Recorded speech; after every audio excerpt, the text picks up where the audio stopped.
Good morning. It's a little earlier than usual. Suppose I'll see people when I see them.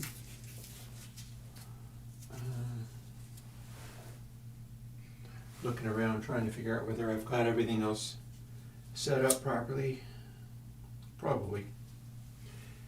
I have not been using this wood stove as much in the last couple of days, and there's a story behind that, which I will tell.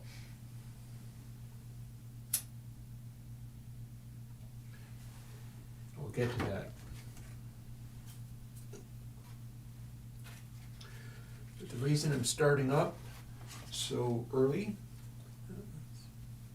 see if that's able to go. Probably.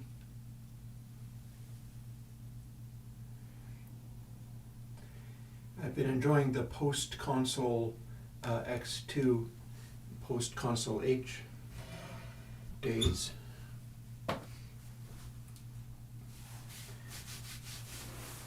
It's not been too exciting. I haven't been doing all that much. I know people badly want me to rest up and make sure that I'm well and not beat myself into the ground so that I fall over and die. Nobody would like that. I wouldn't even like that. Which is not to say I don't still have ideas, and I'm going to be exploring some of those today in today's live stream. I've got it set up so that I can go nearly 8 hours if I need to.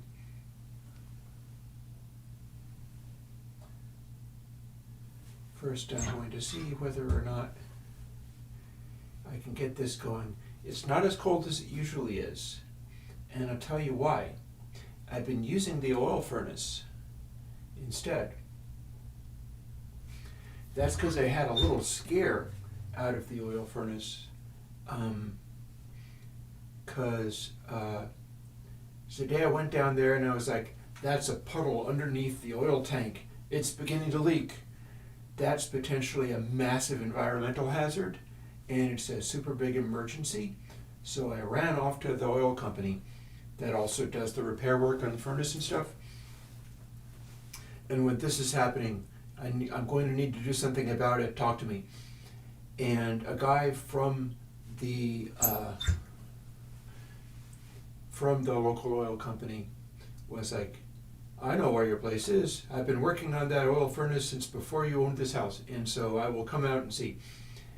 And he did. He dropped everything and zipped right out, and had a nice conversation with the guy. He was sad that I didn't turn to him for installing the water heater that I had to replace. He was like, I could have done the thing that that other company did. And it's fair. And we worked out a couple of things. One of them was, yeah, clearly the tank is starting to rust. It's only a matter of time. It's really old. You don't run those things forever. And he also thinks that it would be much more efficient if I also replace the furnace. That ain't happening. There's no way I'm going to be able to afford that. But I mean, wood heat is normally what I use. But there's no question that I have to replace the tank, and he is behaving as if this is a very normal thing and quite possible to do. He quoted me a price. It's frickin' thousands of dollars. I do believe that I can roll with that. It's just going to be unpleasant. I won't be eating as much. But turns out I should be using up the rest of the heating oil, because otherwise if they go and have to drain it, they'll just have to throw that away or put it in the... He'll bring the cruddy old oil back to the oil company's office and use that in the office. And either way, it's wasteful. And it turned out it was not so much the oil tank leaking as much as it was my heating registers being in bad shape and just leaking water all over the place. And that had been going down through the floor, which was also rotting the floor a little bit. And so what I saw as a puddle was the result of a heating register spewing water and steam all over the place. And the guy took one look at the heating registers, like, oh yeah, I'm probably going to want to prop those up. I'll have to get a 2x4 or something. They need to be tilted this way so that the water in them drains back into the system because it's a steam system. And if it's hanging out in the heating register because it's tilted the wrong way, then that's what causes all the spitting and banging and so on. And I was like, cool, sounds like a great idea. And then as soon as he left, I started figuring out how to do that stuff myself. And I did. Multiple heating registers. I took a old wooden banister that was about 6 foot long or maybe longer and pried it up just enough to prop it up in such a way that water drains back down the pipe again. And the whole thing started behaving much better, not burning through as much water, and working much better. And it's still taking me a while to use up all of the heating oil because even with an incredibly inefficient system, it's still basically, it's going to take a while because I used so little that there was like 3/4 of a tank. Now it's down to about half a tank. When it's down to an 1/8 or less, then I can call them and have the whole thing replaced. But not only do I like the wood stove, but it's also a bit of a tradition for live streams. So for live streams, during the time that I'm streaming, I get to have this back. And then I have to switch back over to the old steam radiators like in an old apartment building. But again, I fixed all of them. The thing to know about those is they may have worked perfectly when they were all new, but then as the house gets really, really old and it starts to sag, wooden floors and things start to sag a little bit. But the place where the pipe goes into the heater is a thing made of metal, and so it doesn't sag. And so as everything gets older, it starts to do that banging and not draining the water more and more. So in propping up the far end of the heater, you're actually returning it to what the pipes originally were expecting, and leaving it undone puts more strain on the pipes. It's been a journey. It's been a few days. I might have gotten finished with the console stuff, but boy, how have I not. I've had plenty else to do. But this gets to be a day of just tinkering with some Godot ideas, and so seeing as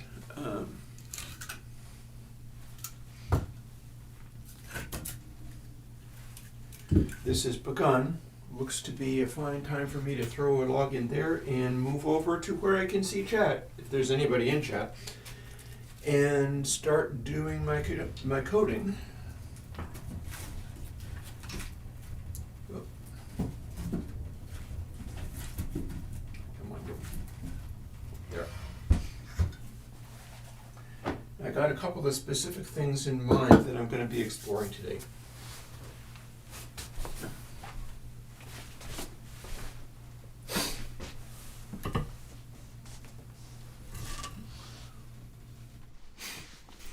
And hey, Skew Sound. Yeah, there's someone in chat. There's a couple of someone's in chat, even though this is early. This is early for me. But it's early because I might spend a bunch of hours on all of this. I've got a local friend who is constantly ribbing me about being willing and able to spend so many hours on... He behaves like I put up 8-hour videos regularly. That's not true. I don't. I put up like 20-minute videos on a weekly basis. It sure is, John Dub. It sure is. But we've got an update. That's worrying. I'm letting it be its thing, but I'm not going to auto update.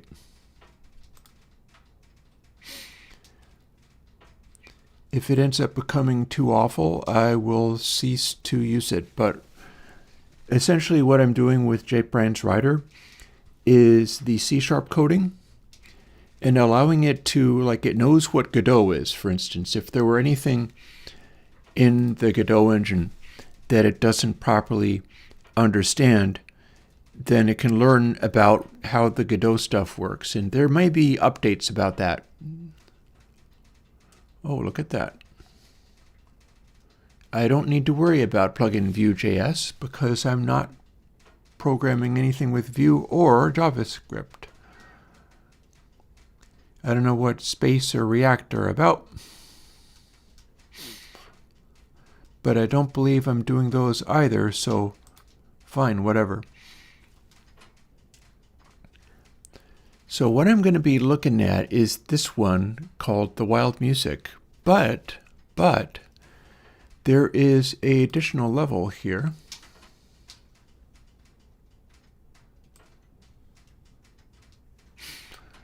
And trying to switch over to the screen.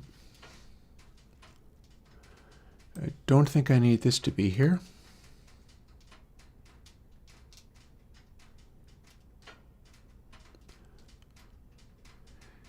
I see a very busy pile of mess there, but all this is doing is looking at the Godot engine stuff. So I've got a couple of things on my mind. One of them is my tempo stuff from several years ago,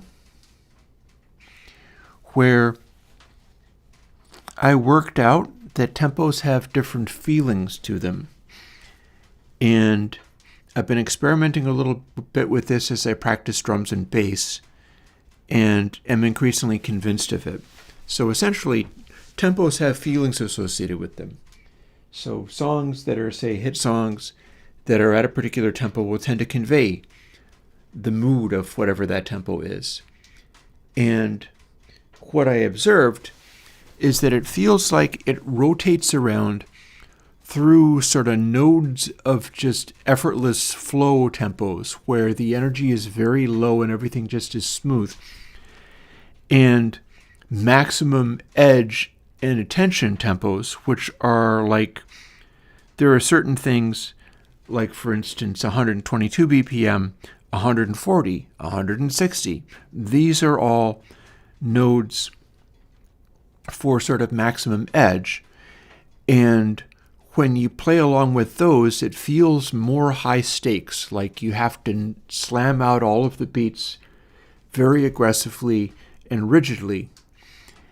And then there is a sort of swagger tempo in between the two and a groove tempo in between the two on either side. And I've got this thing called the Wild Music that is my old card game that inspired some music that I made around 2022, 2023, thereabouts. And then when all of the nonsense and tariffs and stuff hit, I realized I wasn't going to be able to put out a card game.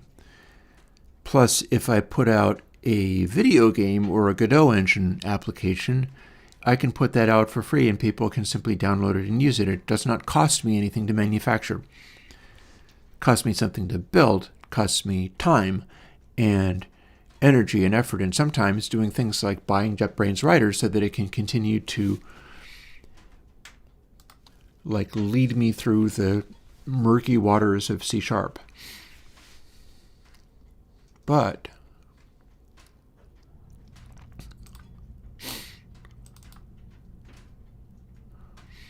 one of the things I've thought of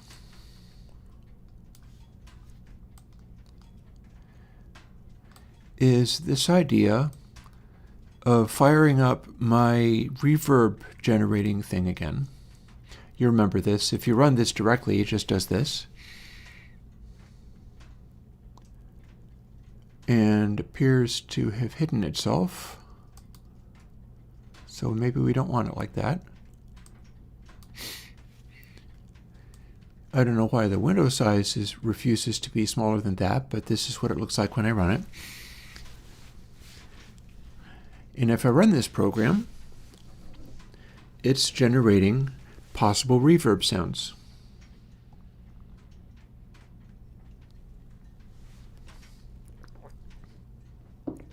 This is how I've got everything in the last year or more.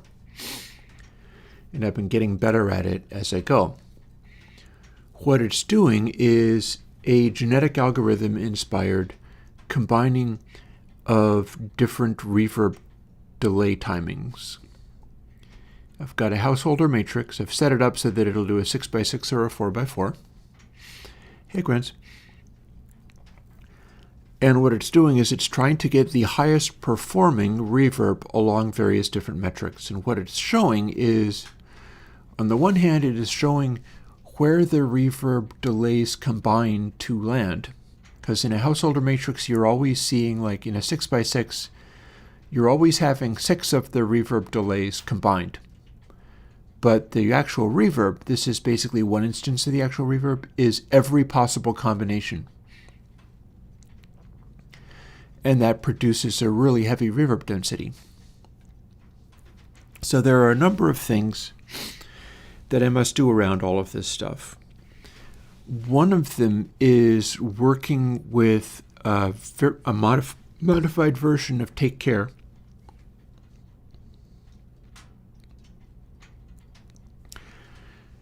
To produce a plug-in version of what that fellow was doing on the internet when he was synthesizing cymbals really well, based on just an impulse sound and a couple of instances of phase nudge and a feedback loop. See, I can do that with a plugin. I can use my own feedback loop. I can have a 3x3 householder matrix, making the reverby stuff a little bit more complicated. And I can even apply the so the phase modulation thing he was using is essentially the same thing as putting vibrato on the delay time of the reverbs, except for it's all of the delay times of the reverbs, and except for its audio rate. And what is the audio rate? Why, it is literally the same thing that I'm doing in discontinuity. What he's doing in that experiment is literally the same thing as discontinuity. So I've already got one of those, and so I can program that. I could program an exact clone of what the guy did to simulate the cymbals, and it would let you set all of the various things that he used, other than I don't have the broadband frequency shifter that he used, because the broadband frequency shifter he used was in fact an FFT coded thing. It's a fast Fourier transform, taking all the bins, and it's like, we're going to shift everything up by this much. It's not a pitch shift so much as it is break everything down into basically MP3 and then put it back together again with all of the results shifted up a little bit. But I don't like doing that, so I will be fine with not using that technique. But the other techniques are definitely within my wheelhouse. The other thing is I want to start generating these reverbs again. It takes me a little while in the morning to evaluate them, but I've gotten better at being able to do that. The thing is, I've become frustrated with having these be GD script. So one thing I'd like to do today, if I can, we'll see, is code a C# version of the routines in this program and call those instead.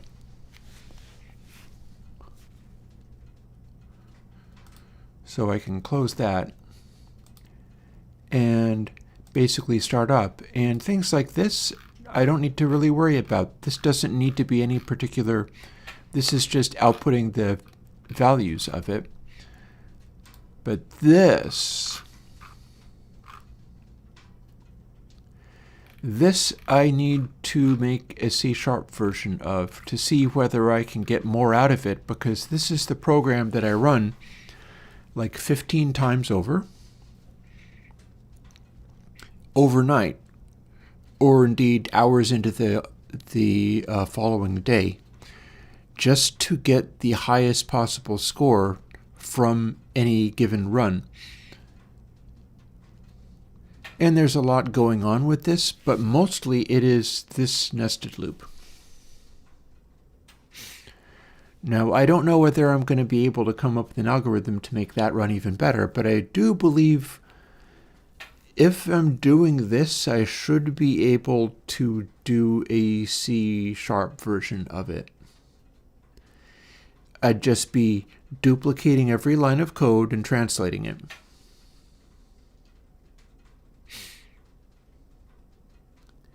And that would be nice, because I would quite like to be able to, if I could run this 100 times faster, I would be producing better quality reverbs, such as in one day I'd be able to reach the ones that would formerly have taken me 100 days. Now, I don't believe it's necessarily going to give me 100 times speed up, but anything helps. Like, when I started this, I was having it run on a graphics object. All of the work was being done on a sort of bitmap image, and all the processing was being done through processing techniques that manipulated a bitmap image for every single tiny thing that needed to get done. So that was gruelingly slow, and the results I was getting were not great. And then I kept hacking away at it and made it so it's running on just generic arrays, but they're still Godot arrays, except for they're not entirely Godot arrays, because tell you what, it says packed int32 arrays, so that is slightly more restrictive. If you have a Godot array which is not specified to be something like that, well, what you're going to end up seeing is an array where like one of the elements in the array could be an integer and the other element in the array could be a Godot button object. And the other element of the array could be another array. And all of this is very sophisticated, but it's very cumbersome. It does not run quickly when you're using the native stuff, because the native stuff lets you do any possible thing in any combination. And that kind of flexibility is not what we want here.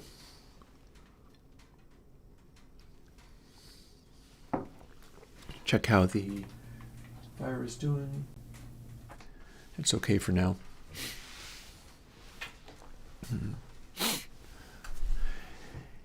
And I do still have the video game. If you're good, maybe we'll dive into that. I've got some ideas for things I want to do. I never even got around to adding sound. I'm still doing everything with that asteroidy video game without sound, because I'm thinking about the gameplay elements more than the sound. Also, I still have the Wild Music app. And when I was talking about tempos and I was talking about nodes of relaxation versus nodes of aggressiveness, it occurred to me that this card game, video game prompt maker thing for giving you idea, because somebody asked me about this in a recent video. And in the recent video, I answered and said, I'm working on something just like that. The idea of the card game was to be able to deal out stuff that was random and combine it into something that would act and be inspirational for going and sitting down and making music. It would start you off with like, have you considered using this time signature? What mood are you in? Are you doing a happy angry riff, or are you doing a happy empty, or calm, or serene, or rich and full, or what? And if you start with something like that, then you can begin making things, because it's like, oh, I have some idea of what I'm going to do. Granted, I would like to play some Sound Machine today, in fact. That's not at this very instant, but remind me. It's literally right there. Also, Travis, I'm curious to look into the Electrosmith Daisy on the back of that. That said, there's a caveat. Electrosmith Daisy is, I believe, designed to be kind of like what the, what the hell is it called? The Axolotl, which you can't get, but you can get a KSLotl. I have an Axolotl set up so I can plug in a piezo element, tap on a plate with the piezo on it, and trigger MIDI notes on a synth. MIDI notes with velocity based on how hard I was tapping the panel, where you drum your fingers on it and it fires off a scattering of rapid MIDI notes. And the reason I did that was because setting up a sort of arpeggiator like that is the sort of thing that you would do like in an Arturia keystep, but that cannot track taps as well, because what it's trying to do is establish a ongoing tempo. So it doesn't actually fire a sound out with the trigger onset. But I used an Axolotl to make that work because it had all of the various controls you needed. It's a little cumbersome. I don't have any good way of specifying what notes you play. Instead, you have to plug in a MIDI controller to it and the piezo thing, and then plug its output to a synthesizer. And then you have to you turn on the Axolotl, and then you hit whatever notes you want to play on the keyboard. And then once you're finished, you take over with the tapping the piezo thing. And then it will arpeggiate through those notes one at a time based on each input trigger.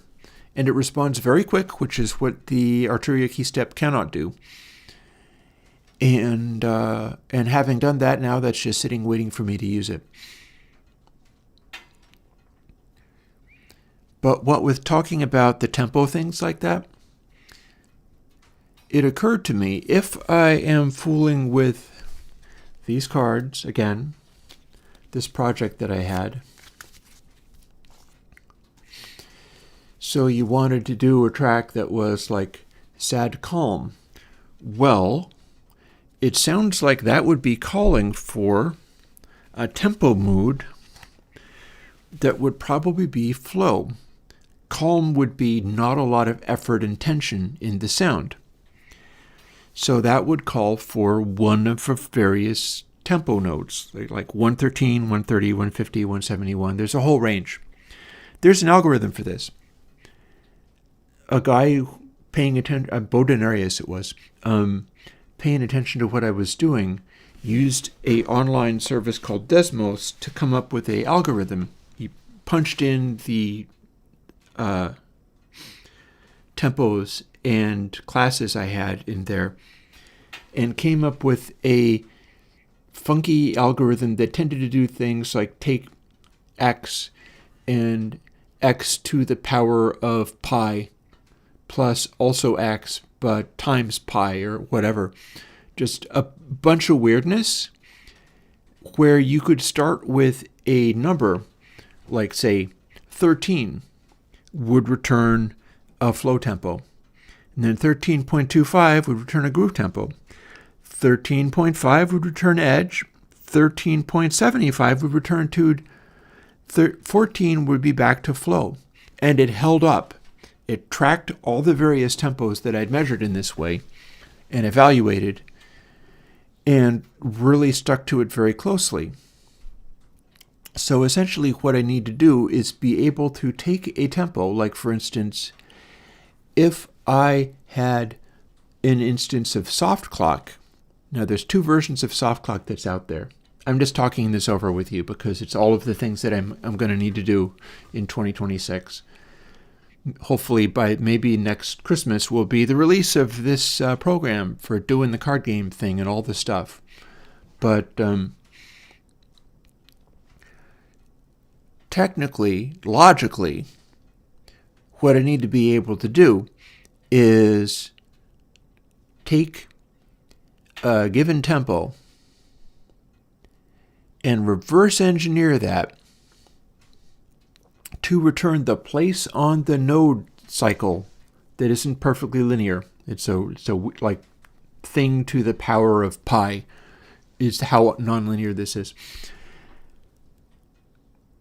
And return what tempo you're using as a percentage of where it is on that node measurement. Again, flow would be 0 and edge would be like 1. Because when you're playing along with the edge ones, and I've tested this in experimenting with my practice, with my drumming practice, with my bass playing practice. I went and I measured, here I've got it right here. I relabeled this and put markings on it showing what node each of these settings goes to. So I can pick whether I want a bass practice that is like nice and chill. It's the blue color. It's the flow node. Or if I pick the red color, the red nodes, edge nodes, then it makes me play more crisply. There's no slack. There's no... Also practicing on drums, the flow ones can be very quiet, gentle playing, just kind of swinging and not hitting very hard. The edge ones demand that I play really, really loud. And it's very clear, and it's very easy to keep track, and it's way easier to groove along with these tempos at those respective energy levels. So what I have to do is reverse engineer the tempo back into a 0 to 1 parameter and assign it to the speed control on soft clock. Because that is what tells you whether the energy in the groove is going to be really, really low or going dip, dip, dip, dip, dip, dip, dip, and be really high energy and demand really loud playing. It should work. If I do that, and if it does work, it'll automatically be producing soft clock outputs for whatever it is that you're doing that will give you the feel needed. And if I do this arrangement game where you can go, for instance, like an arrangement section that is decreed to be cruel and angry. You go from sad, calm to cruel and angry. That transition is called Into the Darkness.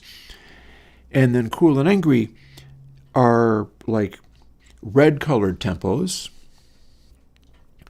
So in so doing, I could end up with the situation where I am writing plugins to do various things. Might even be worth doing a full-on juice-based, here, more firewood, a full-on juice-based plugin for, that Christmas, where not only will it have a complete interface to tinker with all of this stuff in, including the arrangement sections, but also stripe a track with the soft clock sound and chords from what the chord stuff is telling you to do. And I can get that out of working with what the melody stuff I'm already doing is about. But that's a lot. There's a lot to that. And the way I accomplish a lot is getting after it and plugging away in small ways day after day. It's the same with anybody. But yeah, that is the new hotness. That is my target for what I'm going to try to do. And probably the first thing I'll get to, I don't have the algorithm for taking a number and a tempo number and translating it back to that. Like if I can translate it back to that base number where it's like 13.0 is flow, and then 13.5 is edge, and then 15.5 is also edge, and so on. If I can produce that, then I can strip away the underlying thing, keep only the remainder, and that's the setting for speed in soft clock, at which point I can just straight up use it, and soft clock stops having an individual speed control. Instead, it's a factor of what tempo you're using. It will automatically go to whatever you're seeking. And then in the game thing, you'll be dealing with stuff like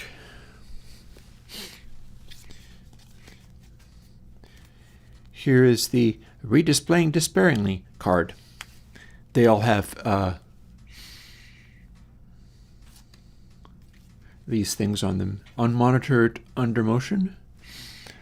It's the anagrams. They all have anagrams. They're the most difficult anagrams in the English language because they're the ones that shift and change the most. Or indeed, masculine calumnies, or none such unchosen. And I've got all this stuff written on these, right?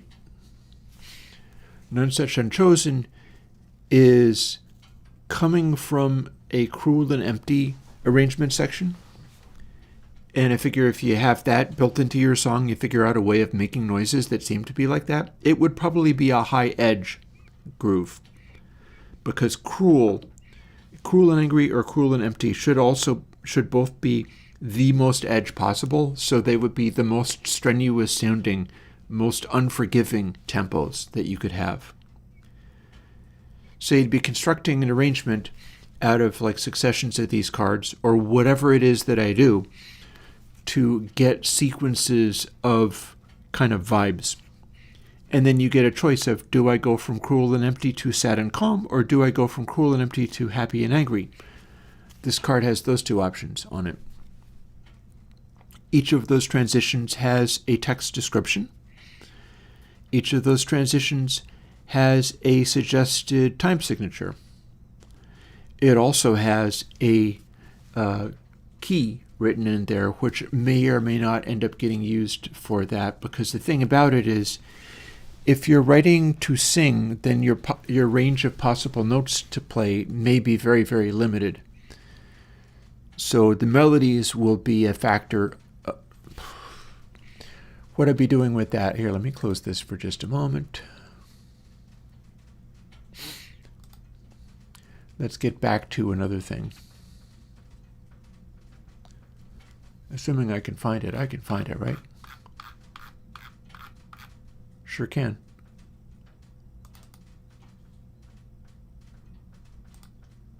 Why, yes, open this in 4.5.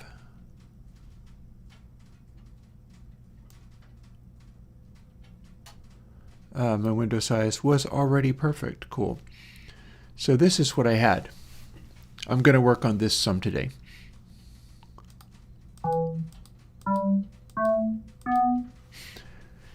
I had this. You can place notes on a succession of keys and things, and you can change them. For instance, if I go to the key of A, other notes open up, and it is also telling you which chords are available to play. What it's not doing anything about is suggesting what kind of mood your arrangement section might be in. This is entirely and totally about just spelling out keys and key signatures and spelling out what kinds of notes you can play in them. So if you go from C major to E major, or indeed you can do this, at which point the root note is changing. So if you're in the key of C, you can play that. And then if you were in D sharp, D flat minor, that is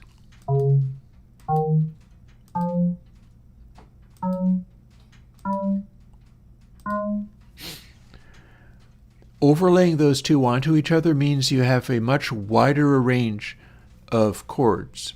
And it shows the chords here. Like it shows those chords, and then it shows these additional chords, which are what you get when you're bringing this wildly removed key. C major to D sharp minor is, in fact, a wildly different key. So all of those get brought up. So the idea is I should have this available. I don't know whether I'd be able to bring this into a, I mean, it's all of this is being drawn sort of algorithmically. So with the exception of those sliders, I'm not really doing anything here that I couldn't do in a plugin. technically I could draw a plugin that did this. The question is, firstly, whether I can, because I'm doing it in the Godot engine. But then it becomes a question of, can I also, I wonder whether this resizes. Let me see. No, not really. It's resizing, but not in a way that's particularly convenient, so never mind.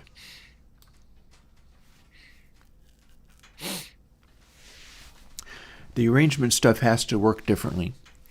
It has to be in such a way where you can get to a place and have it make suggestions of, would you like to become more aggressive with the next section? Would you like to have the next section go and mellow out? Here are some of the options that you can have. And the way it translates from the cards is the cards were set up to simply randomize, and then you'd have only so many choices to make, which does get you going, certainly. But a tool like this would be more along the lines of, you've decided to be in this phase, like, let me find a suitable one. Sad full. So you start with sad full. Next thing you know, it shows you a little menu of every possible other vibe that you can transition to from there. And whether it would be up in energy or down in energy. The positions of these matter because part of my concept around these was that you'd play the card game by connecting them to each other where those shapes are on the edge of the card. They would have to juxtapose. Like, for instance, if I hold this up like this, happy sad is connecting to a node that doesn't match it. So the idea was you would be doing it like, let me see whether I can find a place where something coincides. It shouldn't be that difficult.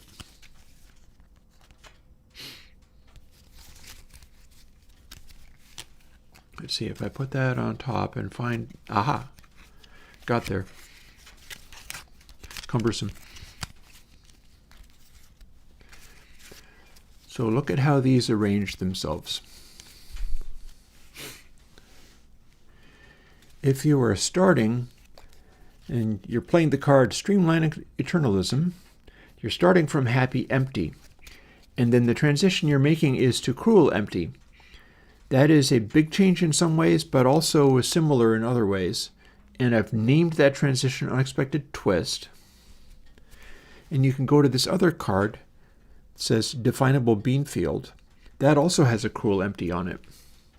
And they would be transitioning like that. So that's shifting down 2 spaces.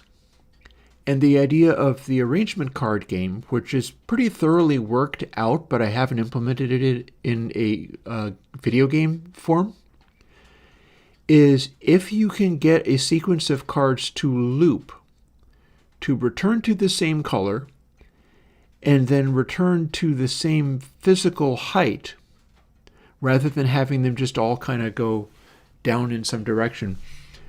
If the sequence of cards, aligned the way that they're being aligned, loops and cycles and comes back around to the same color at the same position, that counts as like winning the game. That counts as making a sequence of arrangement changes that works and feels right and has enough novelty and enough similarity to be a good combination of transitions.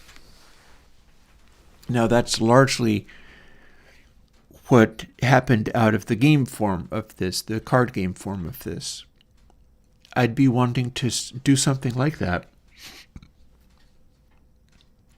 with the video game form, but perhaps more along the line, rather than just dealing out a bunch of random cards.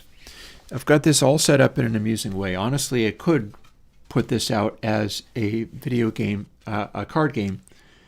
See, here's this one, but then you could play either side of the card, and the other side of the card starts with the same one, but has two entirely separate colors available, or does it? It gives you three different possibilities to draw from. And making such a choice means that your options for the time signatures and stuff get cut down. And it just gamifies it to such a way that you're no longer worrying about, oh, I'm making good music. Instead, it just makes it something to do, and then you put stuff down in a DAW to go along with the idea that it gave you. Like, let's do some of this and then do a transition into this, like this. And then in performing it, you've made it an original thing. That's what this has been about. And it's been years in the development, because of course it has.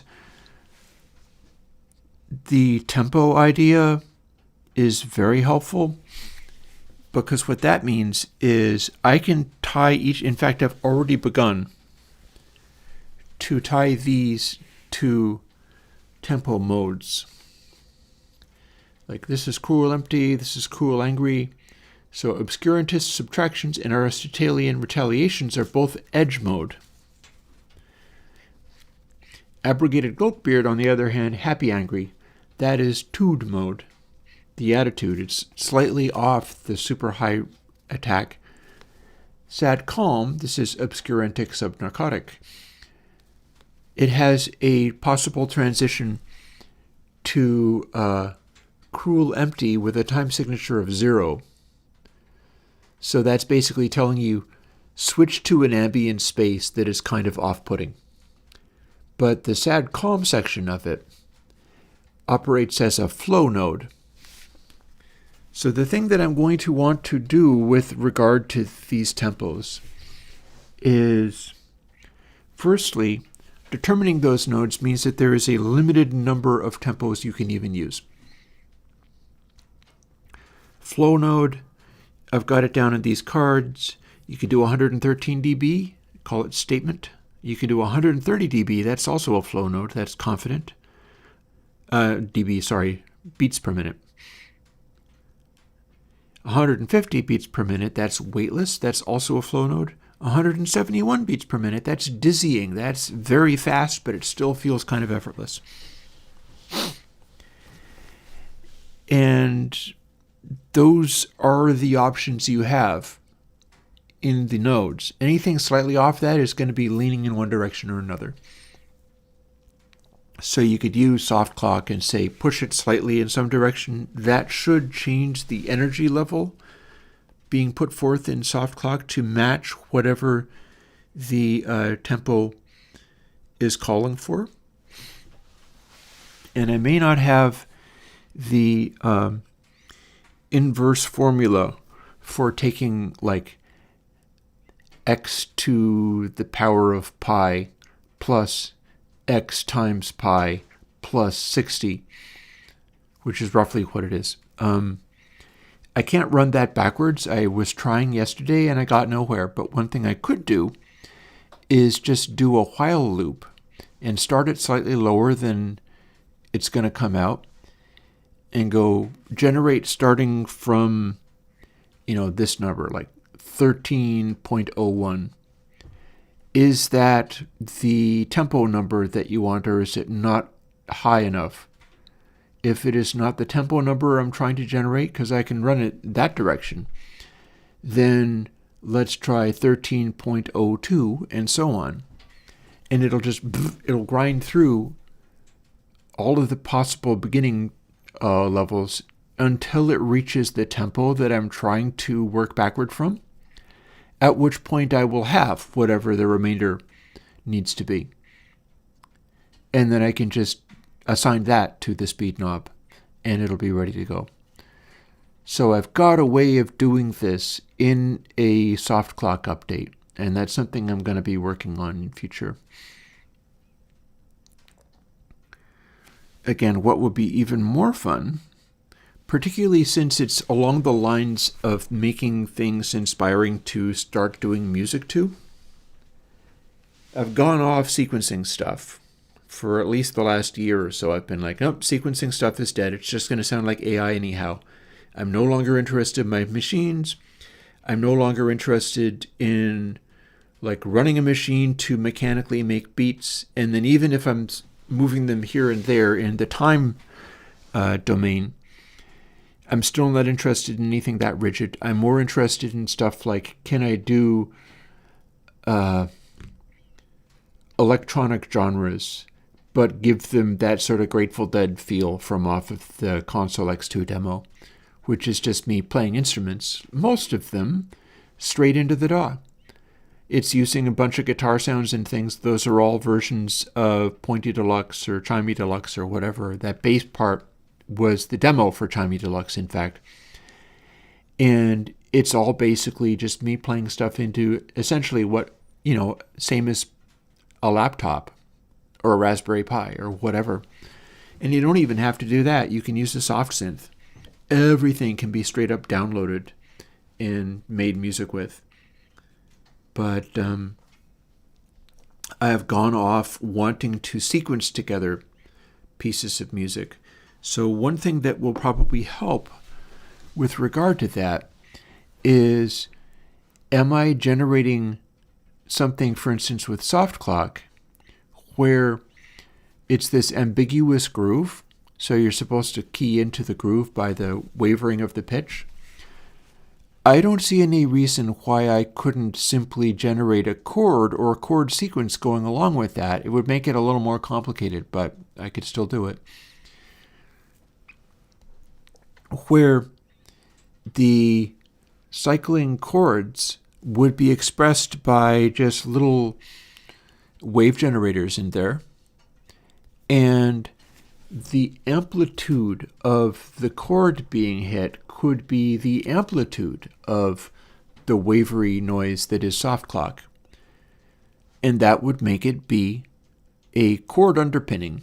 So you'd be able to hear where the music's chords were and then play along with that and follow the changes, whatever changes it produced. But it would not interfere with the soft clockedness of the underlying thing, because the dynamics would be restricted to the levels of the other notes being played could only go up as fast as the dynamic level of the wavering tempo gesture thing. Jonathan, I'm looking to play tempo manually, play techno manually. It's been done. And I never said that it was dead. It was just dead to me. Solely because I'm not interested in working with I am working with synthesizers. I'll be doing stuff with that new Sudara synthesizer later this stream. What I'm not interested in doing is working with sequencers. I want to play stuff in. That's why I developed that thing off of the Axolotl, where I can drum on a thing and have it fire off MIDI notes very quickly and accurately. I did that so that I could play a arpeggio without necessarily having keyboard player chops to be able to play the arpeggio like I was a proper keyboard player. Instead, I need to be able to tap it out on a wooden panel and have it fire the arpeggio notes pretty much the instant I touch the panel. And it's doable, but I had to program a thing to do it. If I do that, then I can tap on the panel and it will follow whatever gestural rhythm I'm putting on. Or I've got a panel down here, in fact. Here's a panel.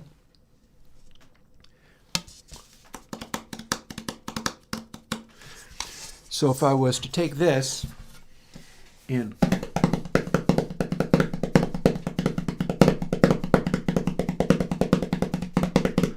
so that's like a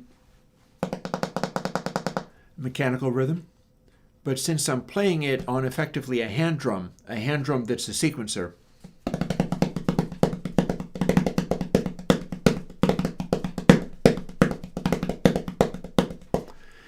that's from Julie's on Smack by the Primus. It's the hi-hat line from Julie's on Smack.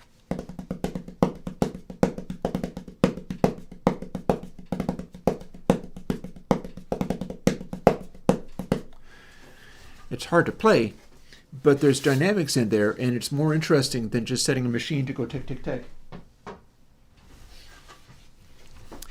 And then the other part of it is accepting the humanity of it, but when you layer enough of that stuff on top of each other, it starts to sound like music again. If you just have a single one, you can kind of hear where it goes wrong. Sometimes that's great. For instance, I'm pretty sure it's the Pixies' Something Against You, there is a guitar intro played by Black Francis that is wildly crazy and wonky. It is a super weird guitar intro. And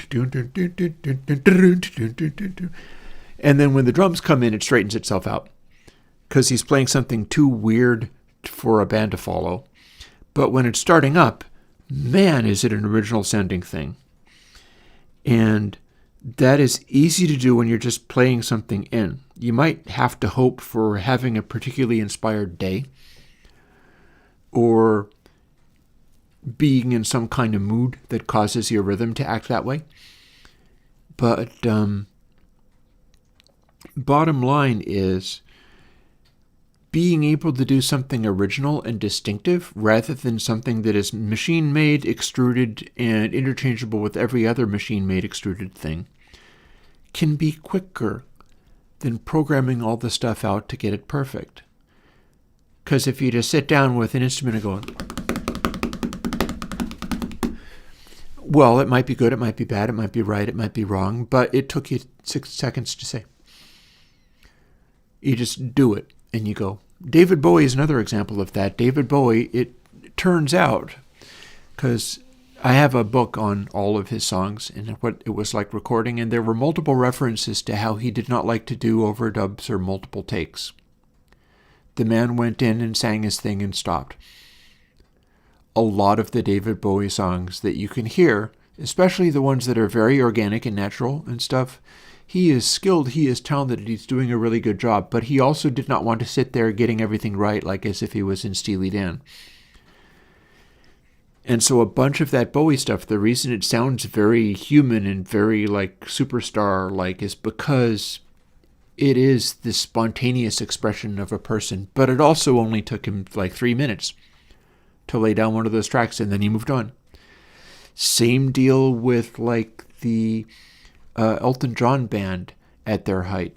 Around Goodbye Yellow Brick Road, they would do like a song a day. They would just bang it out. And everybody had enough competence to them that they were able to produce a end result that absolutely worked. But the fact that it was so amazing did not mean that it took a lot of time to do.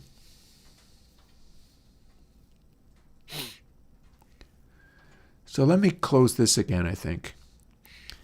Because one of the things I wanted to do was figure out how to do the Into the Matrix program in C#. Because I want to start running that program again, and I want to start running it in such a way that it's faster than it used to be. It was okay. I could do like 4 million different trials through the course of a night for one instance of the program. 4 million options and picking the best among them is a pretty good number. That's why I was getting good results. But I'm shooting for even better results. I can measure them now. And so I wanted to run faster.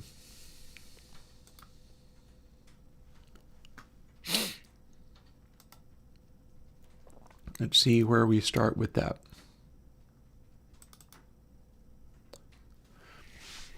So here it is.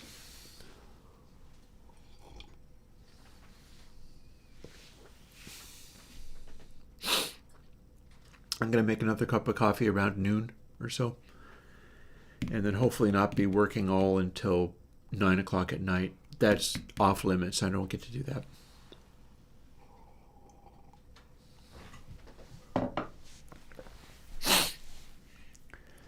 But I'm going to pursue some of the things I'm attempting here. Let's see whether we can make a file in the file system. Or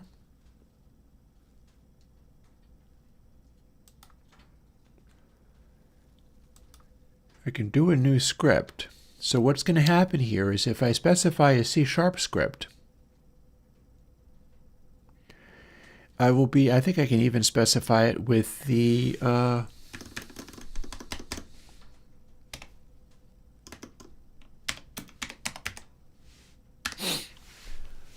except for I spelled it wrong. Search 6, but CS. That's a different file name. It shouldn't require any template. I don't think I've got anything going on. It won't hurt though. We can inherit node. Do I need to inherit something else?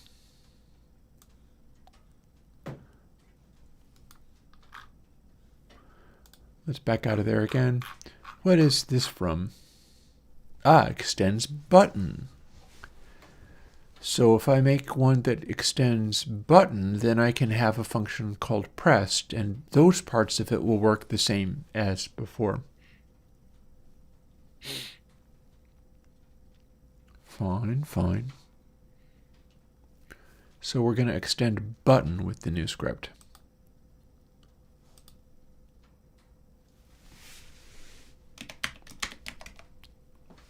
And again, I don't need to do C# versions of halt because that runs once. But I need to do a C# version of search 6 and search 4 is really what I need. And inherit, what options have I got?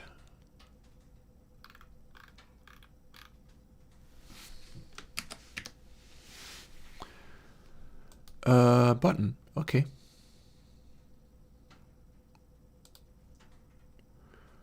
So we start with it's able to talk in language such as button talks in. Do I have a template that, no default, so that's correct. Path is going to be the same as the search 6 GT, except for search 6 CS. And I will create it. And the next thing you know, here we are looking at it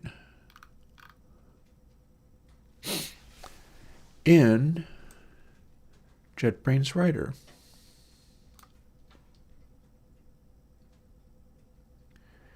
And we don't need anything other than pressed, which it's not actually showing, so that's funny, but fine.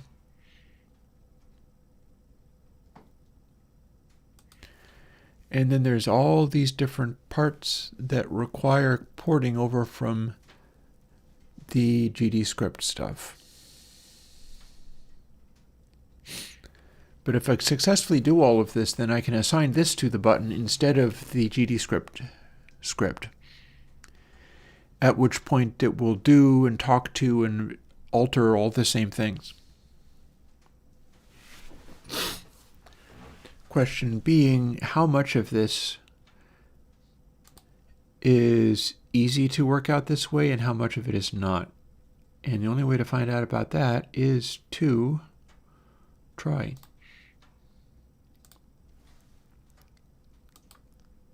So I'd like to go and find in BBEdit, since I'll get to have that on the screen at the same time. Granted, I could be looking at it in Godot. Maybe that would be better. How about I try that? See? This is JetBrains. This is Godot.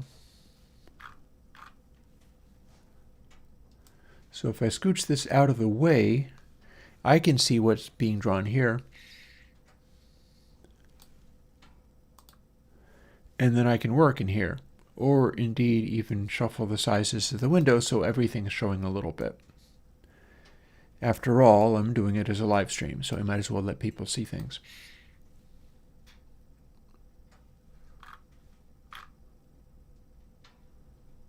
So extends button. I'm going to be wanting to make some of these arrays and things. I'm going to want to define an image. I'm going to want to define some of these things. I do have a comment in here saying called when the node enters the scene tree for the first time. This is consistent with what's in ready. So ready will have this stuff. But defining the variables probably setting them to values is what's going to work, but defining them probably needs to be in the root of the class. Also, I do know that rather than having process here, because this is not a video game per se, I'm going to want to do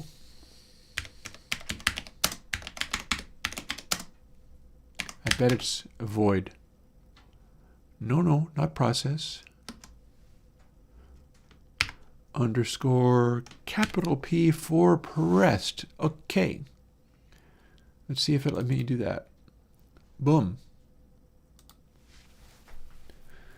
I don't know why it said that, but we can maybe start to deal with some of the needs from the other program.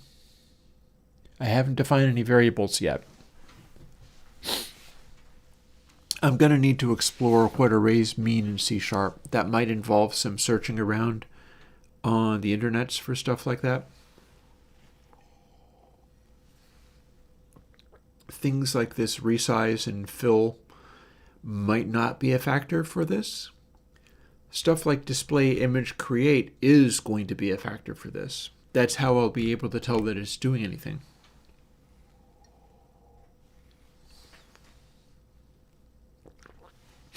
I also want to tend my wood stove fire.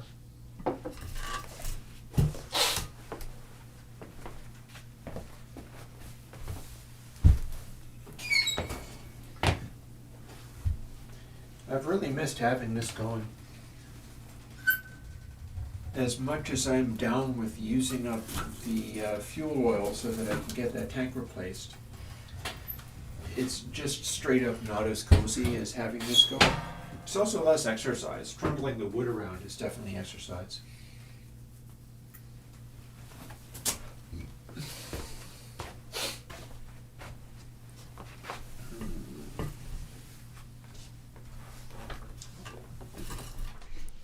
Alrighty. Let's see if we can do a first line. I bet I don't need that. I don't know why that's even there.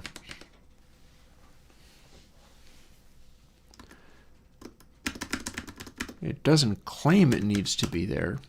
Let's just assume that it doesn't need to be there.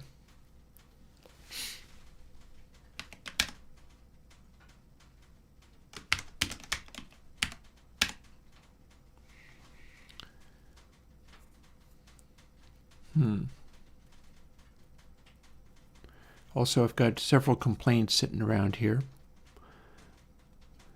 Now, I do know that in C# it was capitalizing things way more than in GDScript. So let's see whether the vaunted C# JetBrains writer, incredibly brainy IntelliSense autocorrect, knows how to do some of these things. I'm going to be looking for a get node. It should be connected to Godot and know where to find these various things. In fact, if I hit play, it will run the program. Let's test that assumption, because we currently have nothing in here. Like, nothing should break, and sure enough, nothing broke. This is functioning. This is using the GDScript version of the 6x6. It's not currently saying how many iterations a second it's doing, but I do have that stuff available.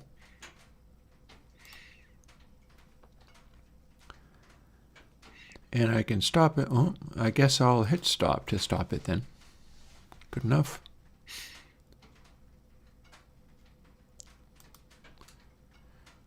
So to start duplicating this, and yes, I have not assigned variables I'm going to need, but I'm just looking for starting in even little small areas.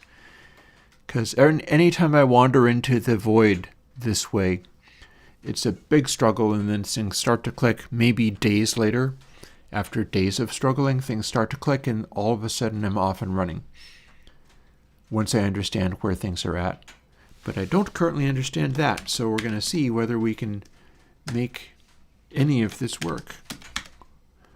Okay, we don't actually want that underscore. and it's not going to give me useful autocorrect.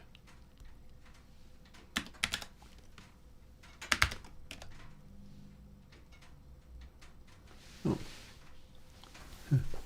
You can't see it, but I have a tiny, tiny spotter crawling on my monitor. Okay, just keep to yourself, you. But rock on.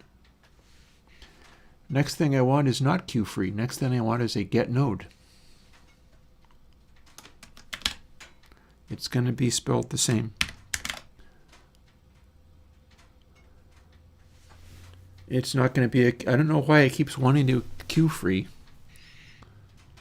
That's super not what I'm looking to do. No, it's going to be a button. So let's see whether we can tell it to be a button. And then it's not going to be named button 1. Boy, the autocorrect really doesn't know what it's doing. Maybe it'll gradually start figuring it out. Maybe not. Honestly, sometimes that's a good sign. Like, if it is wildly having no idea what I'm driving at, that means AIs all over the world will also not be able to figure it out. And I just have to manually type everything. So lowercase because I'm referring to the name of an object.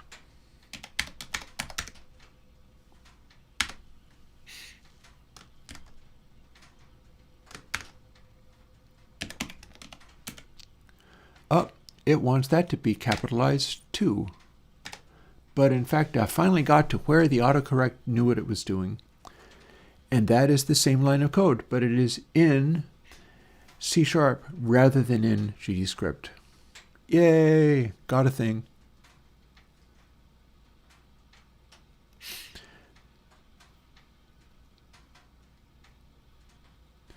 Yeah, well, bear in mind also that the Prodigy would play stuff in on a keyboard.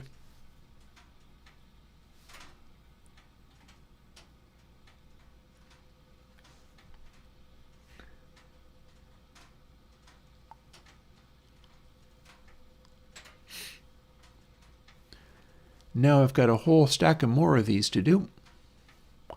So probably the easiest way of doing that is straight up copy and paste. Halt, search, halt, timer 6, timer 6. Ah, but timer is not a button.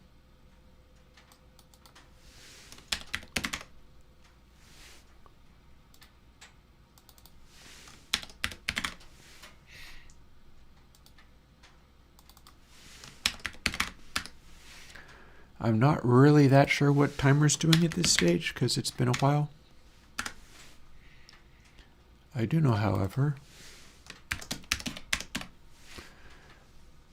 that it needs to do that, and this is not a true or false question.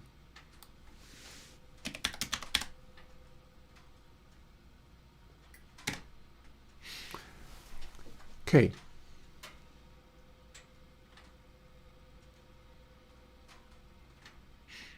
Indeed.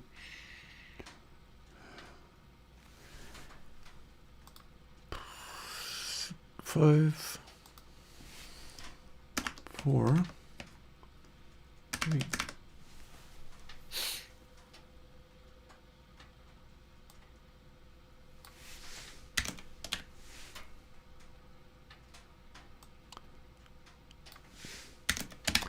The nice thing about this is if I get this working, the 4 version is just slightly simpler and it wouldn't be too hard to adapt.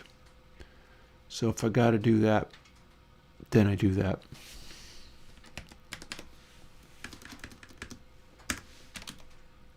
Oops. So far, this porting is working really well because there's not much to it, honestly.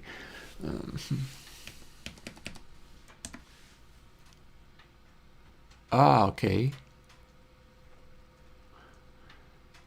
And apparently it wants me to do the same thing that it already did. That's a silly thing to want. Let's not want that.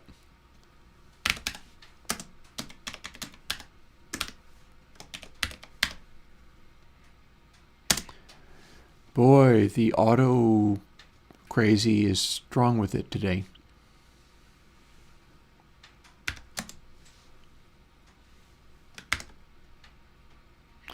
I feel like I have to type math to get square roots in C#.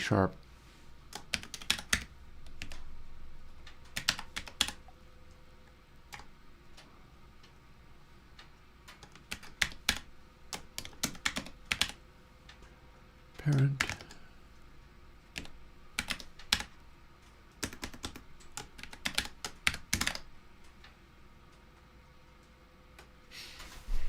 What kind of object is target seats then?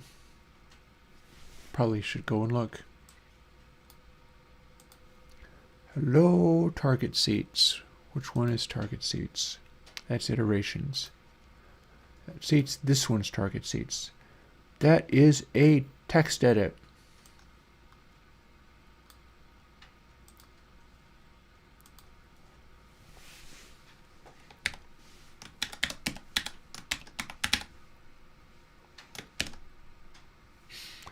And another paren, I guess. Yeah.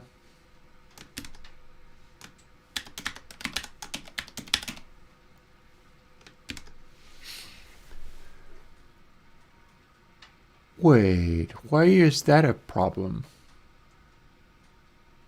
Let's see if it becomes not a problem. Stop with all of your parens. I'll put them in when I need them. Ooh, hi, that's not named right. Lowercase t, thank you. Then text up, capitalize, to float.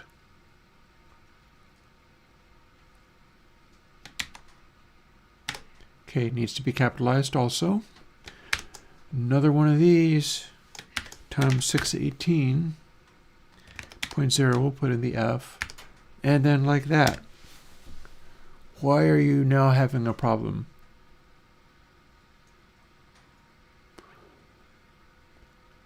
I bet I have to manually cast it. Let's see if that helps any.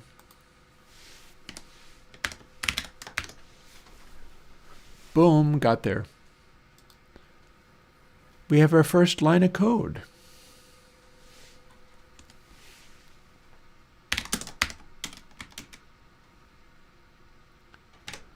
It had a suggestion that was wrong.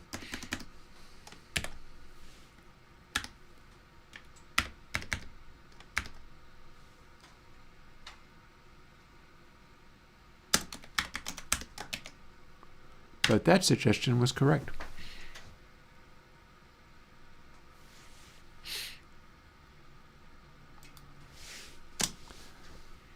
There's another line of code. Okay, now I'm going to have to start making some of these objects in C# and correctly. Starting with display. I don't get to actually define display here. I do have to do image create. And a lot of this language is probably going to be capitalized create in C#. But I'm going to need to have this stuff in here. So what I don't know is whether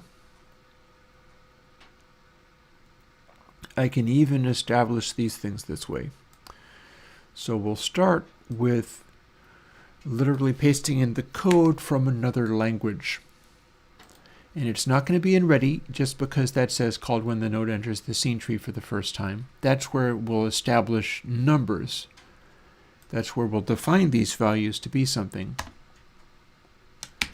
This is where I need to define these to be arrays or not. It's not behaving.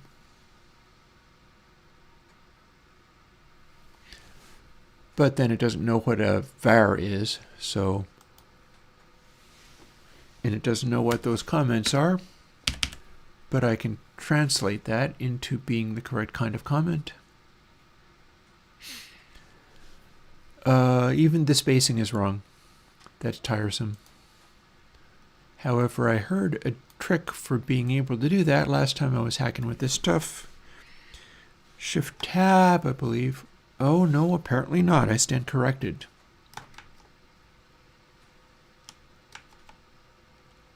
Well, that was dumb.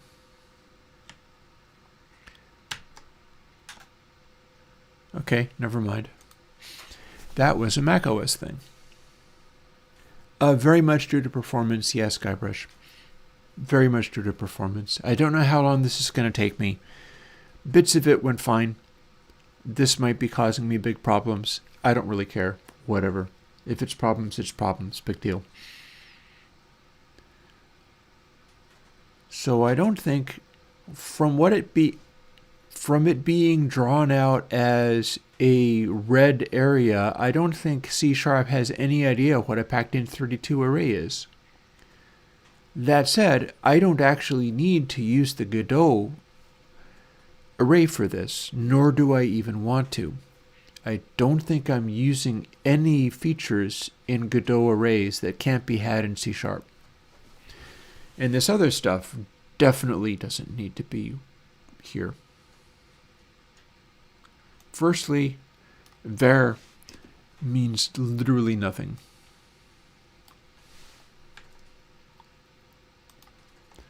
I'm going to move stuff to, well, the flying.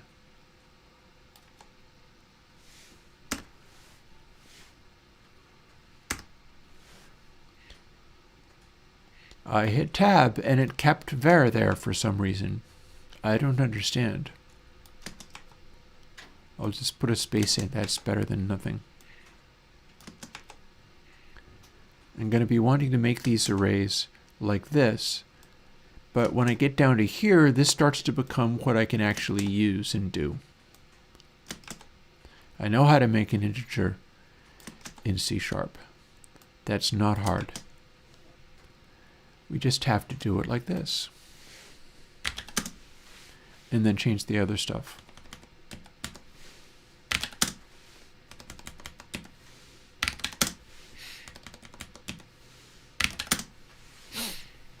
Like, oh, also, let's try this.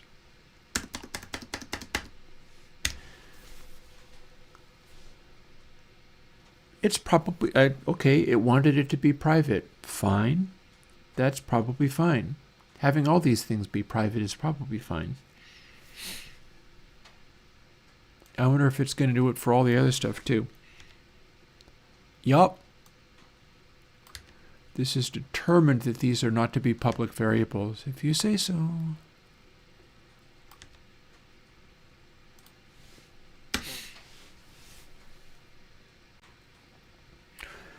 Guybrush, I literally don't know. And the funny thing is, I think I've got arrays in some of my other stuff. Like, I think I might have some kind of array in the asteroid video game. I'm not positive, though. I might.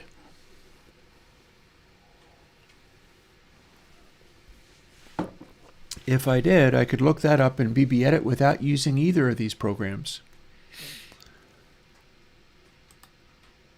Let's use BBEdit and open the text file so I can go and see.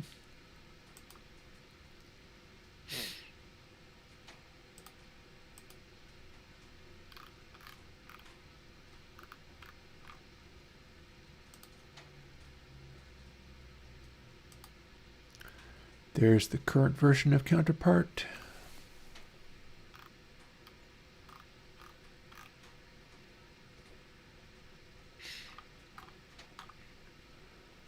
It's going to be in bot.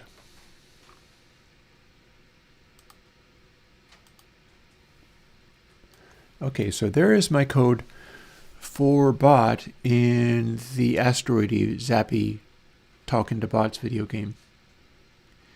And we do indeed have an array in there. Let's use that, and it won't be byte, but it'll be kind of like this. So move that over there.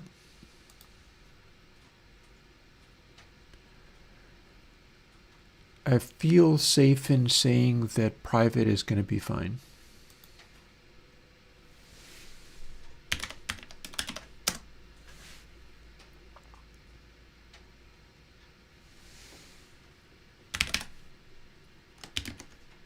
Oh, that was not the correct thing at all. Yikes. That made everything go wrong. I know why. And I bet I can't do it like this.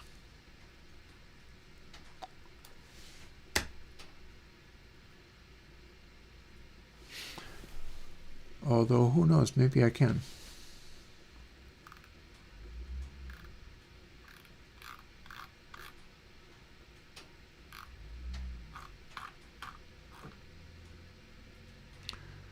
I can find out if I put this stuff together and then leave it like this so that there's nothing that is actually broken. I can find out whether I'm defining the array like that.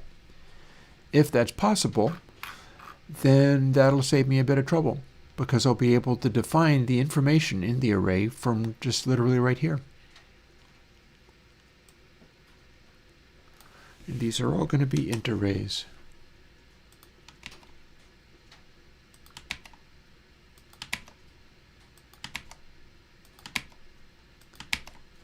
Yeah, like if that works, then I get to use it just as is.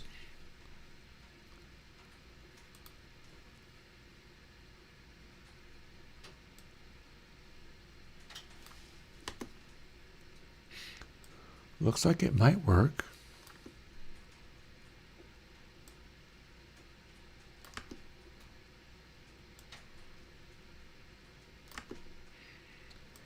I am unsure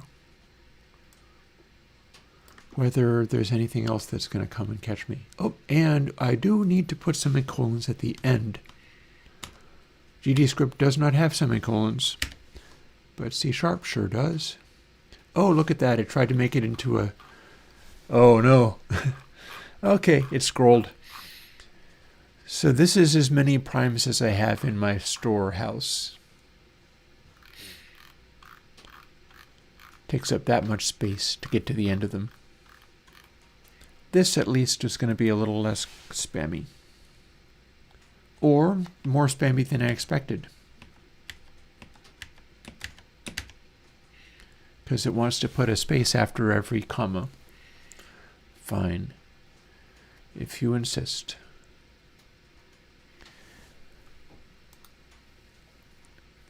If that were... Oh, Well, we're not defining display, but we are starting out these with values. So let's try to see whether that works.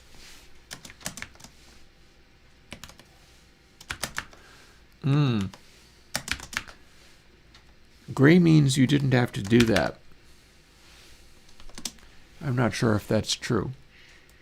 Red means you can't do that. Gray means, why are you doing this? It already was that. It is accomplishing nothing.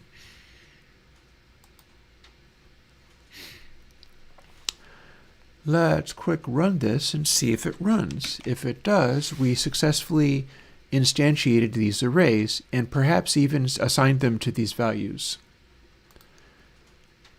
If there's something wrong there, and it did not crash. And in fact, it can run. See, this is the GDScript choken. But it sure does appear to be actually running. Cool. We may have arrays. The having of arrays may be a thing. Oh, like int defaults to 0? Fair, fair. So here's where we got to.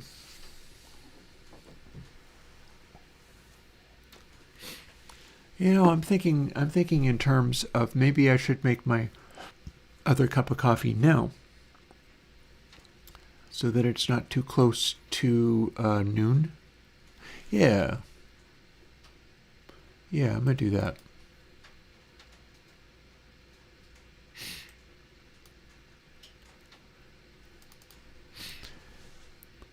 Let's set up some background music for people. It's one of my older tracks rather than new stuff. This is from, 2020, literally. It says so right in the file name.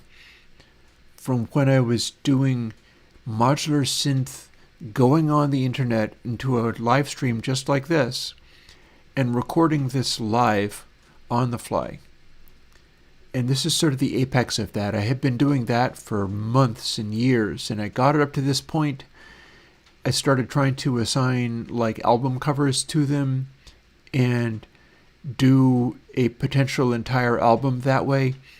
And it was still all based on sequencers, but it was my modular synth improvises some of the stuff as it goes. And I worked up to this point and then basically flamed out and stopped.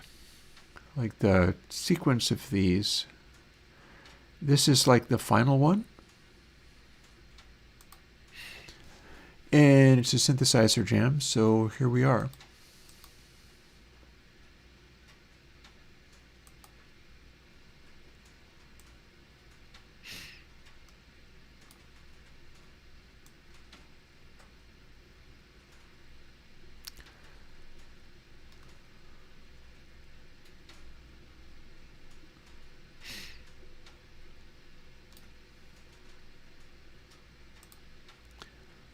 Boop.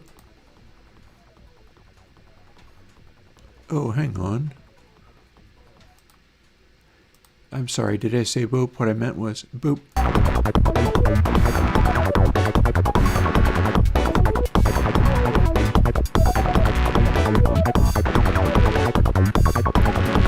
want to be able to hear it again.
indeed.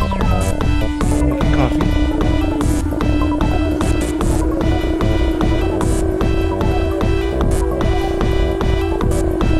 So the interesting thing about this, it occurs to me that this could lead me towards being able to put this stuff out as tracks. Because I've got multiple different tracks that are kind of like this. They're just roaring along, making a bunch of noise. But if I view it in dark meter like I'm doing here, what ends up happening is I get to see which sections are clicking and working better sonically than other sections. Whereas listening to the whole thing and trying to remember what bit does where is exhausting. Like when it was doing that and the other sound came in, some sort of, I don't even know what was making the noise.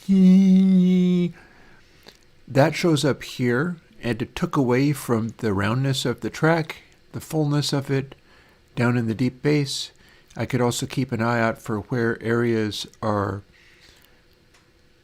coming through more bassy, like here. We've got a lot of bass peaks in this one. And you're looking for particular visualizations that mean the overall mix is clicking more or less at any given moment. And that is all something that we can do, and these are the tracks that I could do it with. I've already put out Welcome to Free Luna, although all of that is before these measurement and analysis devices that help me know whether the thing is working better or not. And I knew I could like remix stuff using things like Airwindows meter. But it hadn't occurred to me that I could go through and take stuff like this,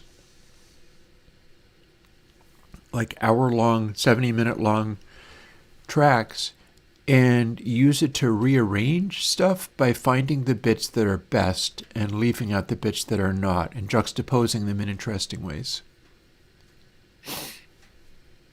That could work. Which is not to say that I'm going to do that right now.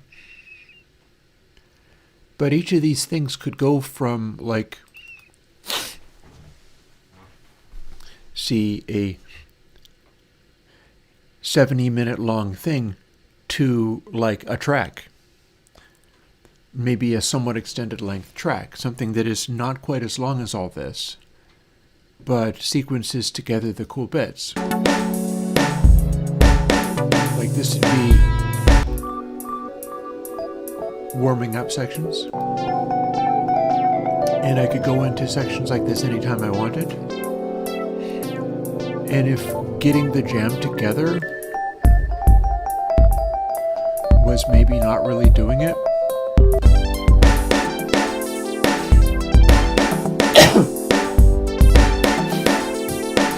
I could leave stuff like this out.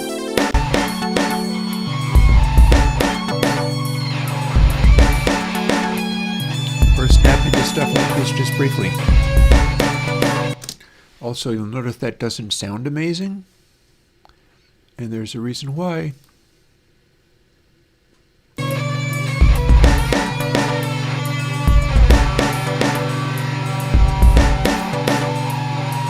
it's kind of weirdly mixed. And the white spots say it's brighter than it needs to be.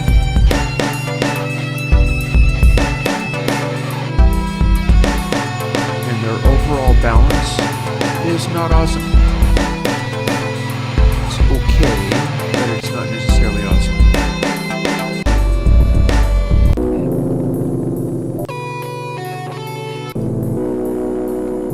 And then we've got funny little spaces like this that could be stuck in somewhere. I don't know where they keep the documentation for the C APIs. No, I don't know that. Because I don't know what you're referring to.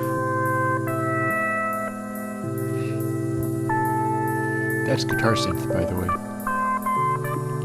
That is a Alpha Juno being played by a guitar.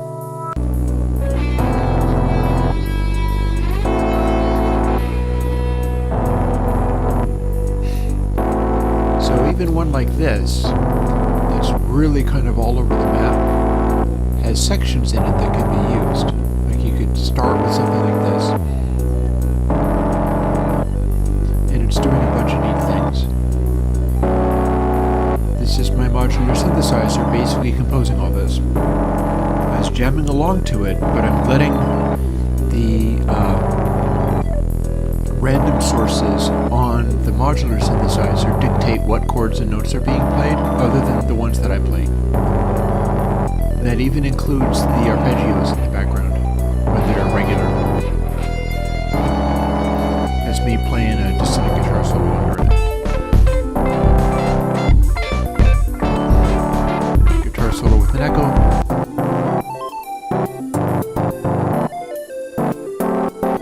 Experimenting further with making the modular play stuff. Trying to come up with something that seems cool.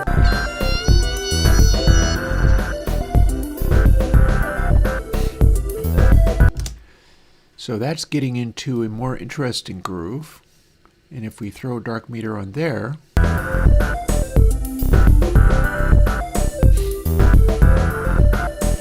we see that it's kind of spacious, that the bright sounds are not too overwhelming, and the zero cross meter is showing that there's a lot of deep bass happening, so that helps with this genre of music.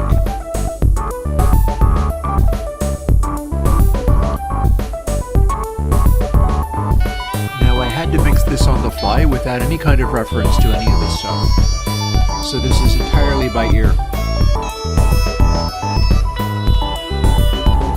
Doing a fairly okay job of it. Layering all this various stuff together.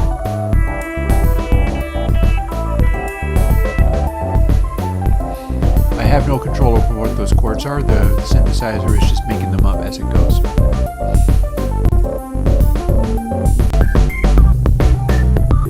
So I keep twiddling with it, poking in this direction and that.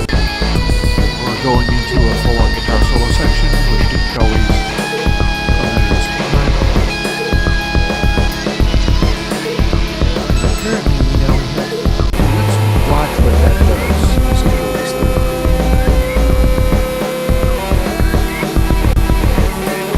And evaluating it to see what's going on.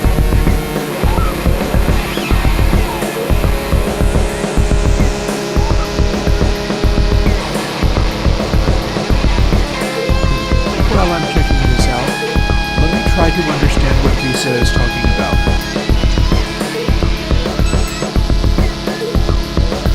I don't program audio things from Apple APIs. If you're looking at main dev page, you're looking at Apple APIs. Apple is indeed talking about using Swift for apps, yes. None of us do that in terms of plug-in making or audio making. What you want to be looking into is like VSTs and AUs and stuff. Apple's not good at supplying that, but I have a whole bunch of stuff out there regarding functionality, plugins, and so on, so you can go by what I've made. Oh, that's fine.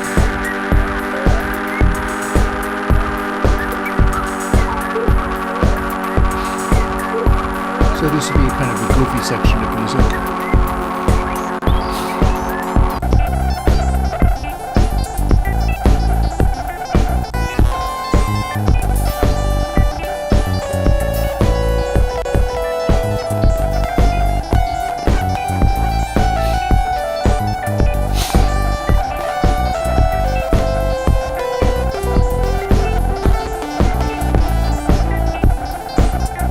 Decent bass and drums here.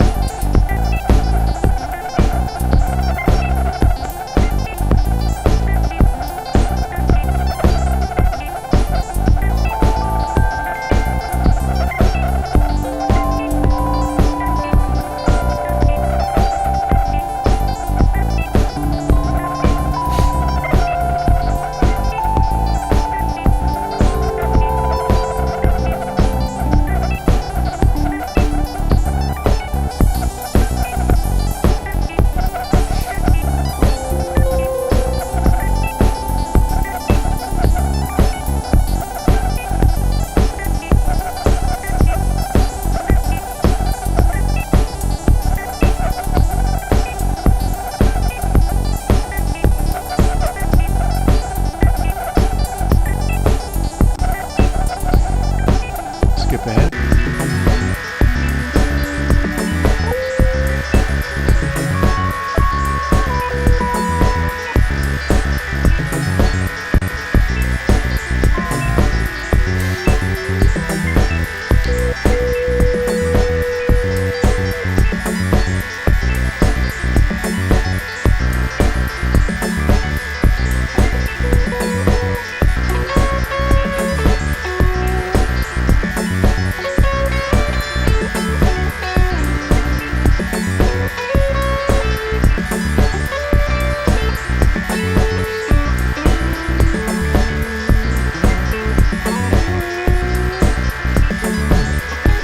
It's okay.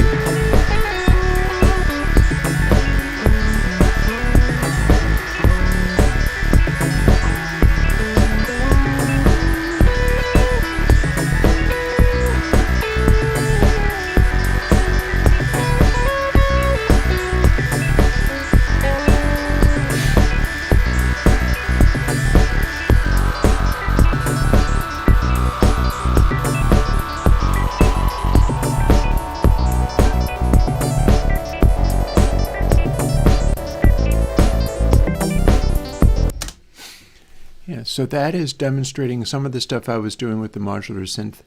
In particular, the way that the background music keeps going all over the place is because it's being generated by the synth. I'm not programming any of those notes. I'm just like playing a rose over it, which can become real confusing when the randomness is a little bit too high. But yeah, that was for me being able to go and use the restroom and make another cup of coffee. This is for me porting this stuff over to C# so that it can run faster, so that I can generate more reverbs than I have been. Because like what I'm looking at there, here's all of my reverb so far. Like here is one of the better ones I did.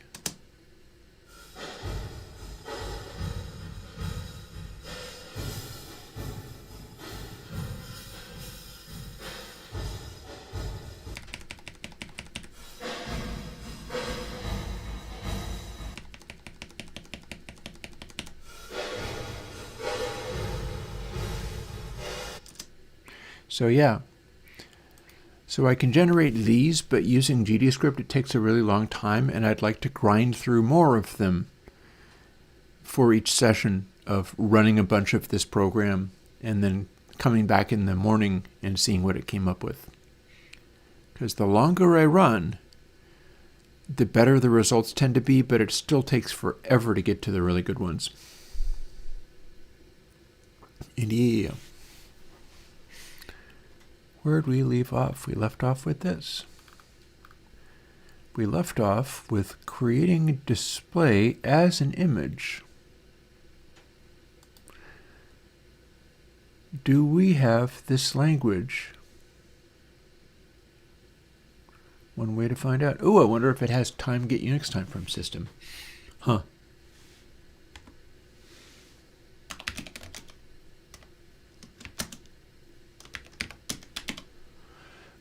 Ooh, I think it needs to...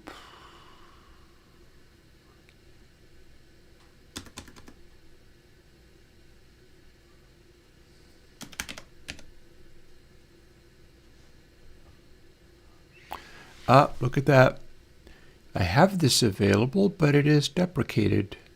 It says, please do not use that. It has a specific suggestion of what I should do. Fine. Create empty int bool image format.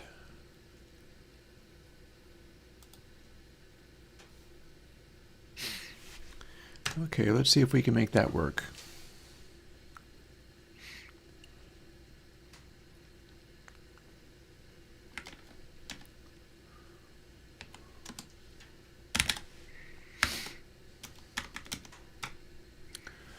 That's not enough, thank you, please. Please don't give me a hard time.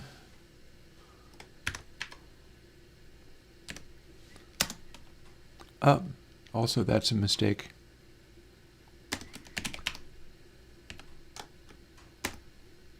I'll get to it.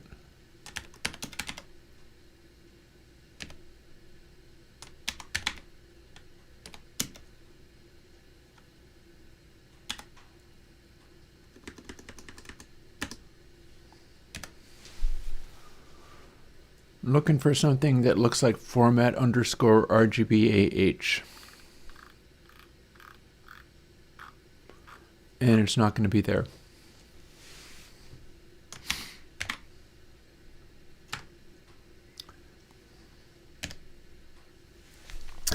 But I bet this is how you do it.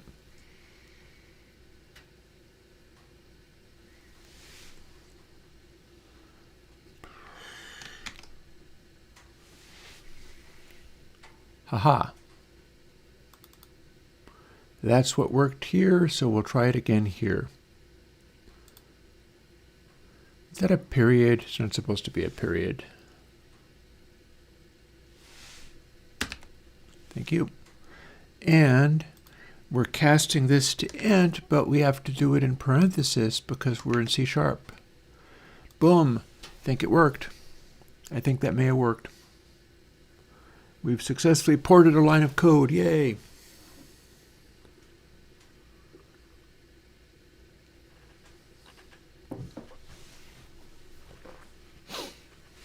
Hopefully it's not going to get super messy as I continue.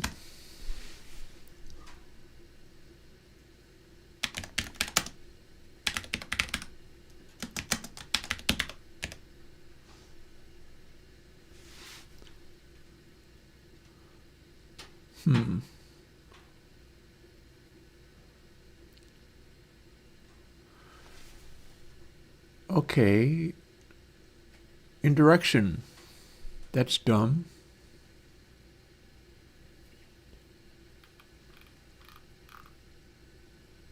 Oh no, we're cool.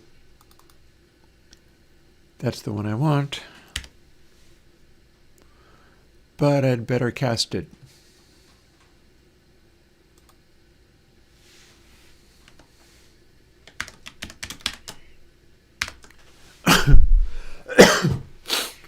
That should straighten it out.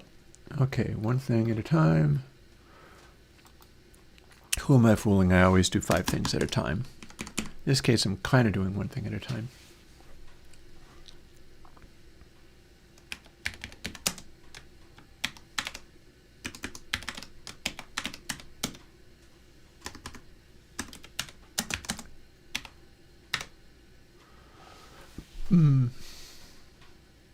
Oh, I don't know. Was it trying to type that?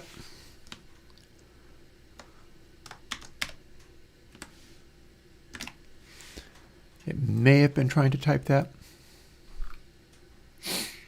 Ooh, also, look at this. This may cause me some problems. Or perhaps not.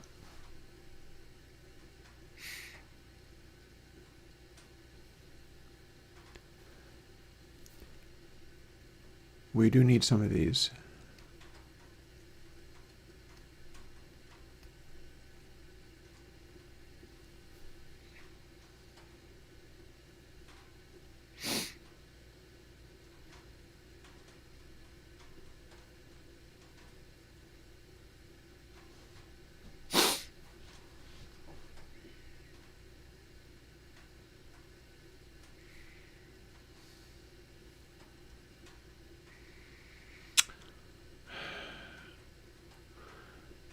One thing at a time. This time it's an array of floats, not ints. I do at least know that.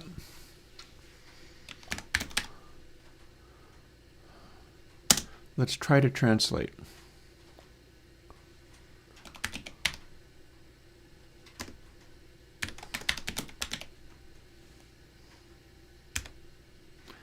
And then shall I try to use array size in here?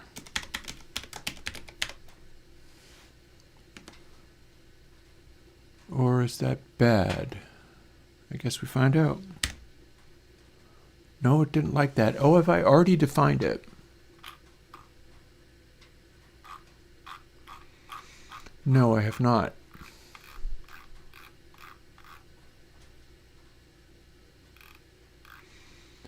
That stuff's okay, but this is not.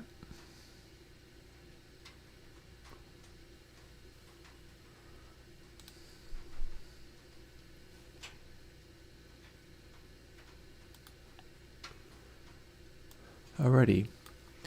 Here's the working use of arrays in C#. What was I doing here?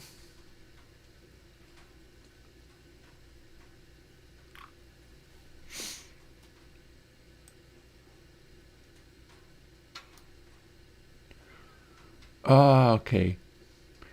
Looks like I need to use new to create the array.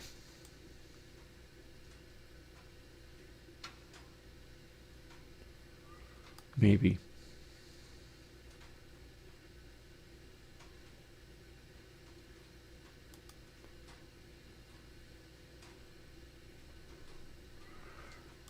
So if I simply translate it over like this,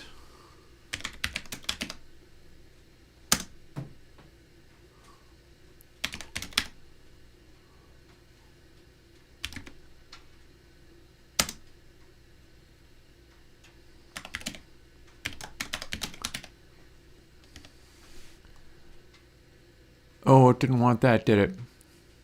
Okay, I stand corrected. What if instead of having private there, since it doesn't relate to what we're trying to do, instead we try to do it like this?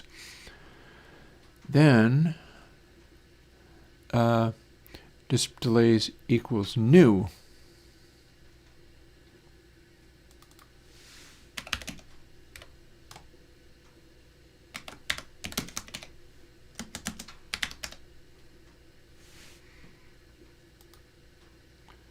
No, it's still not happy. What's its problem?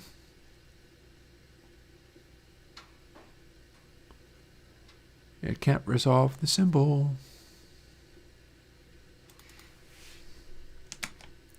Well, I thought that's what I was doing. Okay, that's weird.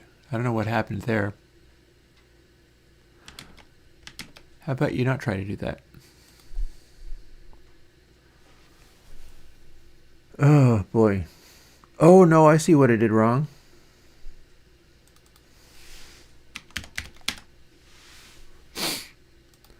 Apparently you can do it like this.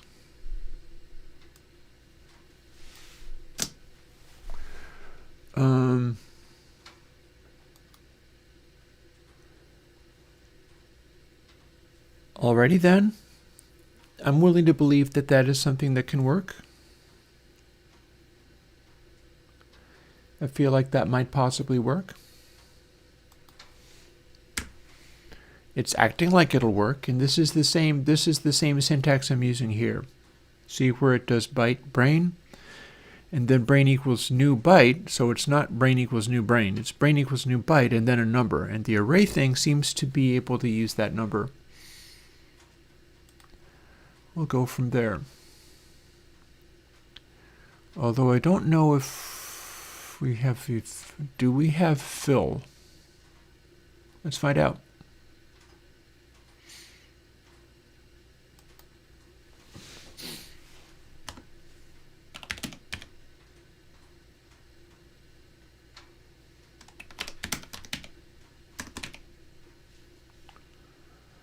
Dot fill. Do we have fill? Okay, we have stuff like count. That's handy.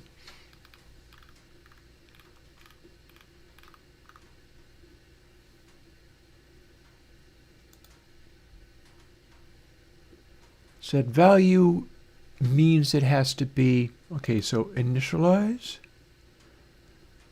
no parameters.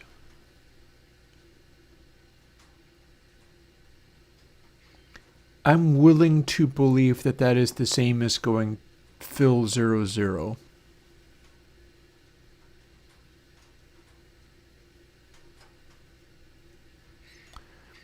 Because set value, you have to do it in a loop. You have to furnish.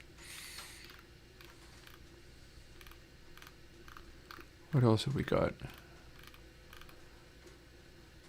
Okay, this is something to do with system arrays. It's probably nothing I need to deal with. Hopefully my stuff will work without this being functional. Like things where we're returning IEnumerable, that's stuff where I don't feel I'm going to understand it. But this, that I think will work. No, I didn't mean to display 0 equals 0. That's just silly. Initialize is probably going to work.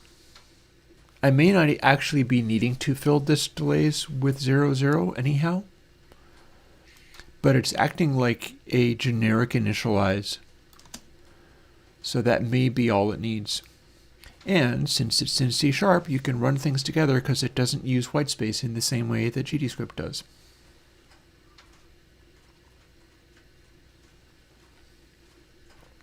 That means I get to do a series of these. Although it might not leave... No, it did. It left it the way I wanted. We just can't do it twice. That's all.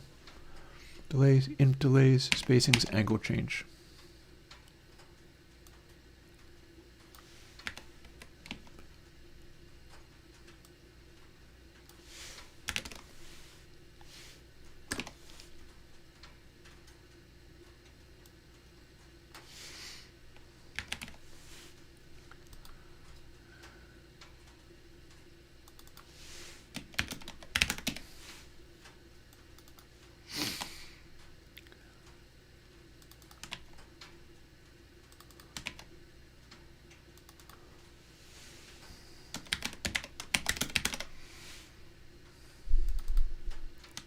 I'm willing to believe that actually survived and was doable. Although I can find out by running this, it's still not going to do anything, but it's going to make problems if it can't compile. Nope, it was fine. Cool. That's not bad. That's going in the right direction at least.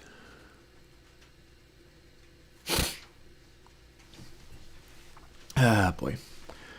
Float dry sample equals 0. Float wet sample equals 0. Right on. We know how to do this.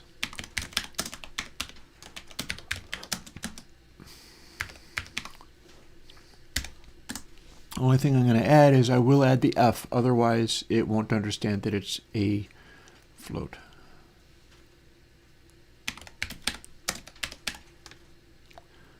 And looky there, it figured out what I was doing and it tried to throw in, oh, we've got more arrays.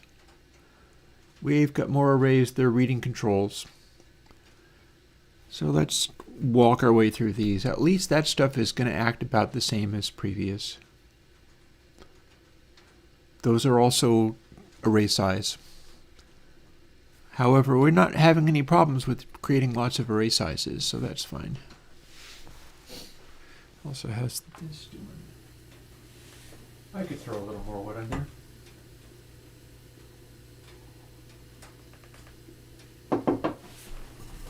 It's going to be really exciting if it turns out I can run this. And there's enough to this code. I can expand the window out a little bit and then be able to see how fast each runs. And that would be exciting. Although it's possible that it's not going to run that much faster. But using like Godot intrinsics like that, using the Godot functionality rather than just C# functionality, I'm pretty sure I'm going to get a speed boost out of it.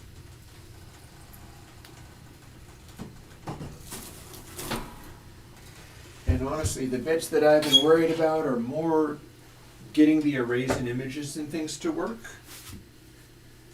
But it's acting kind of like they're working.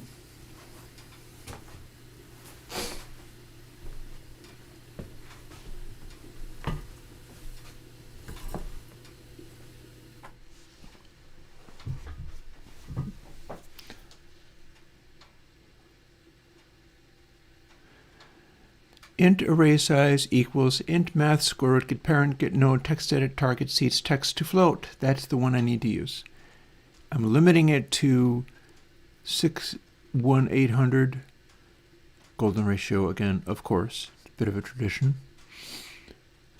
And then I am indeed using it for all of the things.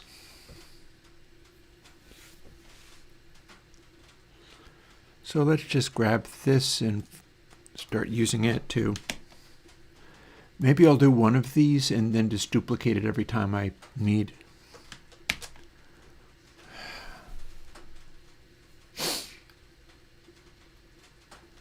All right, after angle change, there's this space. We're going to keep that so I can see where I'm at. And then we've got all the same stuff. I do need all of these. All these evolved in the process of my doing these things. So they're part of why the reverbs I'm creating are capable of being good, is that there's all these various parameters getting involved. So we keep reusing dry and wet sample.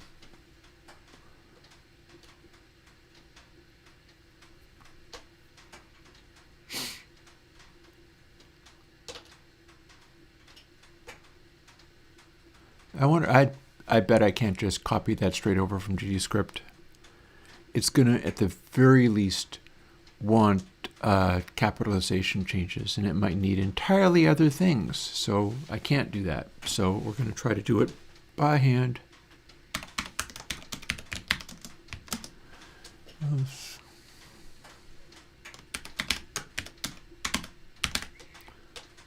The parent.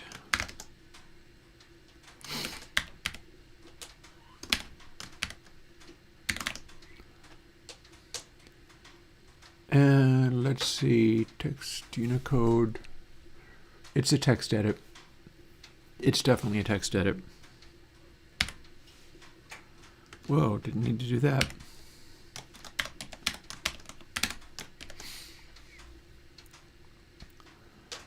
And we don't want that parenthesis there. So we won't have that parenthesis there. Thank you. I don't know why there wasn't a period there. See you later, Grunts.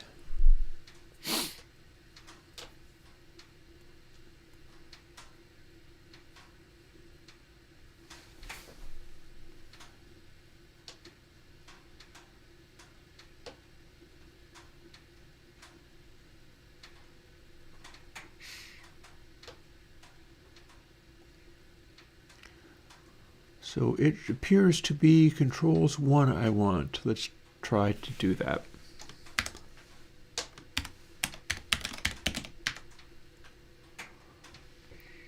Then I get to skip through those things and go dot text Unicode at. Hopefully we've got that available. Ooh, hello. Do we not?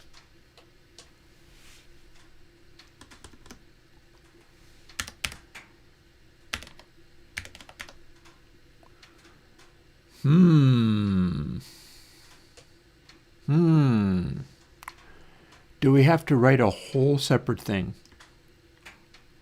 Or maybe I'd only have to do...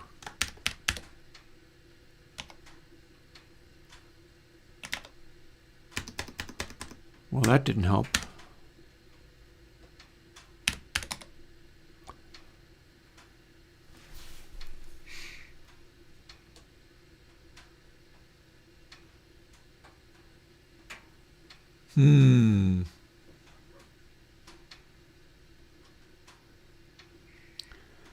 We have translation in store. That's going to be a problem. I would have thought, see, on the, you can't see it very well. On this one, you get to go get node controls 1, text edit node, Unicode at 0. That's going to return the Unicode number, if I'm not mistaken. No, it would be Unicode number, yes. Minus 65.0. So that's going to be an int or something like that. But we're forcing it to be a float. And that's going to go from like 0 to 1 because we're dividing by 52. So we're basically working through that stuff. This works in GDScript, but it apparently is a GDScript hack that has no direct translation to C#, and I don't like that much. But we can but try, so onwards. Let's see, place this here. Put that there. Now,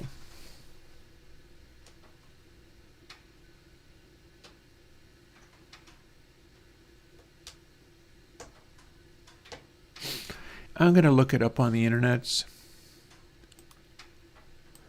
I don't really feel like dealing with what this is asking me to do, which is not to say that I won't do it. I might have to do it, but I don't really feel like dealing with this.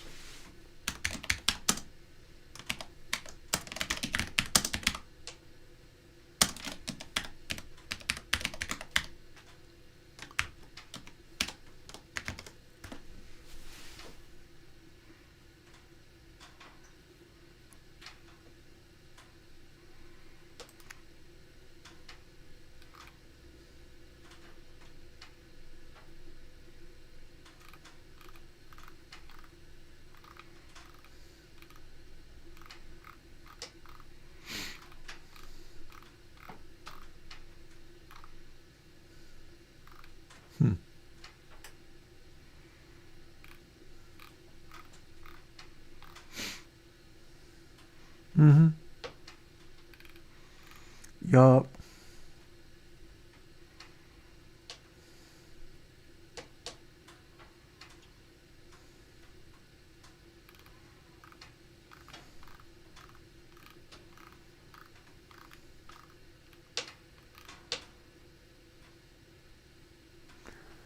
Okay, so there is something.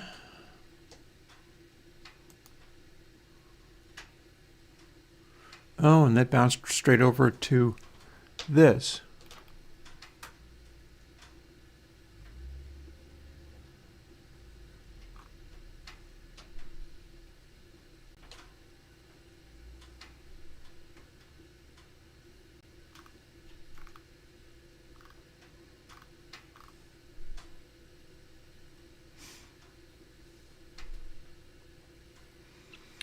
Well, we're trying to get at 0. So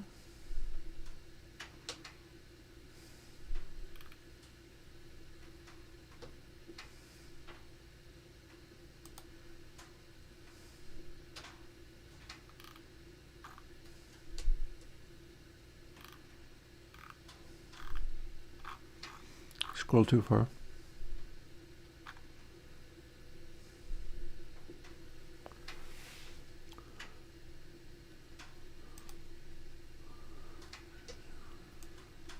You get out of the way. Thank you.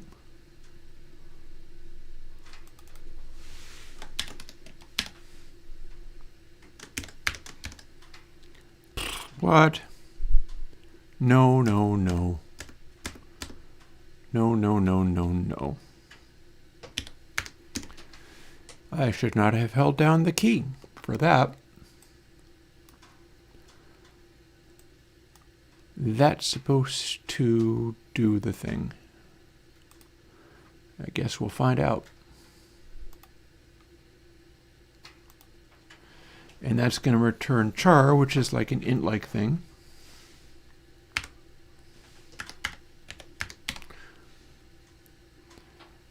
But then if I subtract a float, it should force everything to be float. Alrighty. In theory, that worked. I guess we'll find out.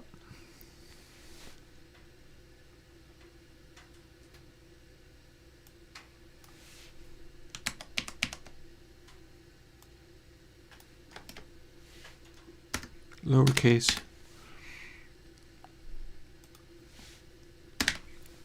Same deal. And then float greenness total. May or may not need to keep the, I suppose we can keep the comments, we just have to translate them to C comments.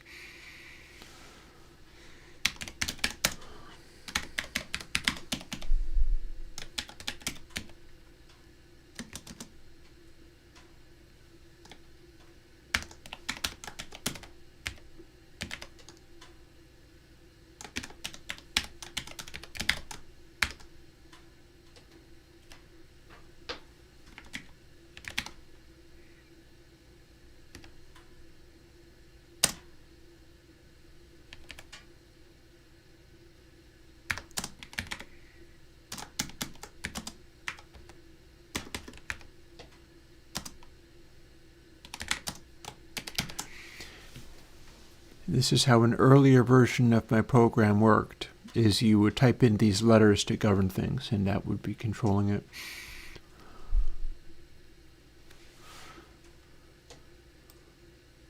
Let's move that back to where I can see more of it. And cool, cool. So far so good. Now we have a loop. Now we have a for loop. Let's see whether we can do range. Let's see if that's a GD scriptism.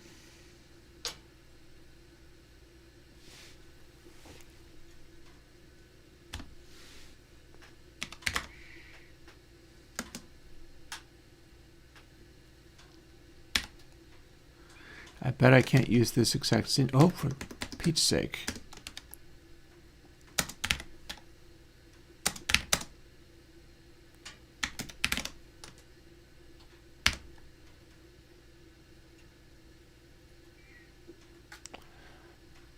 I don't think that's how that works. Also, it's got in highlighted in blue, but it doesn't seem to mean what I think it means.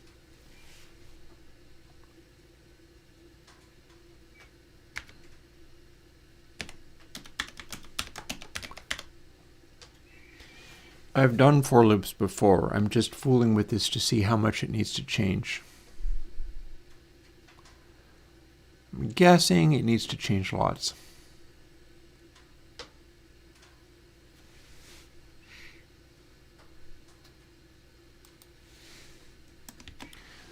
Oh yeah, it has no idea what these GD scriptisms mean. No idea whatsoever. So it looks like we do a normal C loop instead.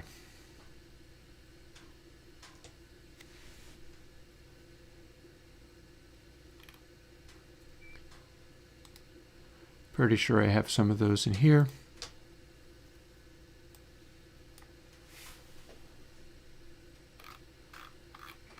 Maybe I do. Wouldn't it be funny if I didn't have any for loops in here?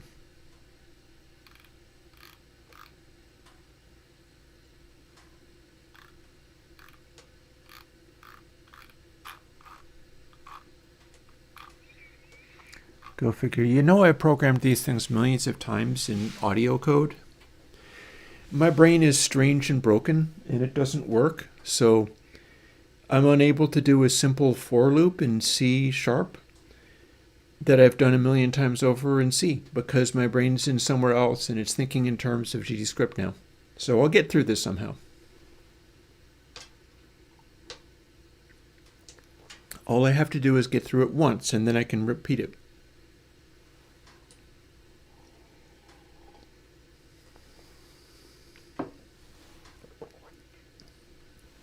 It's that getting through it once that's the challenge. And yeah, this is not normal. This is me being broken. Don't let it worry you.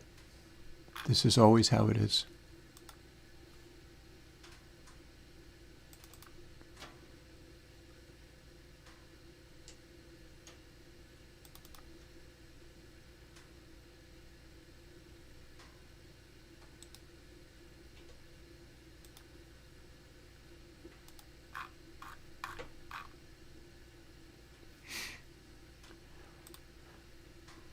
See, I've told you I've done this a million times.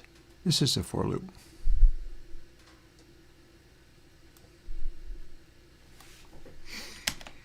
We're just not going to want to use x as the variable.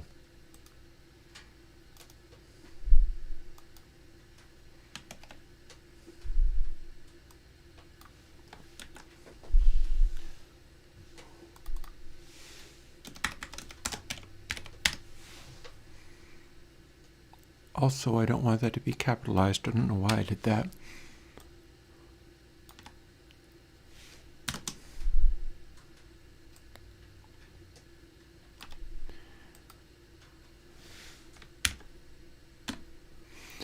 So the position of the plus plus in that is significant. I'm not going to use for each instead. I'm not going to do that.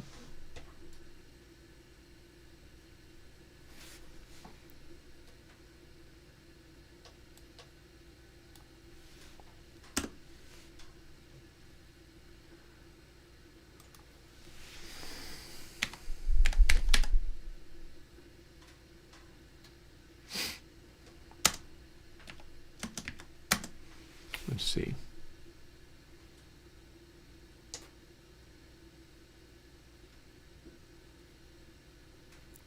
So another thing to be concerned about is this evaluation says less than array size, whereas int and range 0 to array size. And I do not know off the top of my head whether range 0 array size includes array size, although there might be a way that I can find out. Returns it with the given range.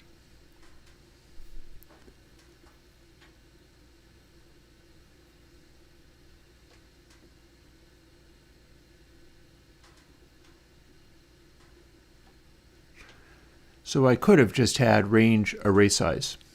It would stop before n.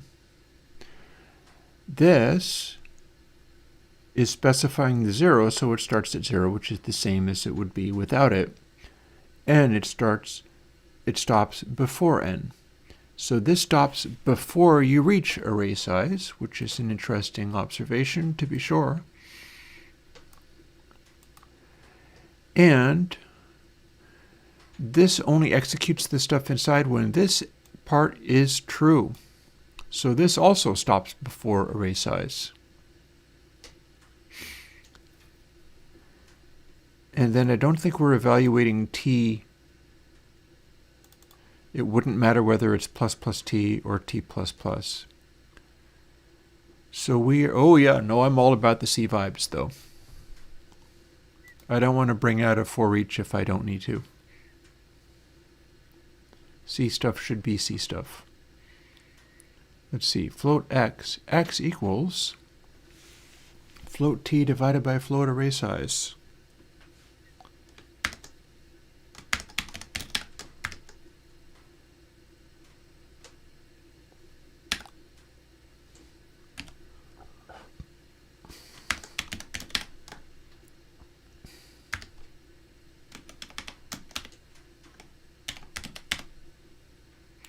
And it wants me to multiply it by 100 for a reason I cannot understand.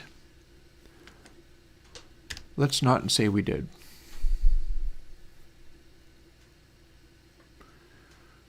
Also set up this way, I don't need the enclosing parenthesis, but that's fine. Also, are they all indeed? No, that's an int. It just doesn't need to be cast as an int. Why doesn't it need to be cast as an int? Where am I even invoking t? Oh, here. Well, hang on. Okay, so it's... Come on. Give me a break. If I did t divided by array size, those are both ints, and so it would give me an integer return. No, I'm in the right here, specifying everything has to be floats. I don't get why it would even say that at all. Go figure. Doesn't matter. We got there.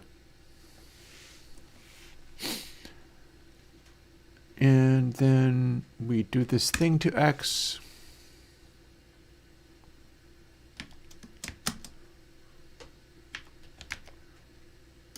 that a 0.0? Yes, it was. Minus.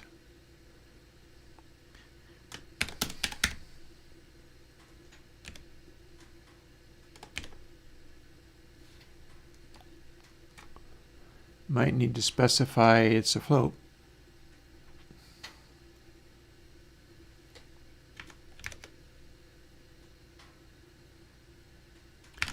But if it expects to see floats, I might as well give it to them. So we'll give it the floats. And then it's not happy. And why would that be? It would be that because I was handing it a float and 2 doubles into a function that requires doubles, and then I haven't hard cast it back to float again. And now it's happy. Now we actually do something with it. Ooh, I wonder how much of this I can just... Can we copy this line of code and just use it directly? Is it simple enough? Well, it wasn't happy about that, but... Can we start throwing F's in there and make it be happier? No.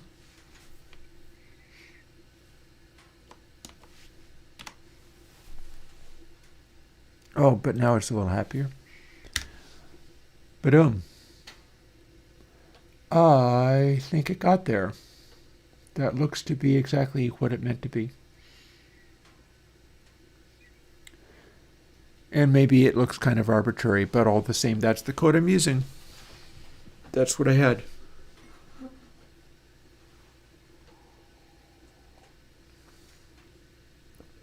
Now we duplicate this over again for adjust red and adjust blue, all of which have their own little idiosyncrasies.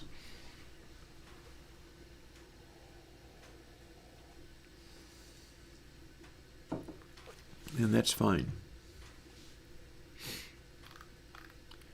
Because at least we're getting a little bit of progress. We'll be on to the actual processing code before terribly long. Green, red.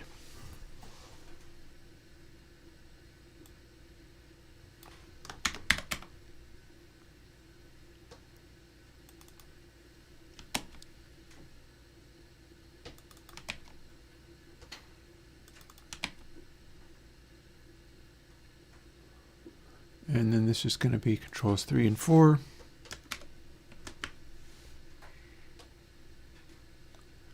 I assume I'm looking for redness total. Maybe not. Maybe not. I'm not quite sure what's different there, but I can find out. So we do not need redness total for this one. Fine. Then we won't use redness total for this one. See you later, Guybrush.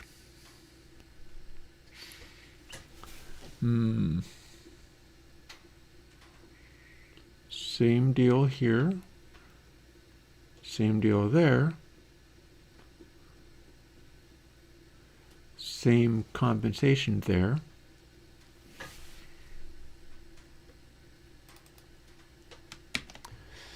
Slightly different this.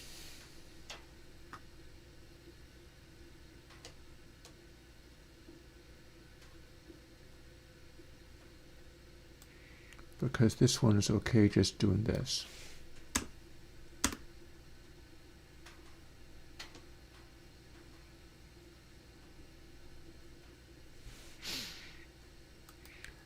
I do have a tendency to have superfluous parentheses. I'm basically fine with that.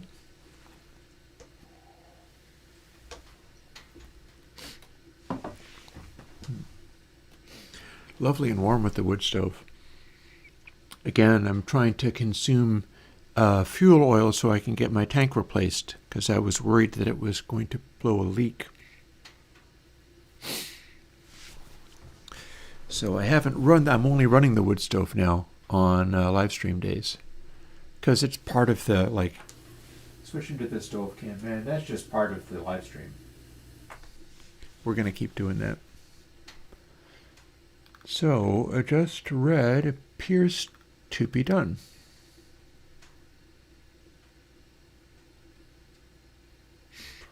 Adjust blue appears to be exactly the same as adjust red, so let's copy from there.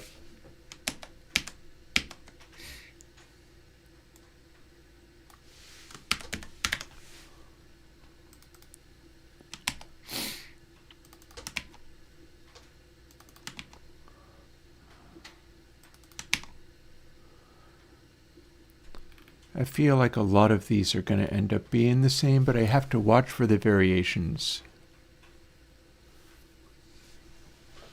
So if I don't do the variations, that's going to be a problem.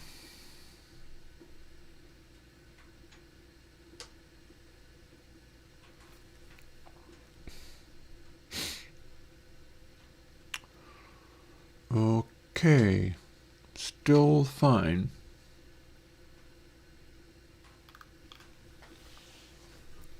Next we do a adjust shape, which I think is slightly different. Maybe not, but I forgot to update the controls.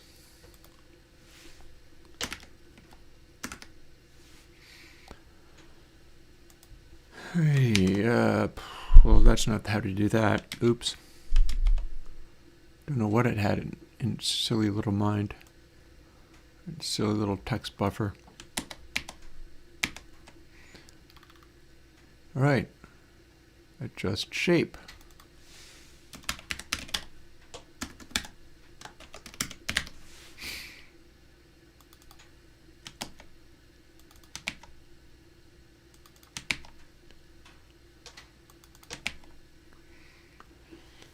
Let's check. Okay, that one we want Control 7 and 8. Got there. Did that.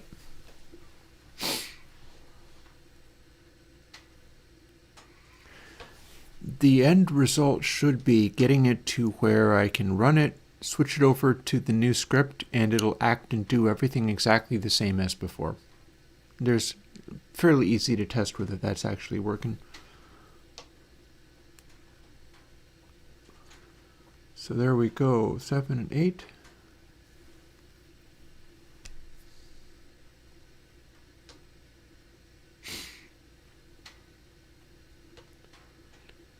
And x 1.0 minus power 1.0 minus x 2. That is still the same, but I see a variation.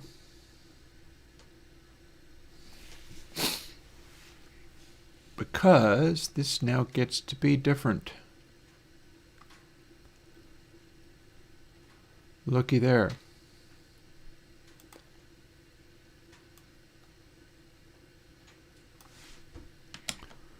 That would have been me punching in stuff in other text fields to get to that value and then using it.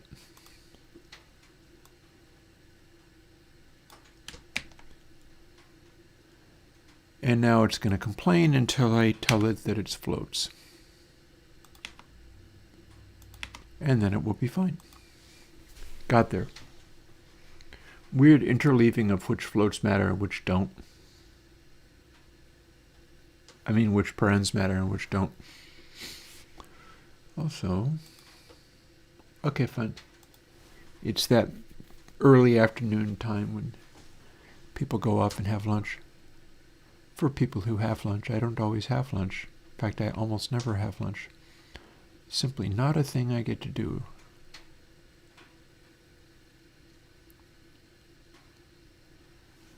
Okay.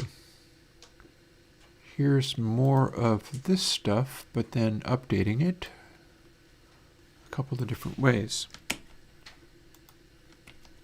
1, 2. Force early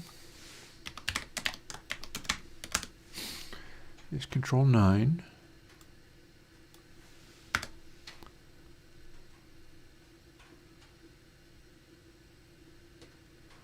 Times 0.1. Oh, float force early. What am I doing?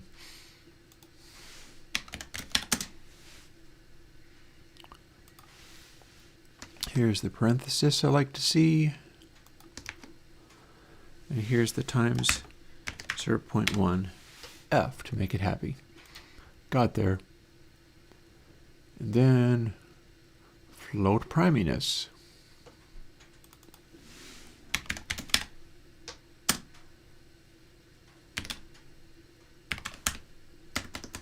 Let's spell. Got there. And then that one does use this native form, except for it's controls 10, so I need to not have it say controls 8. Got there.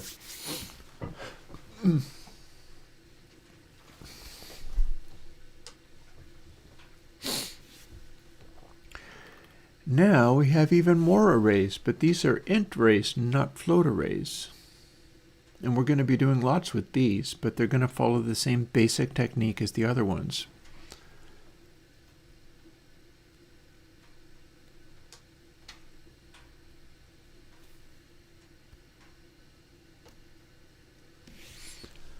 Well, I have a vague idea as to how I should go about doing that.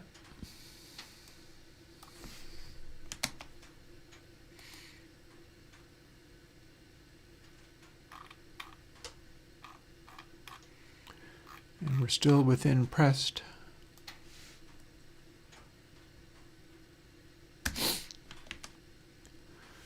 Rather than float, this time it's int.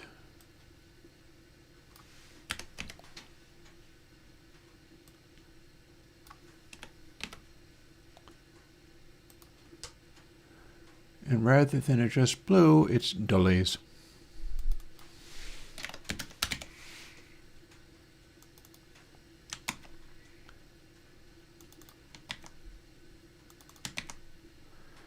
I can do delays each time, and then rather than array size, it is 37 for both of these.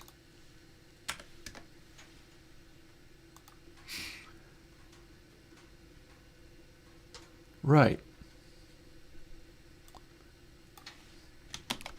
Once more with feeling. Rotated.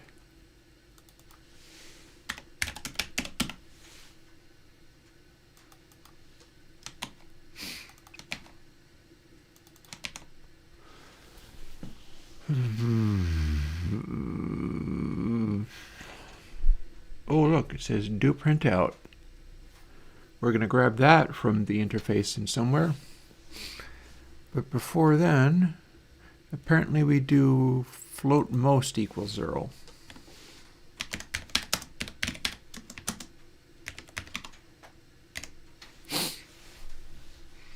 Then we can do printout, which is also a float.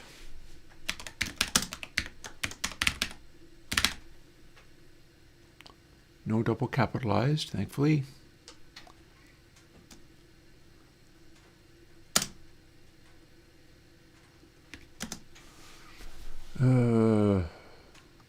Text to float. Well, I think I've got that.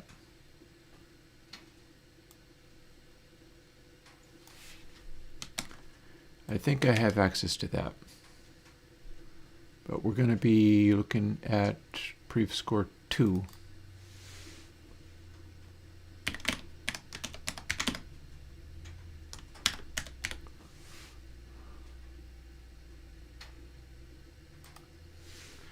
Cannot convert? I bet you can.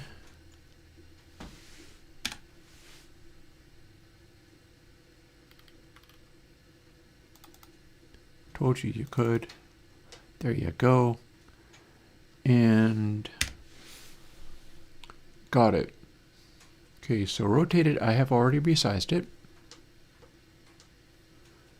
Need to do iterations. Okay. So some of this is numbers that are updating themselves to run faster if the routine is faster. It's keeping track of how many milliseconds go by. And it will do more incarnations of the inner loop if it can. So this might prove very different behaviors than the other version. But first I kind of got to go and deal with this. So let's see, I just did that. That was fine. Don't need to do rotated because I've already done it. I need to do iterations. That's next. Okay. Iterations is an int, but fine.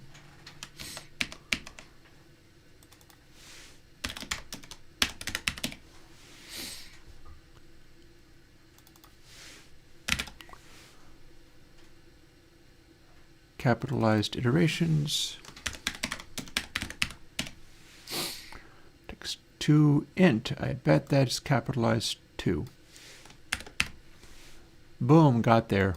No notes. Perfect. Perfect in every way. But I forgot to do divide by 2. Got there.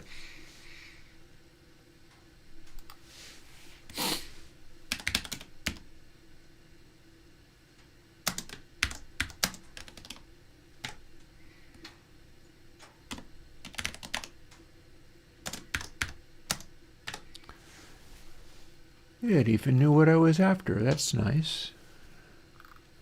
Now we got a few more.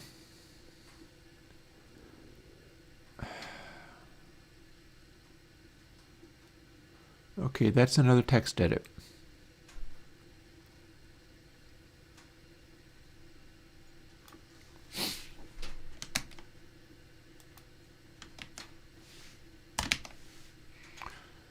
So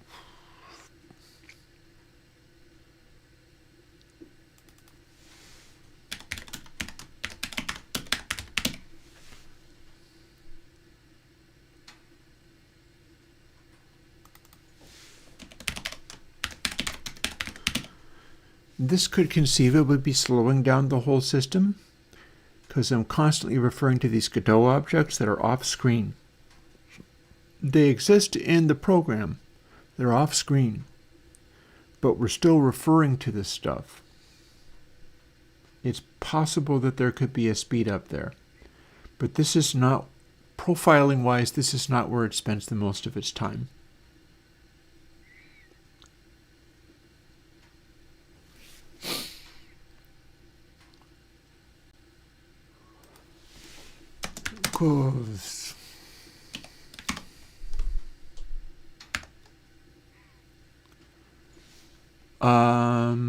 That's presumably what it's meant to do. Let's see if that... Oh, no, it's not.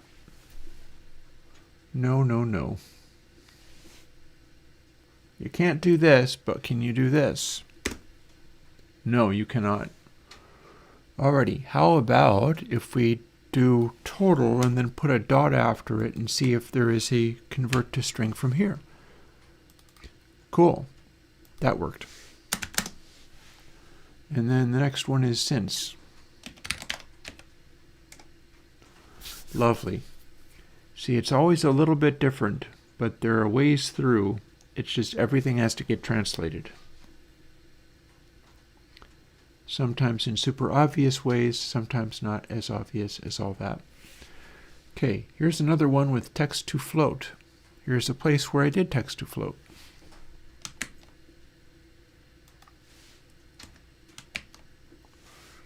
Target seats. All lowercase.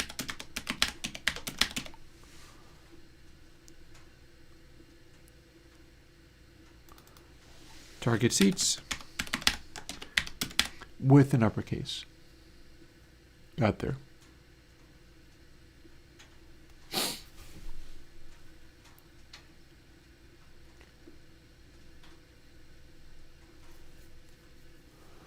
Alrighty.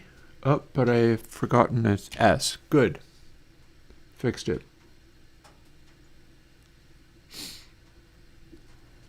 Now, time to do a really, really big loop, because this is where the big loop lives.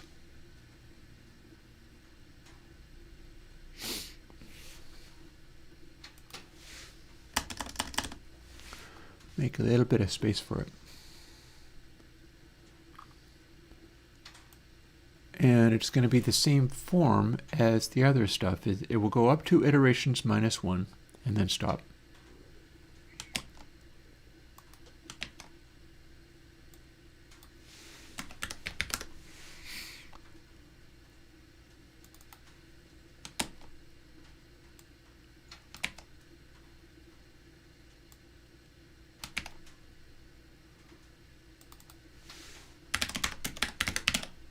Got there.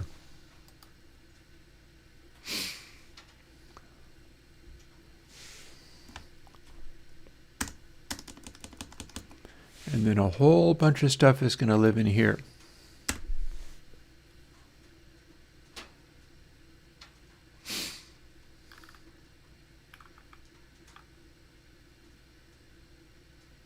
Ooh, we're calling random in there. I wonder if that's going to be okay. I guess we'll find out.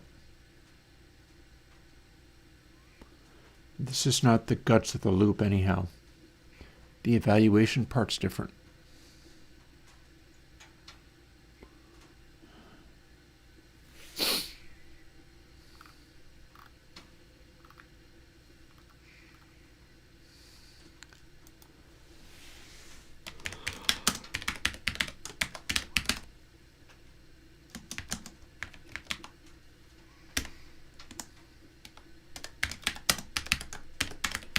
Oh, no capital.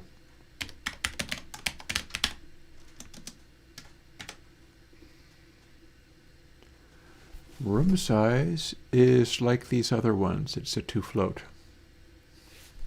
Oh, but more. But there's more.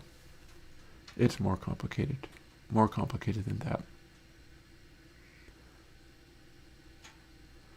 But the basics of it are still the same as do print out.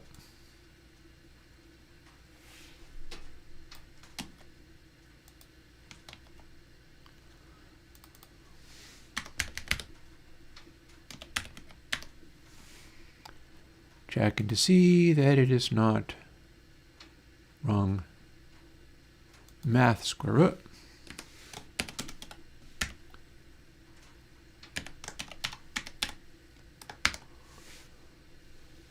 You gave an extra parenthesis that I did not wish. Thanks for that.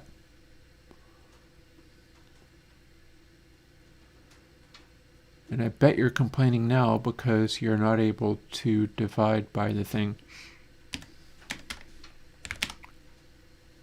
That's not right at all. That's closer.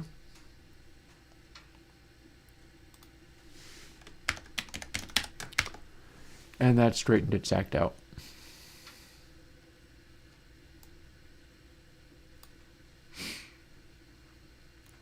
I would like it if JetBrains Writer let me have as wide a window as I wanted. I do not like this line here that makes it wrap.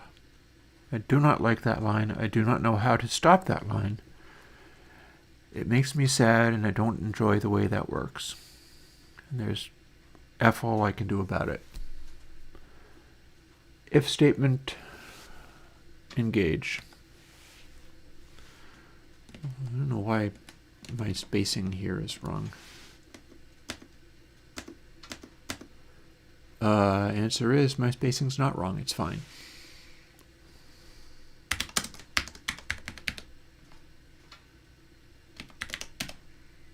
Roomsies. We're getting runsies. Zoomies.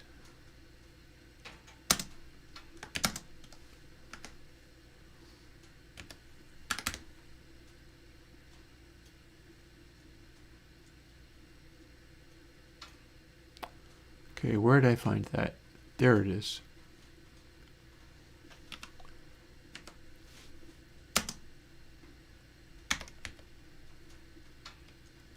Lovely.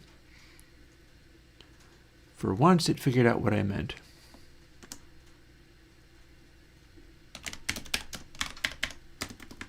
No, green.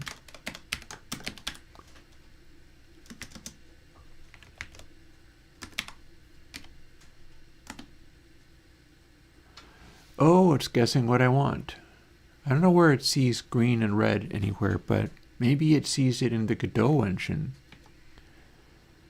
Maybe it recognizes what's happening based on... And now I can't again. Give it a chance. Got there. See, it figured it out. I'm just eyeballing it really hard to make sure that it's not capitalizing things wrong. I don't trust it at all.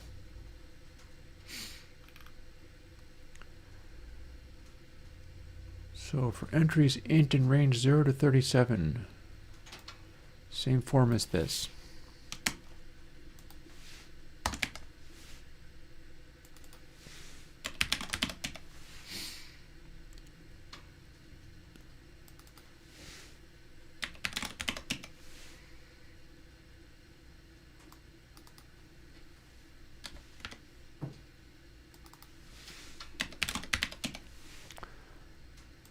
And now I can type one curly bracket and it will give me the other.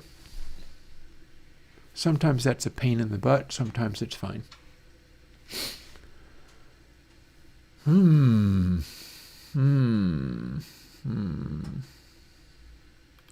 Oh, we're doing a random thing.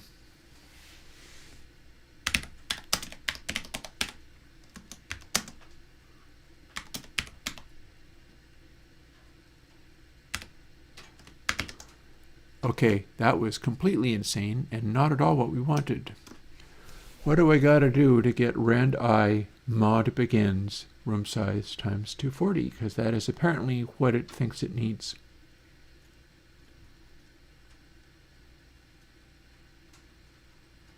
At least that's where we left off.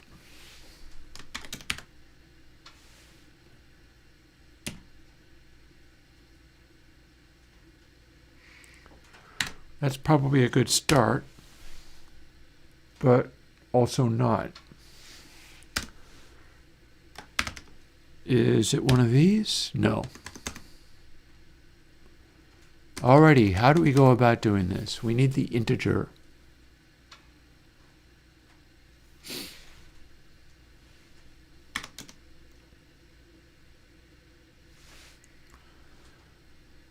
I feel some of this is not the Godot one at all.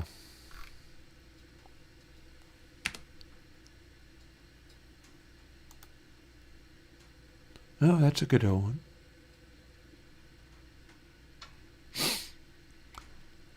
That is for float.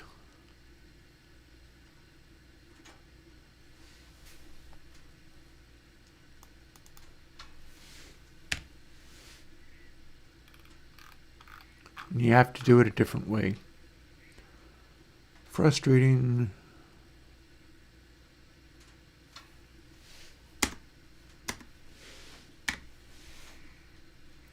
Oh, you can do a different one from System Security Cryptography. So now what I'm wondering is, was I doing random stuff in the video game? One way to find out. Bot CS. Are we doing random? We are. Okay. Here's the equivalent right there. GD rand I.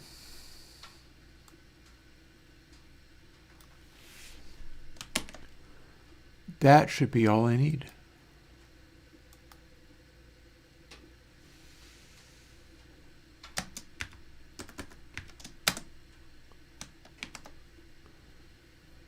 No, it's not perfect, but that's a start.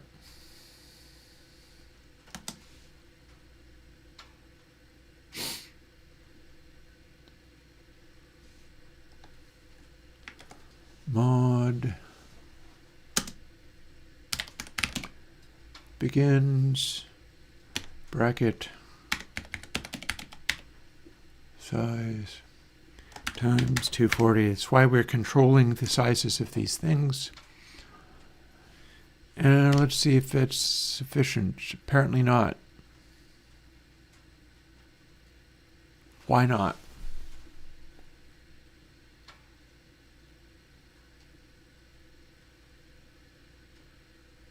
Oh, because room size is a float. Alrighty then.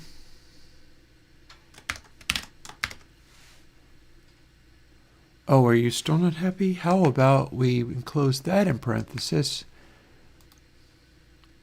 And then what's the matter with this? Can we cast this to int? We totally can. I don't know why rand I would not be an int, but it's not. So slightly different language, but that said, all of that is almost certainly the same thing. And we even got to use the GD randi that's the same as in GDScript.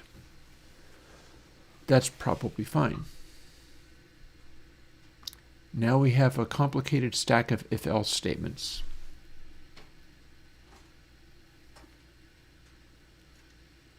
But if statements may possibly be copy-pastable in such a way that it'll kind of sort of work with a little textual tinkering.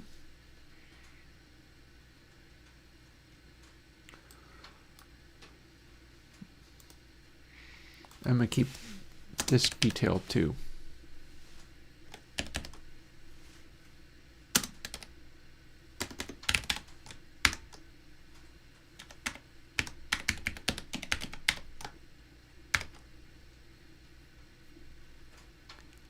It is commented out, yes, but still. Hey, Root Node Enterprise. Yep, I'm busy doing more work. This is for the purpose of hopefully making my reverb generation run more efficiently. Don't know how well it's going to work. I'm currently trundling around doing the hard part, which is porting everything from GDScript. If I can do this one version, I should be able to do the search for version, which I used for things like verb tiny and verb thick. So let's see, a lot of stacked stuff in here.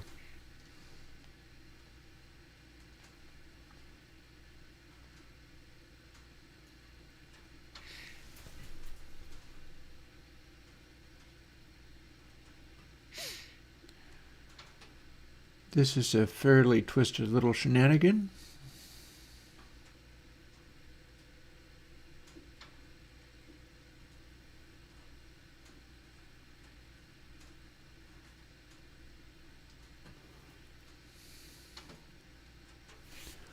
Let's keep all the comments.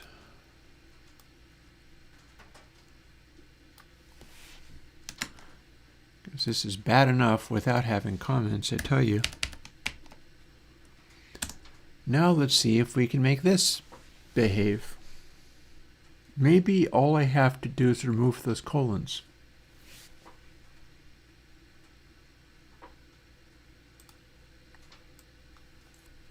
One way to find out.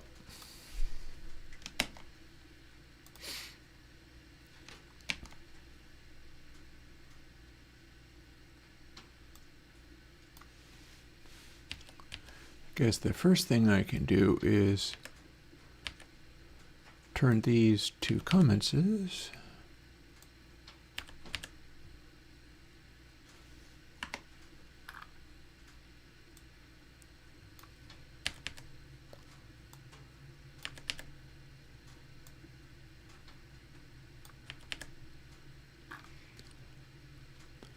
Now let's see how well this works. Ooh, hi, what's going on here?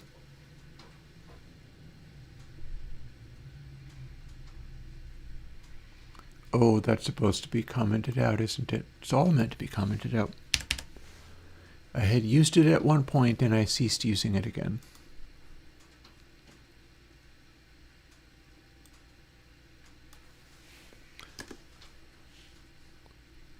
So the colons are an issue.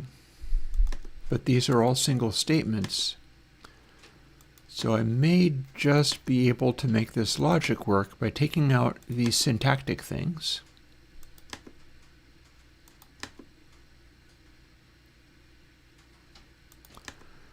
And putting in a whole bunch of semicolons everywhere it needs those.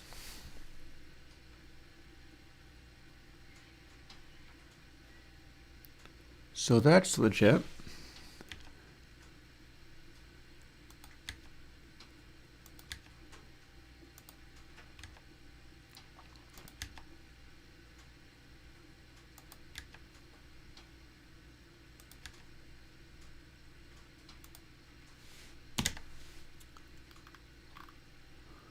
Well, you look at that. Okay, so The line indenting is not correct.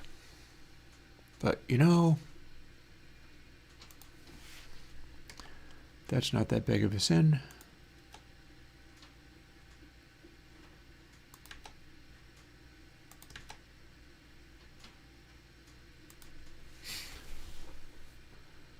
It seems reasonably happy with that. Maybe that's going to work fine.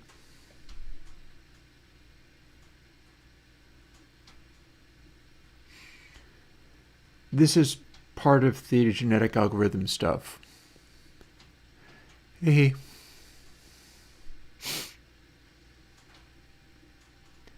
So, and when I say genetic algorithm stuff, what I mean is it's getting fed random numbers, but you know, if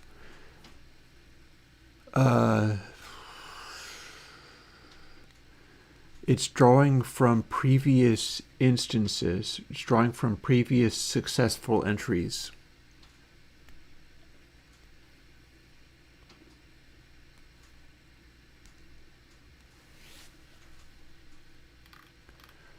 No, let's assume we got that successfully done.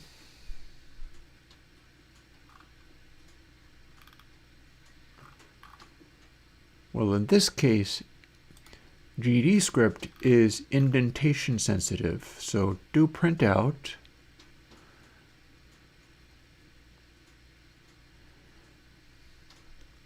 is outside this loop.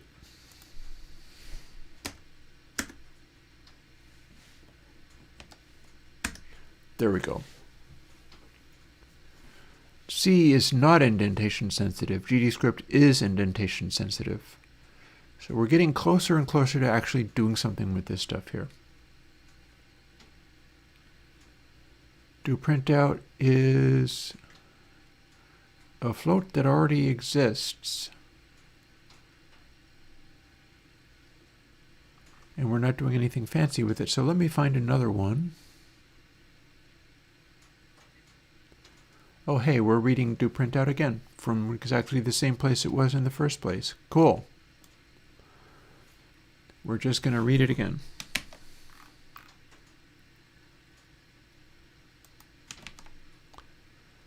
Boom. Got there. Oh, have to define.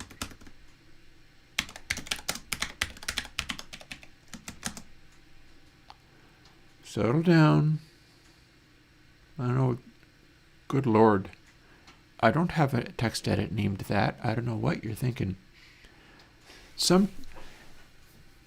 JetBrains Writer tries very hard to be like all AI enabled, but mostly I just see the hallucinations. Usually it's just getting in the way. I'm keeping it on so that I can see what it does and whether it's any good. Every now and then it identifies a pattern that I'm trying to type and successfully does it. This is not such a time.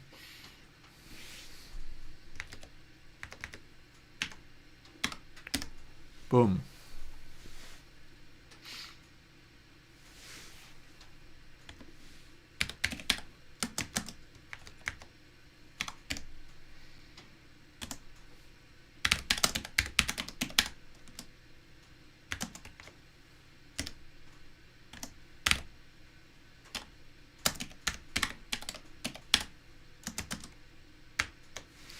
Let's just take that literally from here so I know it's exactly the same.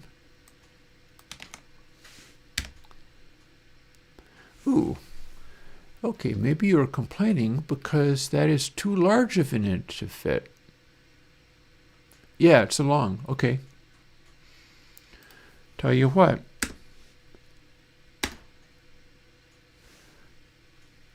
Take 2 9s off of that and it's not a long anymore. And that should still be fine. I didn't actually have to worry about this bit. In GDScript, it figures out a way to make it work.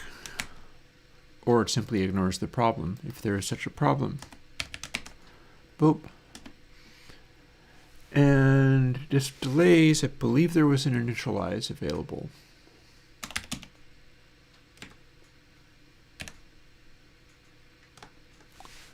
There is.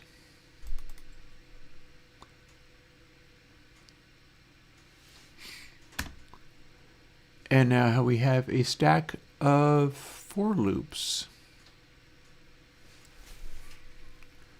So that's going to follow the same pattern, but I'm going to do it in C style language. But before I do that, I'm going to rush off and use the facilities. Let's do the thing I did before, loading up something like this, putting it on to play at some suitable time, and showing what it looks like in Dark Meter.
is from Null Pointer. I guess that's what I was up to on that day. That being 2020 11/19, 19th of November. Let's get back to the coding. And I'm going to check and see. Yep. Thought as much.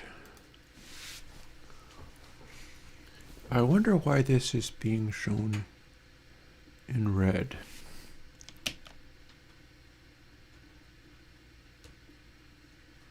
Huh. Does this compile and run, or am I in the middle of stuff too much? No, it ran.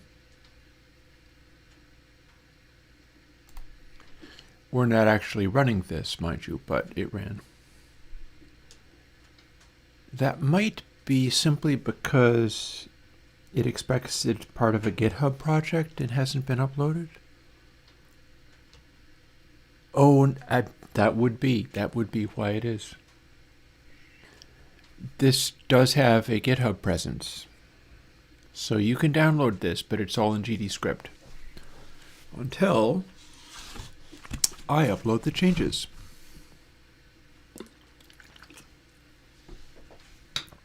And then it will be available.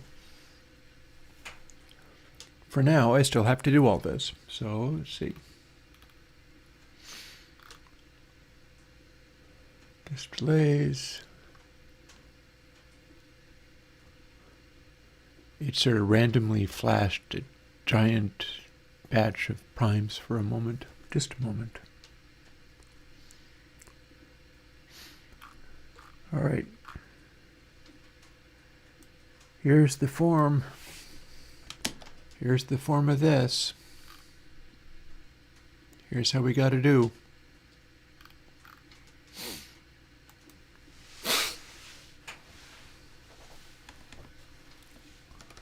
Nested loops, nested loops.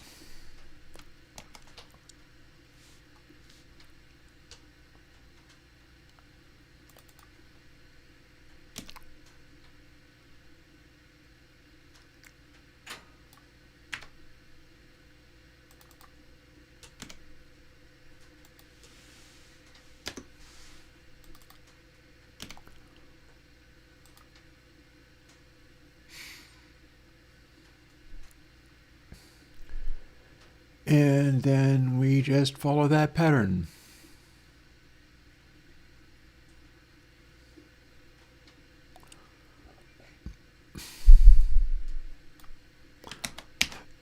B, C, D, E, F.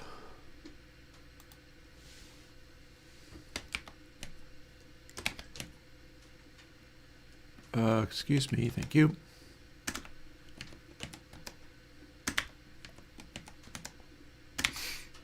There's all our levels. 7, 13, 19,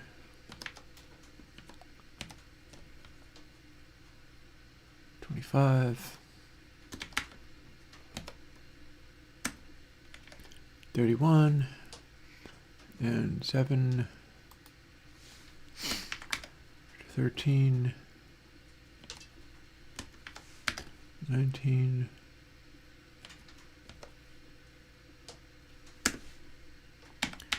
25, 31, 2, 37. Now all these have to be updated to be the correct thing. B, C, settle down. D, it always wants to insert something, and it's always the wrong thing. F, but as long as I step to the side, we can get around it.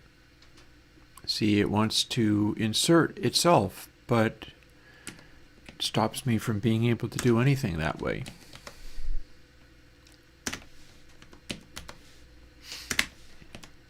See? Have to step aside.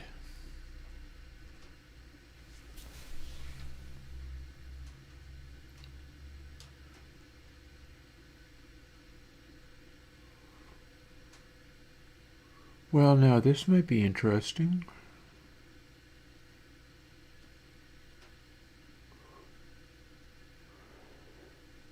Can we just... Normally I'd be putting angle brackets in here because it's in C. But maybe it doesn't need them.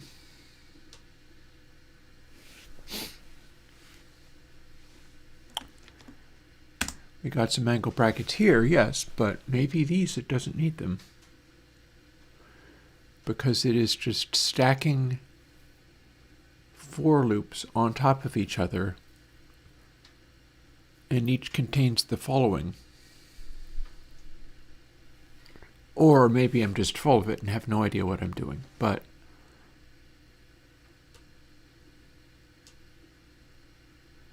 I suspect it needs the angle brackets. I suspect that needs its angle brackets. Because see how the indentation of this GDScript version? I don't trust this to actually just loop everything in the smallest loop over every single one of these other ones. I don't trust it. We're going to put in the angle brackets.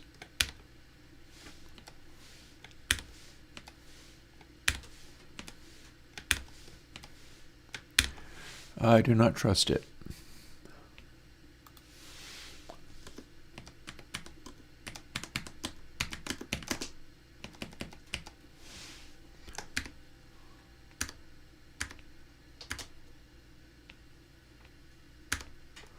There we go. It even arranged it for me. Okay, so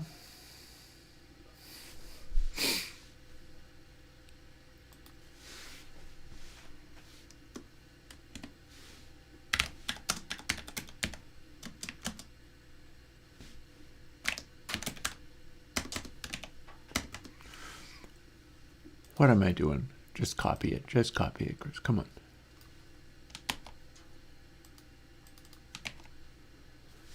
That's all you need. You're fine.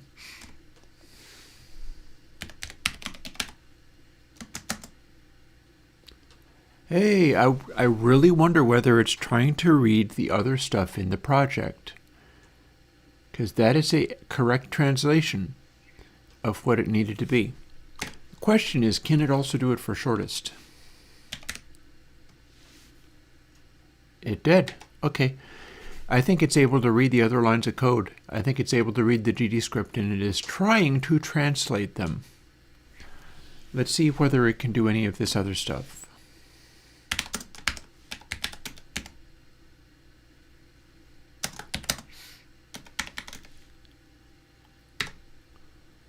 Okay.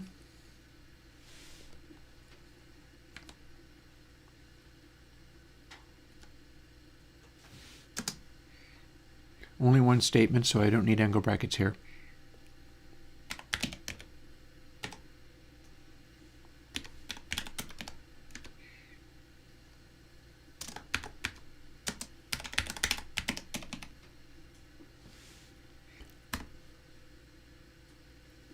Oh, got there.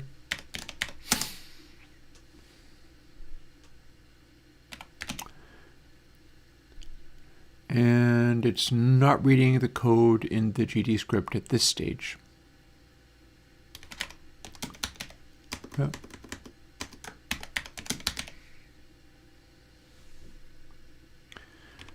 Because it's literally right there, but it doesn't know what I'm up to.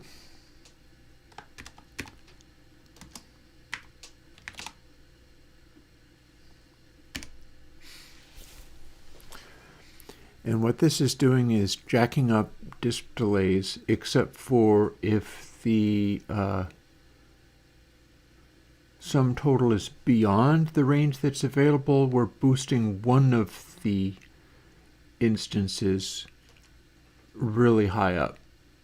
Because the most they stack up makes it worse. So if it goes beyond array size, that one will count as worse. So, got there. And then one comment. out of here. And then the assertions after that, we get to do just straight up, nothing even needed. So there's our for statement. Here's some space we can put stuff in here. That rotate is going to be changed to a C comment, but the rest of this is completely fine.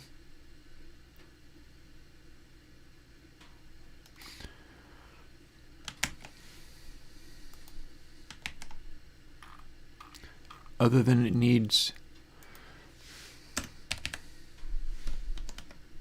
something. Other than it needs semicolons.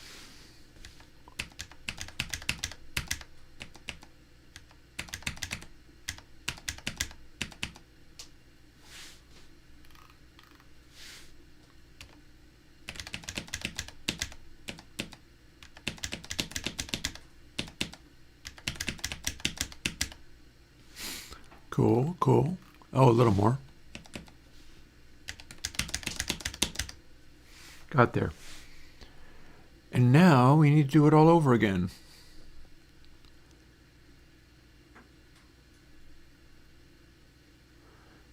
Because we are measuring it from across and down.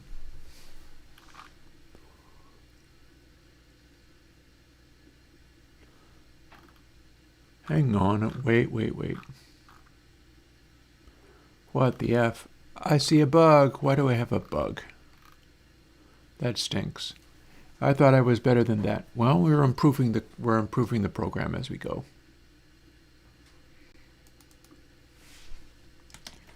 It's supposed to say this.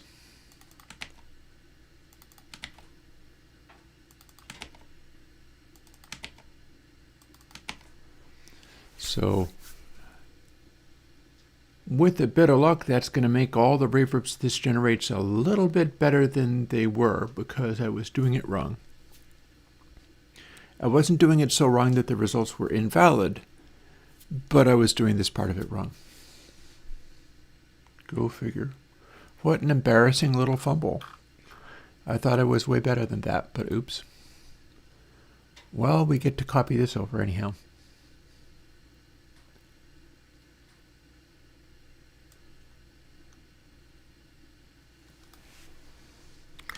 This part of the work is done, and the update is not going to be hard.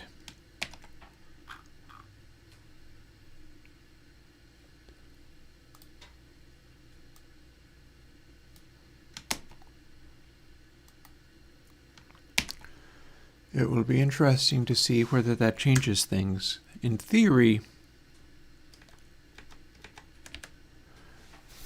what I just did there will have made it better.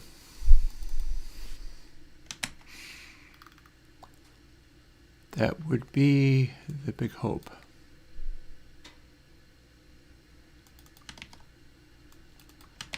There we go. You need to say this.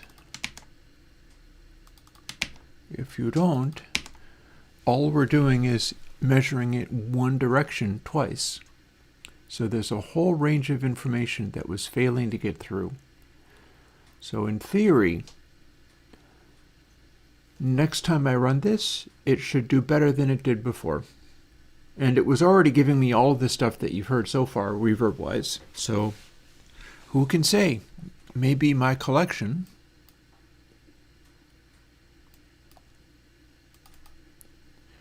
This is my collection. These are my reverbs. This is my current best. Maybe they will all become better as going forwards, and I'll replace all of these. We shall see. Or maybe it'll make them all worse, and then I won't be able to replace them. Probably will make them better, though. All right, where are we at? Where are we at? We just successfully did this bit.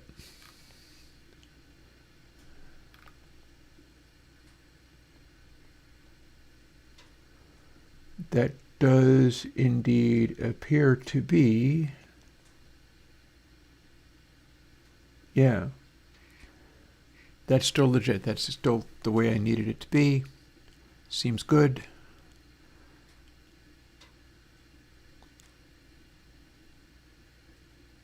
Huh. Local variable hides field search 6 total.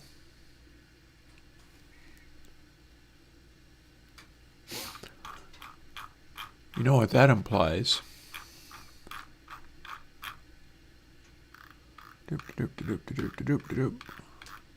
Out of the way, you. That implies we don't need this.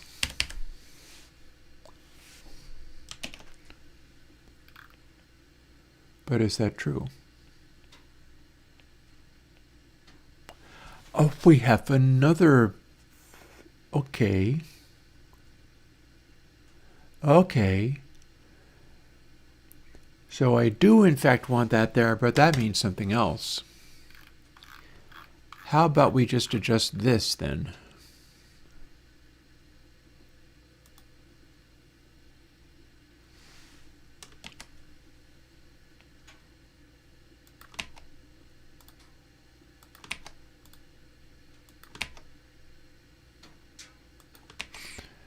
You just get to be named a totally other thing, because you're a temporary variable anyway. And then same with the local variable here. See, there's all kinds of stuff we're doing. And that applies to this as well, doesn't it?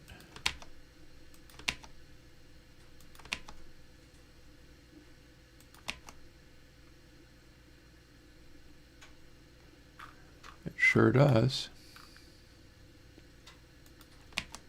I don't know whether this one is worrying about whether it is shadowing a global variable, but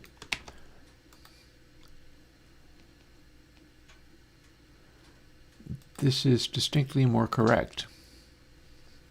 So cool. I'm glad that I'm going over this because I did not know about those particular issues.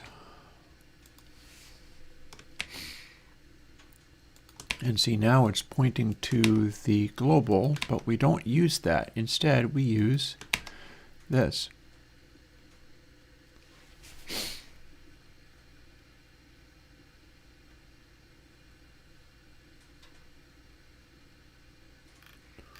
Cool, cool. Keep finding little details of things. We keep coming up with little improvements. That at least is pretty cool. It's funny how it works. It's like, I've run this for so many hours, so many days, grinding away, slowly trudging through, rendering out the results of it, trying to see whether I can get it to give me better reverb results, running it overnight again and again and again and again, like tens of dollars of electricity probably in the computer running it for so long. And I would have wanted to believe that it was perfect. And I've discovered that there's countless hours of wasted time with it not doing what I thought it was doing.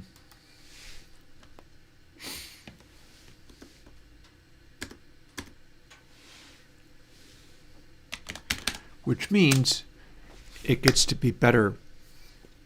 That's really the takeaway. So if you liked my reverbs before, you didn't see nothing yet.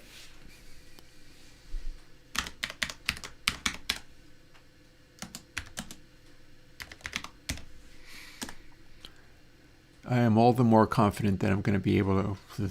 I don't know why it's doing these things. I'm willing to call that hallucinations. It's like, it's sure it knows what I'm up to, and it's always wrong. Always, always wrong.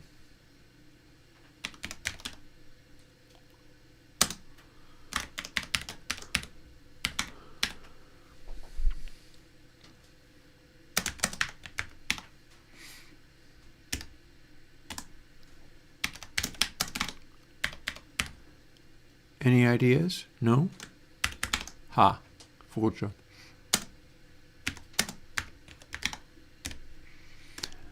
And, oh, it still thinks it knows what I'm doing. Honey, no. Also, notice this. Check out what it thinks it's doing. It thinks it is recognizing a pattern and following it, but look closely. If I believed it was following this pattern accurately, it would throw in a bug for free. And literally all of that is stuff that it's making up. And I have a slight typo. The green on bright should be capitalized B in there. Yeah, this is JetBrains Rider. It's very cool in a number of ways, but check out the interesting bug it wants to give me. If we were copying all of these to make it be in the red channel instead of the green channel, it's just written red bright equals 1.0. The pattern it's supposedly trying to copy, in the belief, oh yeah, that looks like it's copying the pattern. It looks like it's going to do exactly the thing. Oh no. Green bright starts at 0.0, and that is correct. There's no such thing as red bright, red on bright, or red IAR. But if I thought it was doing that and filling it in for me, it would be giving me a bug. It would be initializing red bright to the wrong thing. Thanks, JetBrains Rider. Very helpful of you.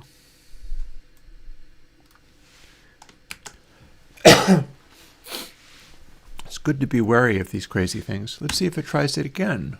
Oh, it tries it again, and it is continuing to do the same bug.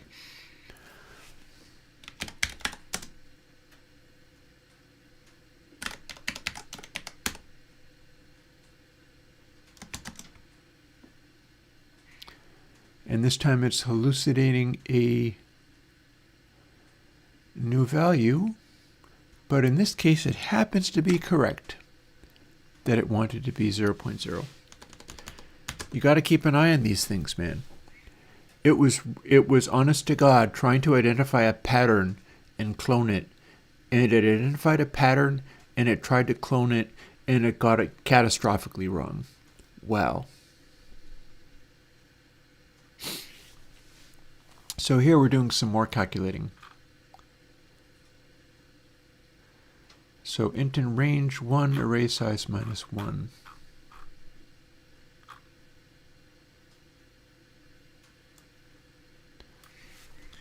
I've got a pattern for my for loop here. So after green average,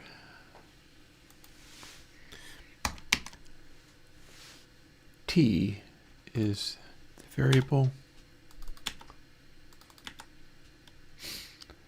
and it starts at 1, not 0, and it goes to array size -1, not 37.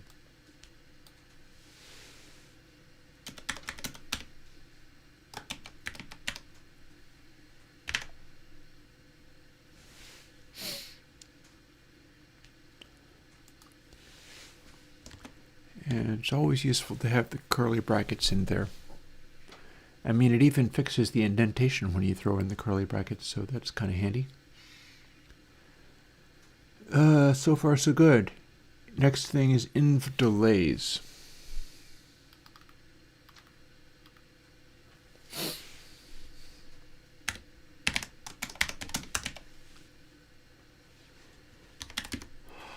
Oh, sorry, tired.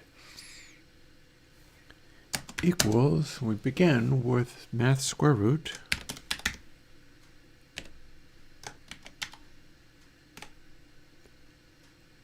Disp delays. Oops.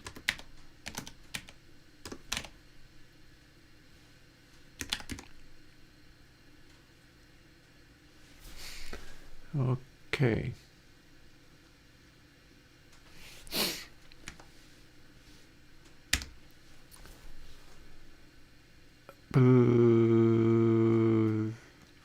That's going to be a double, isn't it? I think inv delays is one of my float arrays. Let's find out. Yep, it was. If disp delay is larger than 0, then thus and so. both of those are indented, so both of those need to be within the if statement.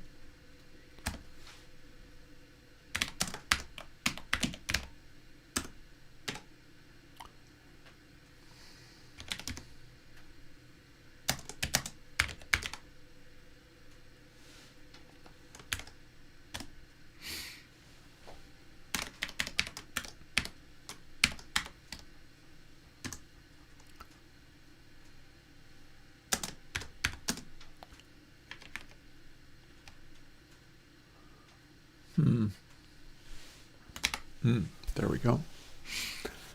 And unprime count plus equals displays.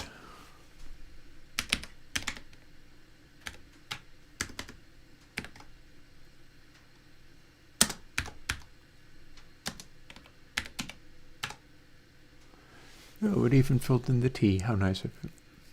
Lovely. That's all that's in that if statement. But now we have a slightly more complicated pile of stuff, which is going to require some changes.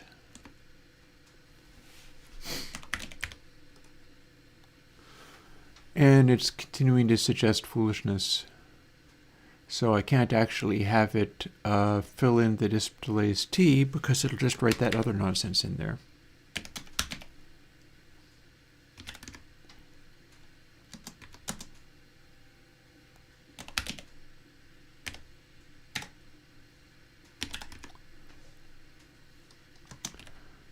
Divided by this stuff. Well, let's see what happens if we just paste it. I bet I have to put in math next to that sign.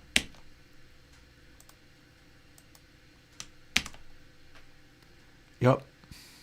Also, float doesn't get to be by itself that way. It needs to be in its own parenthesis.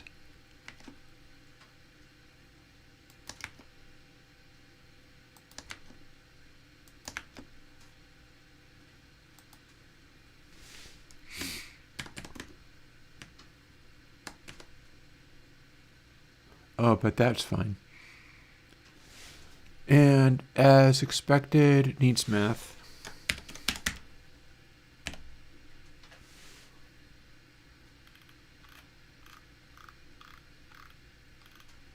Got there. Capitalize it.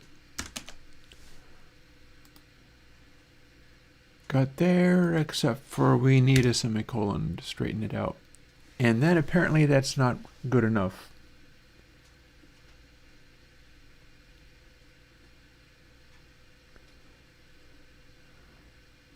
Well, one thing I know is we're working with float, so let's make that be a float. And it just shape this another float. So we force this also to be a float, and then it's fine. Weird that this is not highlighted.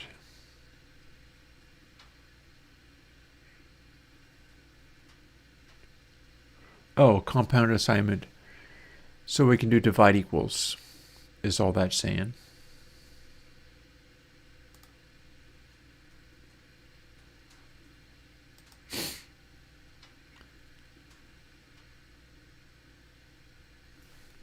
You know what? Fine, I'll do it.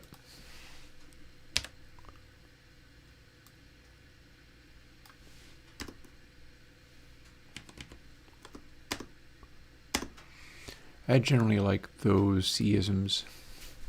I generally like that stuff fairly well. Alrighty. I gave more space than I needed. Okay, next thing, most equals max, etc., etc., etc. Well, what if we simply copy that over? Let's copy all these over. And put them in here.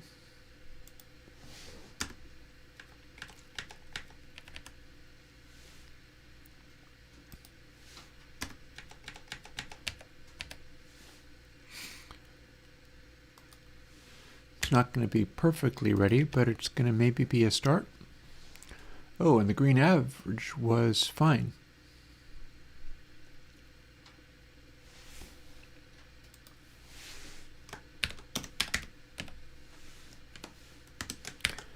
Capitalize, and we got there. And it seems happy enough with it, so cool. And then the indentation change here means we step outside of this bracket and go if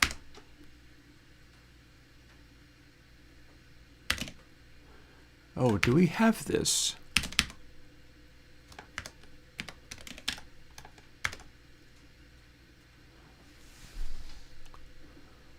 Do we have it in math?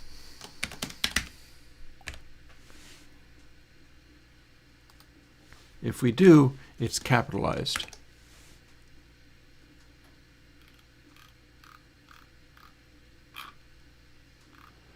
Apparently not.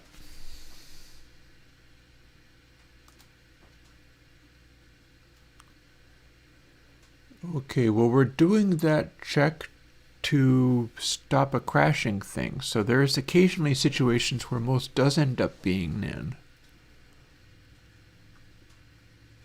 So I do need to check that out. Let's find out whether we can do it on most as a variable. Do we have isNan here?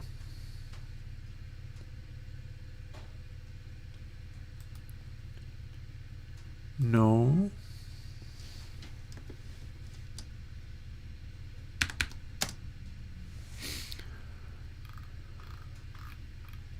Have we got nan in here somewhere?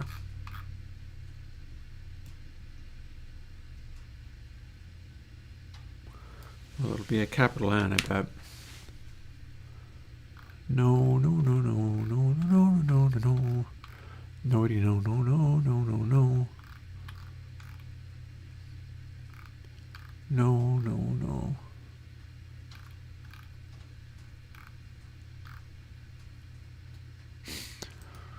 Well, what if we start with the float variable type?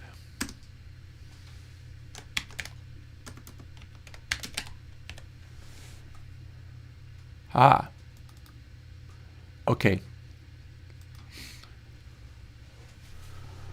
So if most equals float nan,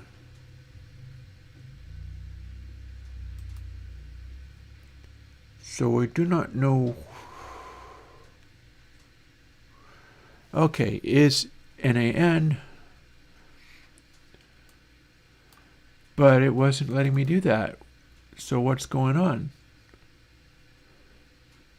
Is nan method. Okay, that's going to return Boolean. Maybe we just go like this.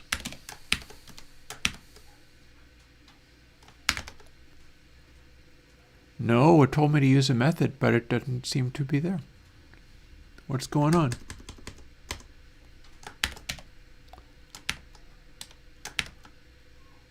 No, that's not there either. What's going on?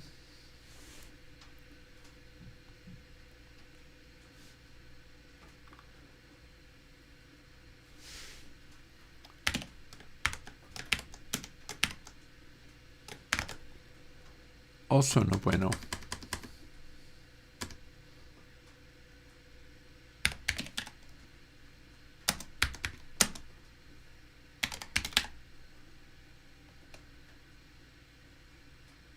Oh, is the method part of float? That might be. Maybe you have to do float dot is nan. Aha. Aha. Lovely. Got there.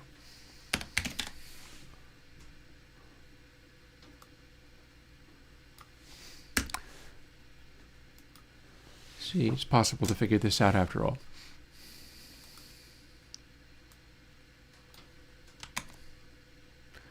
So this is a slight change. I have to do it off of float.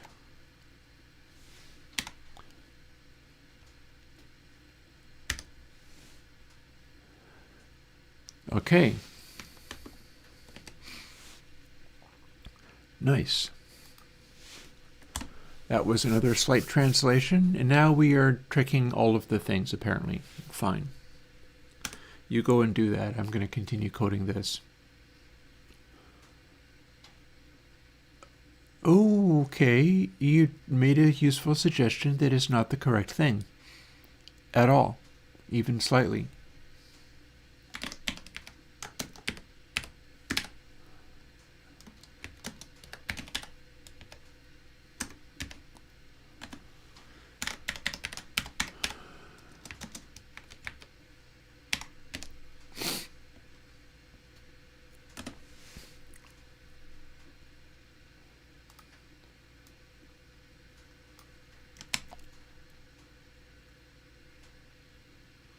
Ooh, what are we looking at now? I think I see another wild hallucination zone. It was in there trying to do crazy things. Yeah, see, it's trying to do all manner of other crazy things, which has nothing to do with what I actually intend. Hey, Volkomas. Yikes.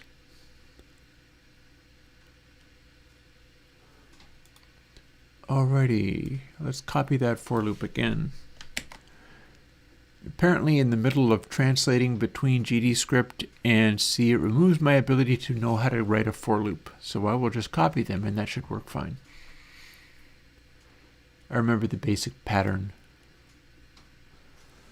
Here we are doing for very sparse arrangements reward primes.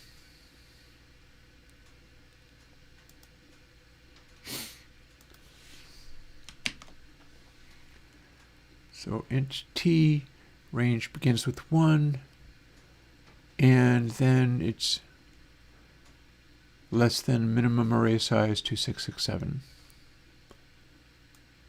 And we are in fact doing t++,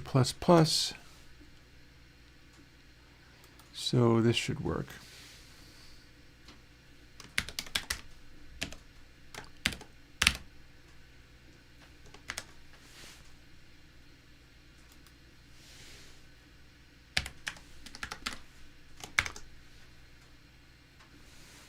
Lovely. Now we need more curly brackets.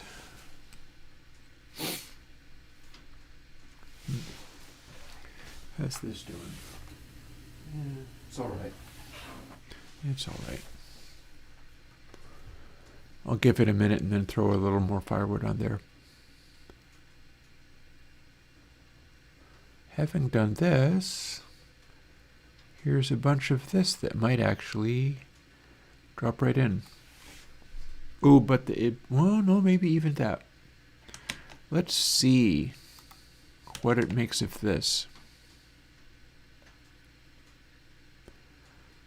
Well, it does not like that.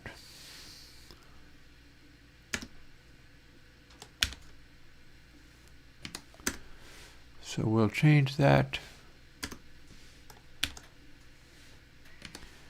to this.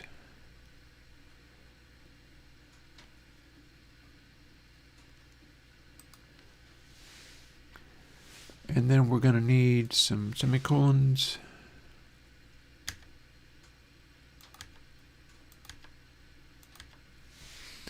Then we're going to need some close and brackets. Got there. Ah, but we still need it to be floats. That's probably all it wants. Yeah, that was all it wanted. Okay. I'm going to count that as enough. On to most equals max most 0.0. That is after this indented stuff, so it has to be after 4t. In fact, it has to be after this.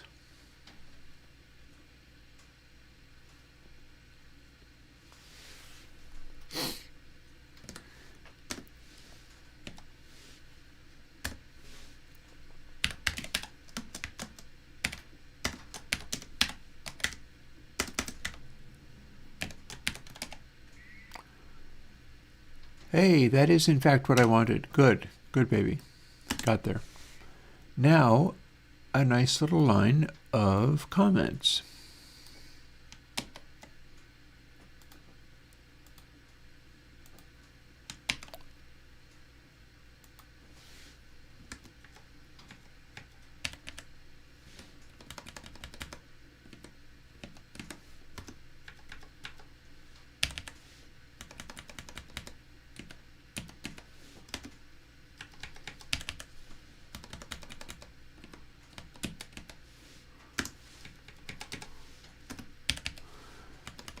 I am fumbling all over the place. Sometimes that's just how it be.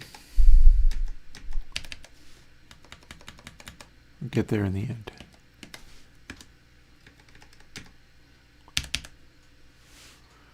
There. Comments.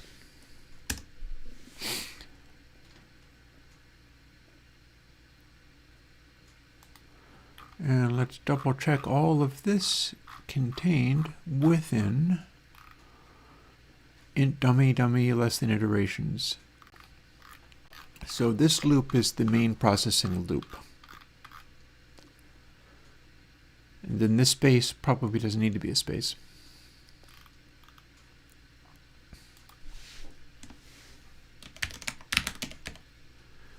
Spacings initialize.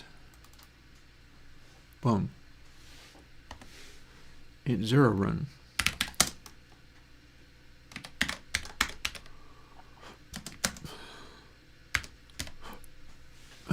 Zero total. Float 0 total. Oh.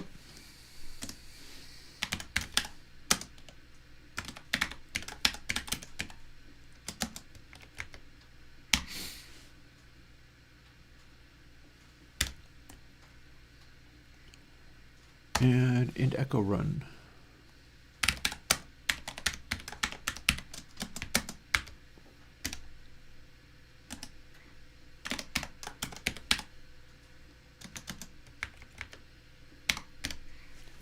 Alrighty.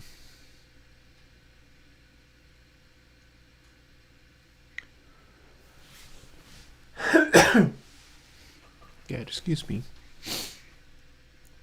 One thing about using the oil furnace more is that it dries everything out a lot more. Okay. More loopage. Let's do another loop. I'm going to continue to behave as if I don't remember the least simplest thing about C, because I know that that previous one kind of worked.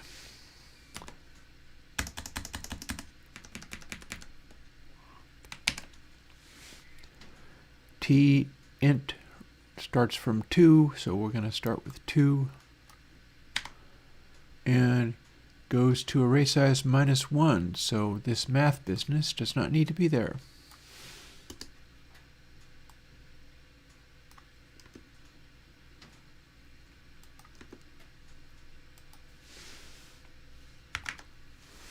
Cool. Curly brackets. Alrighty, how much of this can just work? I wonder. Let's find out. Let's find out everything in this indentation level.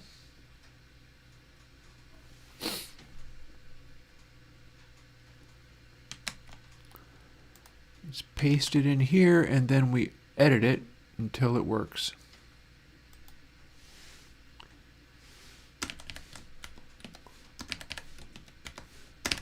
That's the first thing that I know needs help. Okay.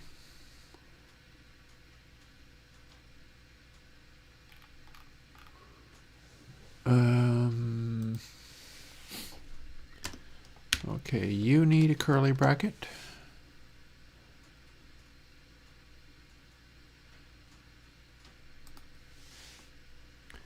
And you need an end curly bracket. You need a curly bracket.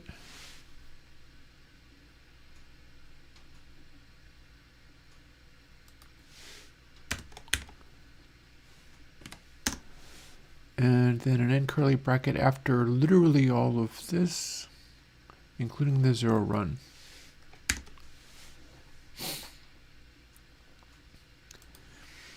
And now we got to throw in, oh, there's a comment. The comment is my little joke, because golden ratio shows up everywhere when I'm programming things. Math square root rather than square root.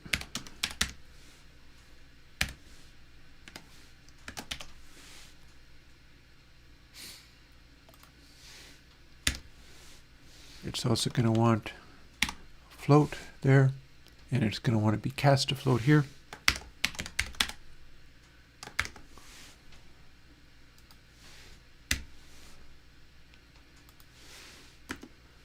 Extra unnecessary space.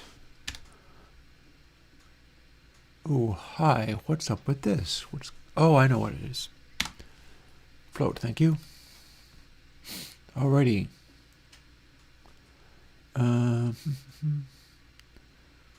I guess so far so good. So, some colon.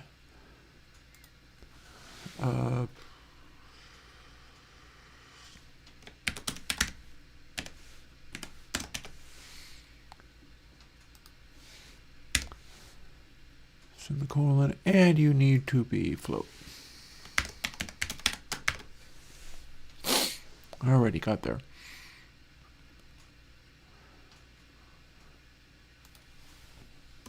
Well, those are most unnecessary. We're good.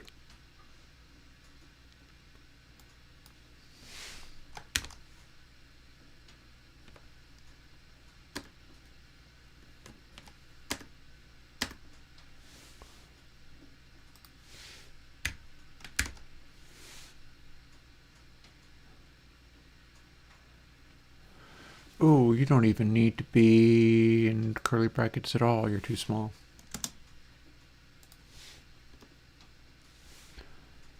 But we do need to have that be a float value. There we go. And here too.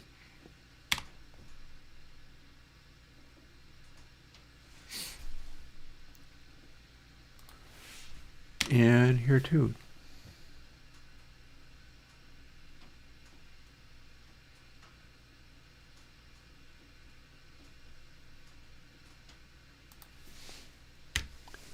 And that.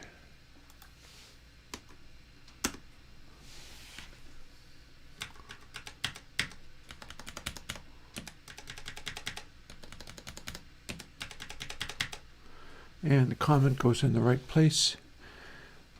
Here's yet another one of my fitness functions.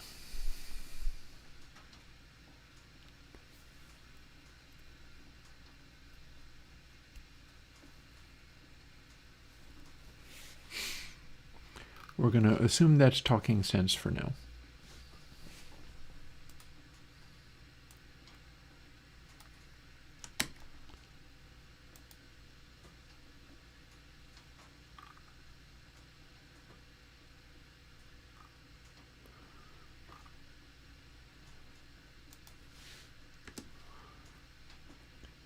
Okay, so there's that stuff. There's the end of that, and so here's where we put the comments.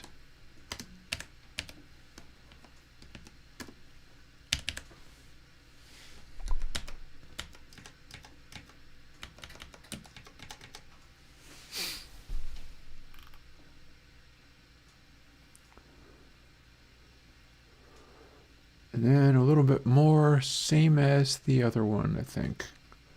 Array size -1. Yep, same as this.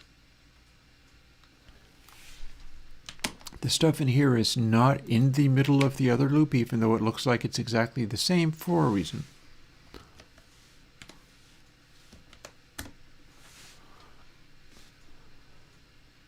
Where are we at? Okay, got there. And look, there, it's trying to put in something that means nothing and makes no sense. But I stopped it before it could.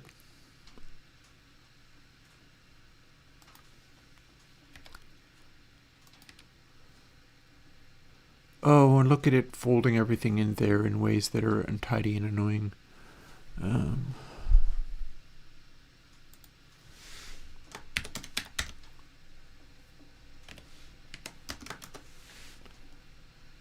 Hey, Yuri.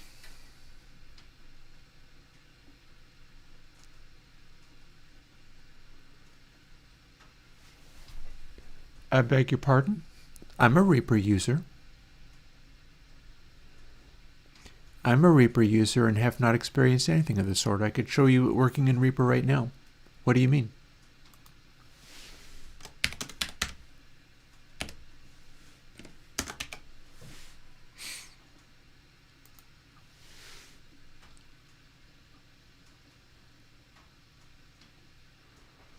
Okay, that needs fixing.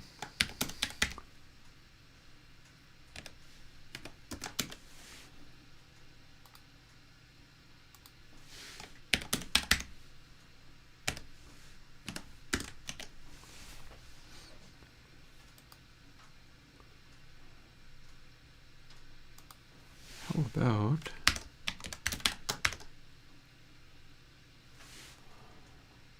So far, so good.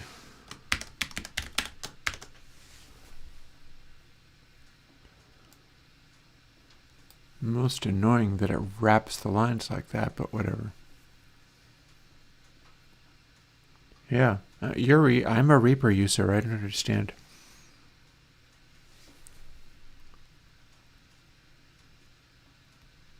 I could show you it working in Reaper.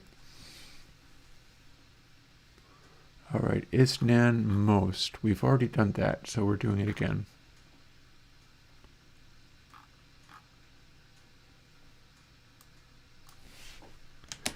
Let me do that, and then I'm going to look back over and see what Yuri's talking about. And same deal. Let me also copy these lines of comments. And then I will look over and see what's going on.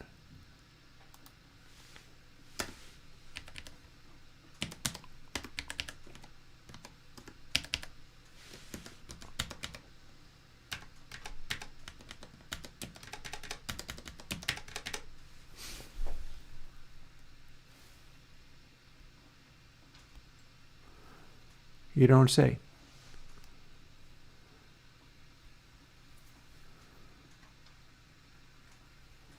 Oh, okay. Never mind. I understand. I understand now. You were saying Reaper users can use only the meters if they wish by removing plugin output pins. Okay. I did not know that. That's neat. My assumption is just process the signal. Just always process the signal. Alrighty, let's go from here. I'm going to double check that I'm on the right level of for loop. I am on the right level of for loop.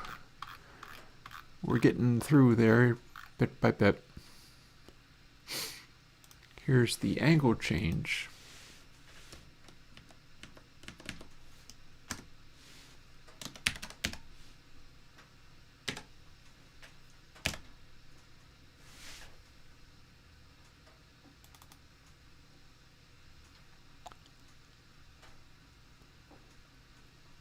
Hey, fair. That's one I probably just leave alone and don't do anything with.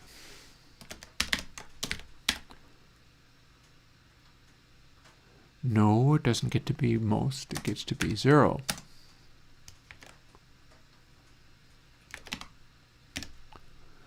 Boom. And apparently with this one, we go to 3 to array size -1. Notice that we keep on doing this int t and we keep on doing stuff related to array size, but it's always a little bit different.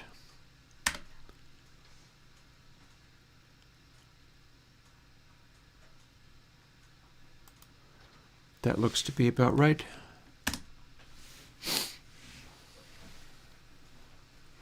Let me take a moment. More logs. Logs on the fire.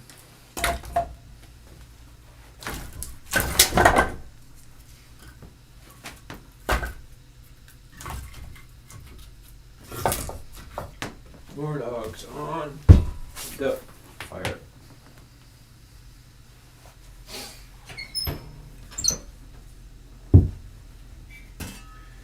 That's the thing about wood stove days. In the situation where I have a good reason to use up all of my fuel oil so that I can get the tank replaced, most days are not wood stove days, but coding days on the internets get to be wood stove days because we enjoy the experience of sharing it.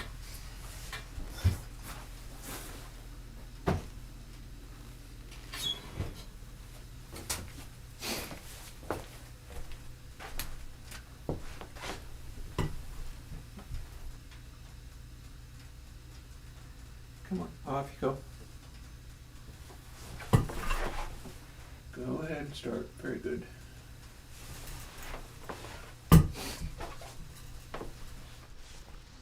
Alrighty.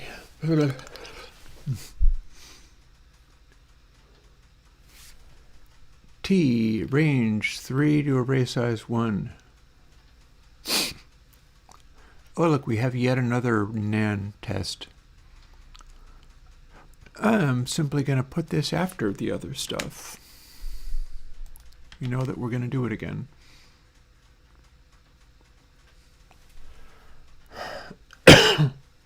I'm sorry, I coughed into the mic. See what we got here. Is this a messy pile of nonsense, or is it going to go fairly normally? Well, I need to put the semicolons in, which is making it rewrite everything. And I'm going to need to put a F onto the float.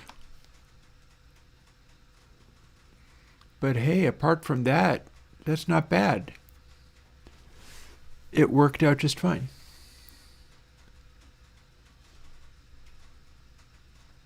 Nice. No big rehackings there. Now, a little more of this.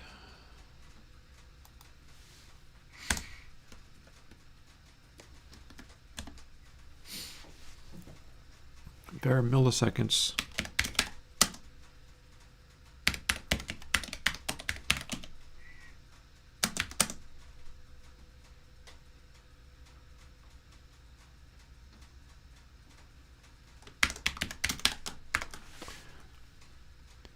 And now let's just grab this.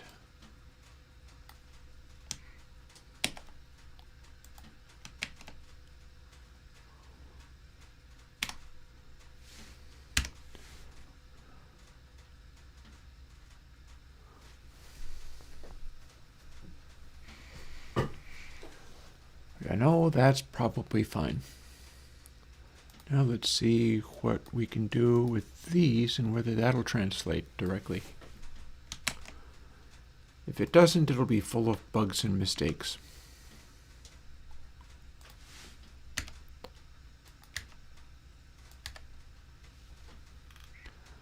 Well, we need a F in there and in there,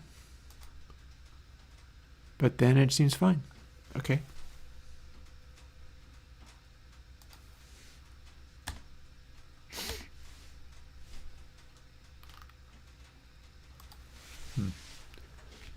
Excuse me.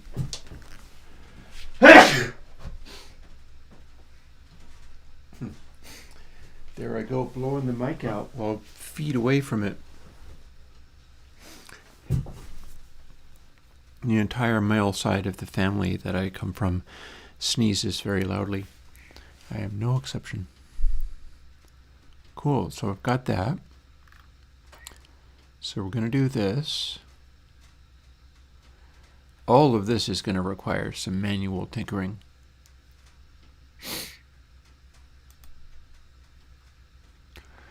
Thank you.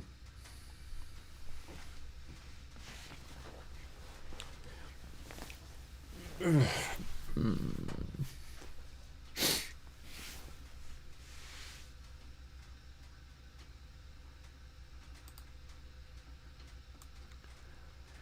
going to take this entire line up, well up, don't need to paste it twice.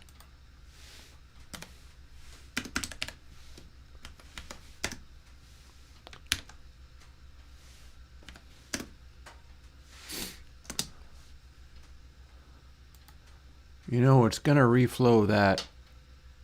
Oh well.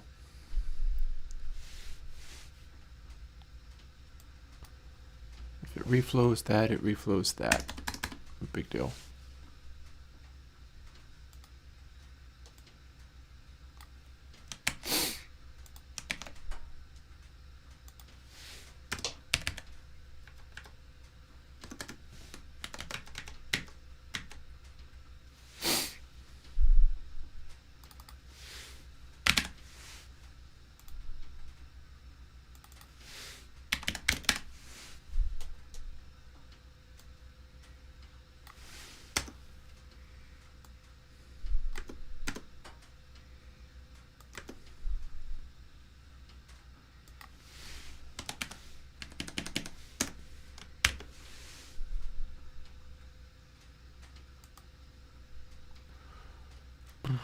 I was doing this up thread.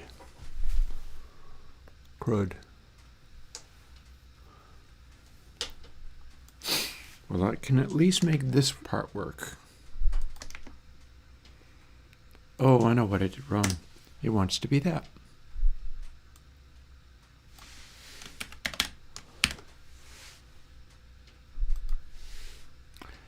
And then we don't get to do this. But I do remember I had that up thread, so it's fine. We'll get there. Let's take away the space. There we go.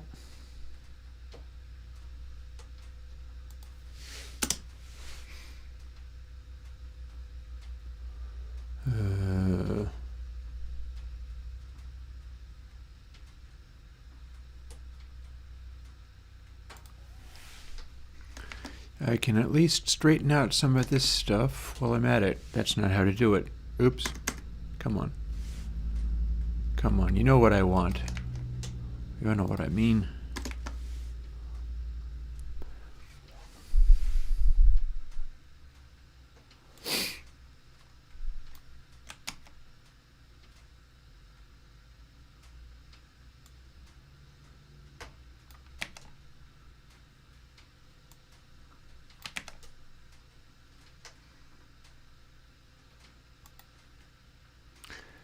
And I remember some of what I was doing up here.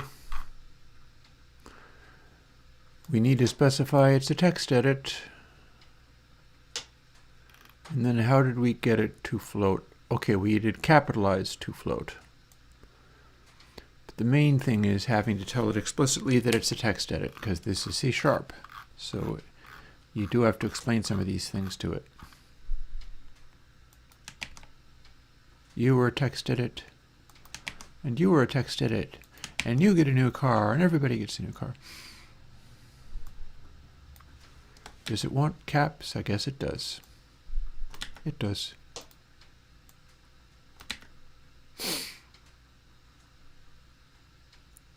And then some of that stuff needs fixing.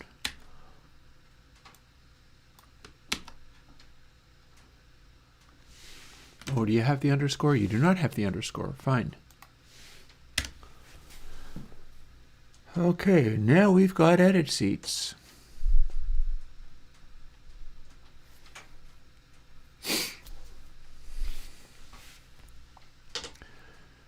Then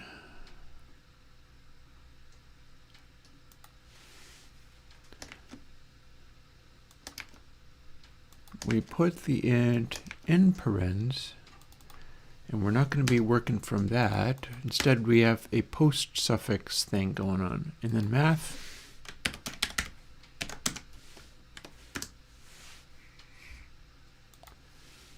And then it's going to want that, but it's also going to want this.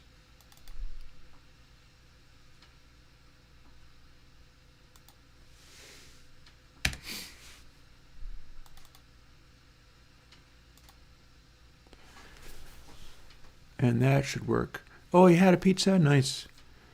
Like, I keep $5 bills around so that I can get a pizza from my local place, which I think has the best pizza ever anywhere.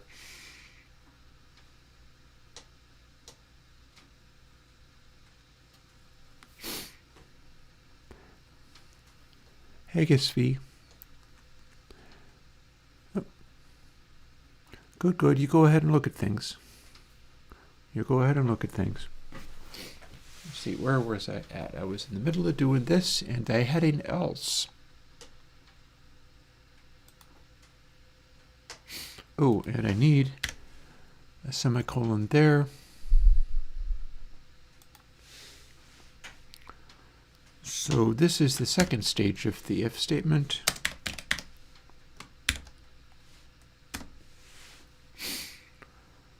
We're stretching it out in an untidy way.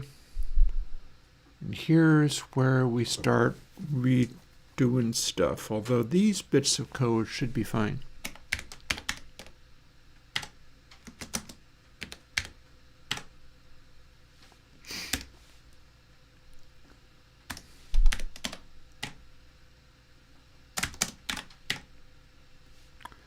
Hilarious how it can't figure out to put a semicolon there. You'd think with all the stuff it hallucinates, it would understand where you were putting a semicolon, but no, apparently not. So here we're assigning string delays 1. That's going to be translated as follows. We go up to the text equals.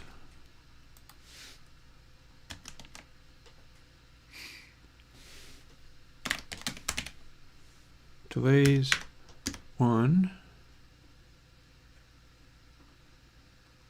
and then rather than stir delays 1, we do it like that, and that does the same thing. And we're going to do text edit 1.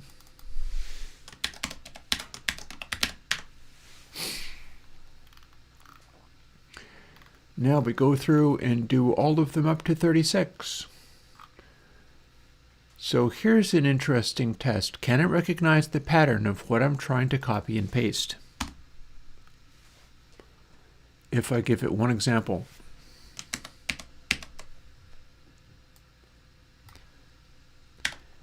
Even if it does, I'm going to not trust it an inch, and I'm going to assume that it's going to go crazy. But let's see. Okay, so far so good. That one was not wrong. That one's not wrong. I'm staring at the numbers, trying to see whether it's able to count as high as that.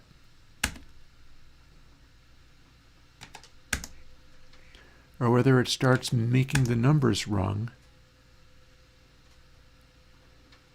Or indeed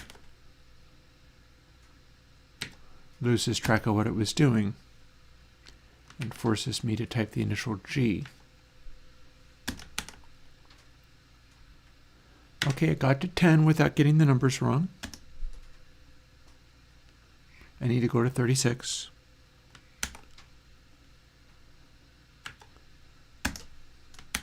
How long can you maintain the pattern without making a mistake, computer?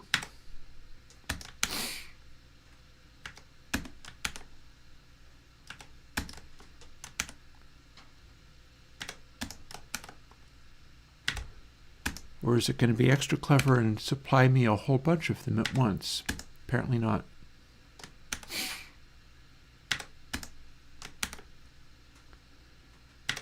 But we haven't screwed up the numbers yet. So this is actually kind of like a labor-saving thing. It's identified a pattern. It is continuing the pattern until it dies. So we're going to take it to, whoops. Made a mistake. I wonder if that throws it. I wonder if it loses what it was doing. Nope. Still good.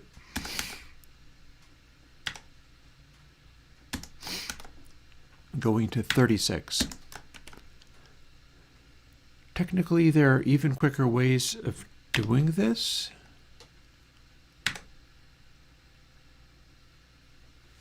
And I'm going to show you. Or at least it's quicker if it doesn't fight me on it. So let's see, 36, 26 to 36.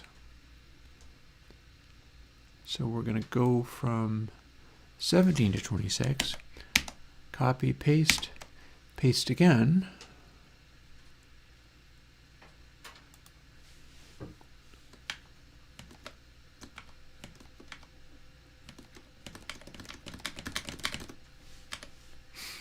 And then same with these.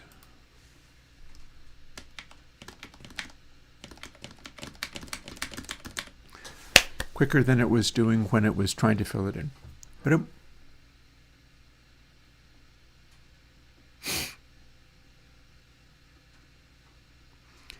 I did not yet get to play a bit on Sign Machine.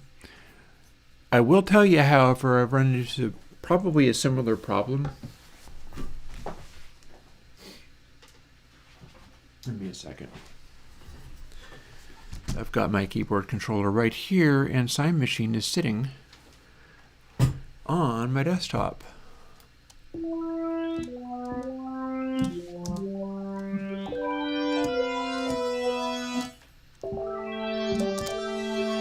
So that's the sound I was doing with. You notice I call it pad. That's because the high frequencies linger. But check out what happens when I go down into the lows.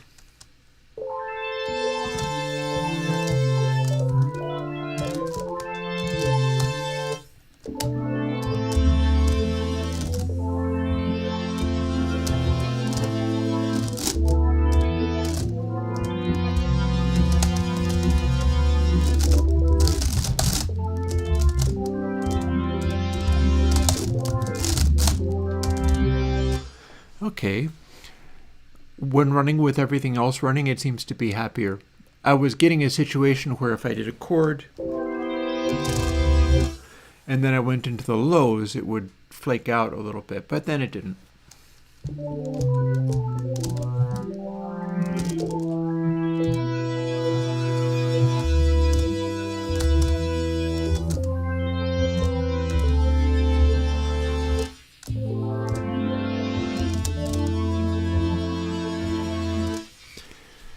So that is probably pretty decent for like giant space ambient. I'm not that worried about the reverb, but I'll throw it on just to play with.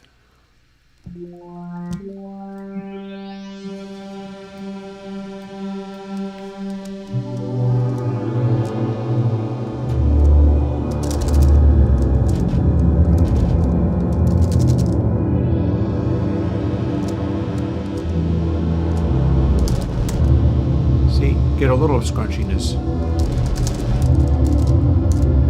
That's much the same thing it was doing with mine. Well, I'm on a monster Apple Silicon M1 Ultra, so it stands to reason that it's able to. Wild to me that it's doing this better running with all this other stuff running. And when I was running it all by itself, it choked a little bit more easily, and that's weird.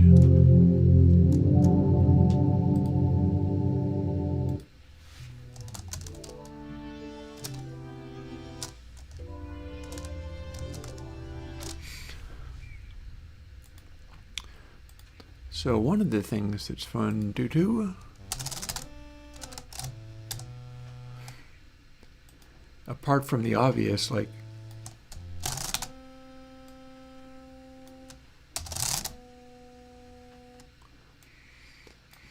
is messing with some of the oddness.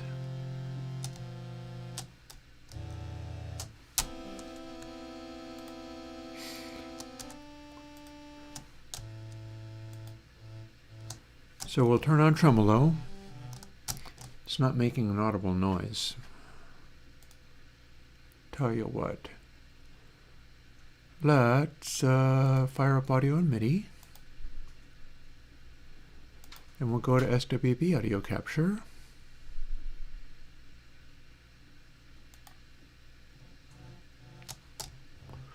Oh, it's not receiving.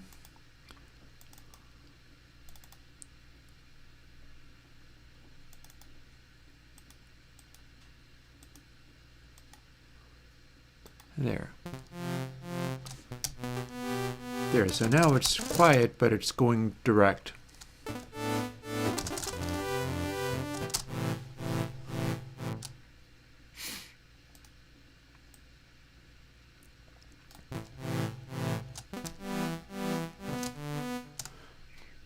Done.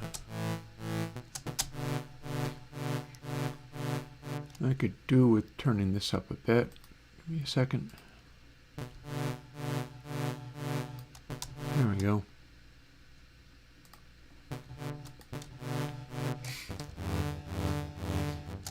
So you get to do all kinds of stuff here, but one of the things I was doing that was amusing was in trim.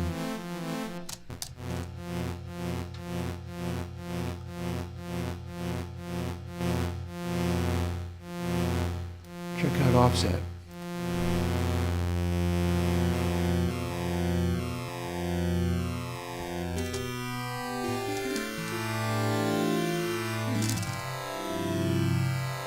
I was doing this on that patch too.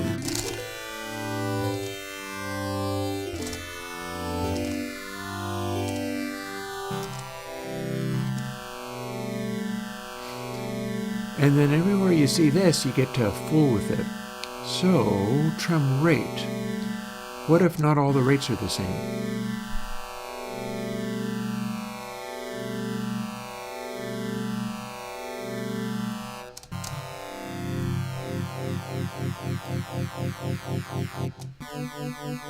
See, it's curving a little different.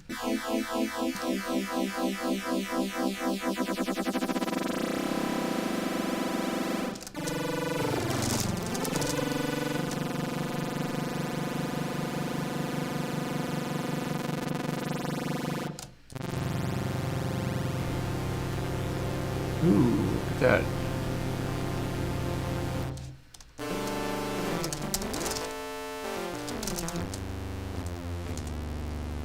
So that's pretty funky. And then trim depth amount gets interesting too. And sharpness, that is the depth of the trim shape you're using.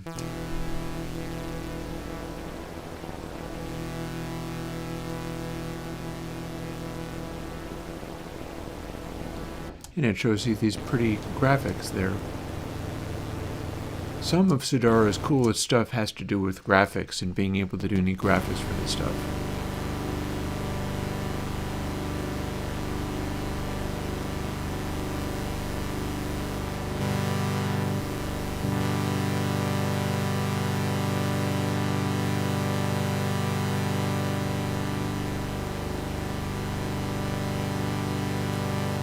So I cut down the amount only on the bassy frequencies.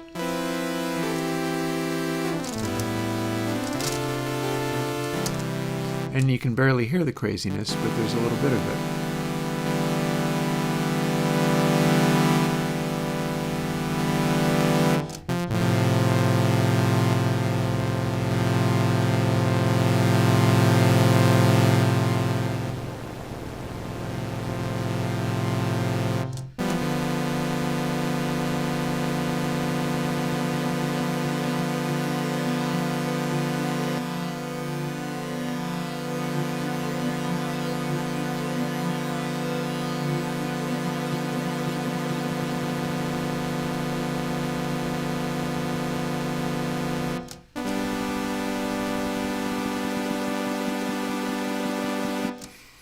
Now we got a little squelchy noise on top of it.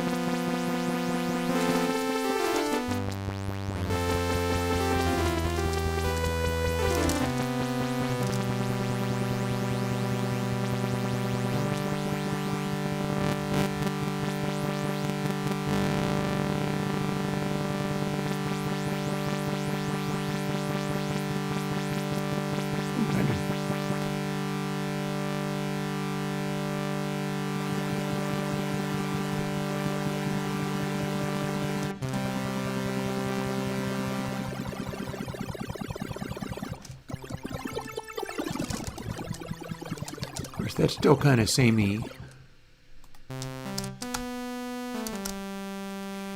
So we can get even weirder.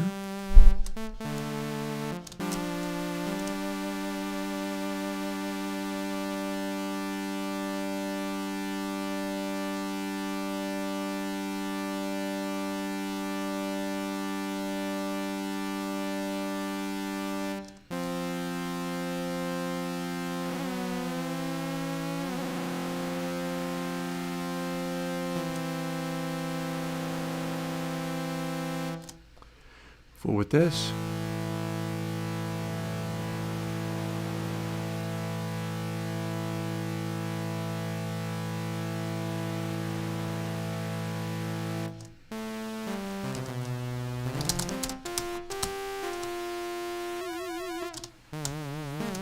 Ooh, okay. No. So that's the kind of fuzzy sound.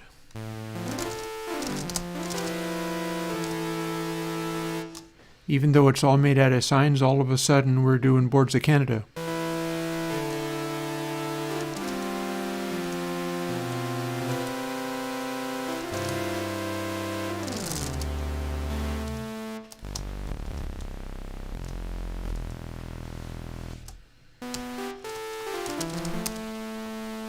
And here's some variations. Okay, that just forced it in a direction.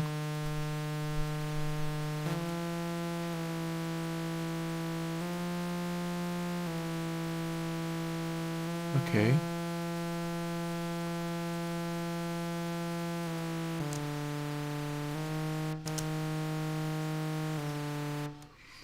This, presumably there's a dot for... No, there's... I'm expecting a pop-up, but I'm not maybe getting it. Oh, no, the instructions are up here.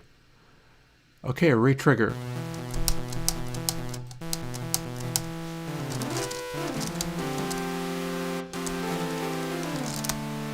And if we want noise, here's some pitch noise.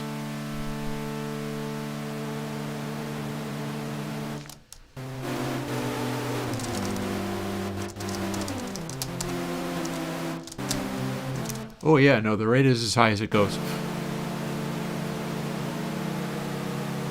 Without it, we've just got goofy swarm.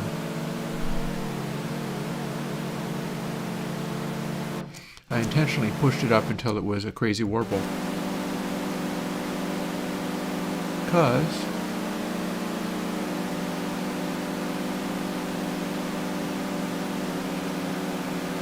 ooh, neat.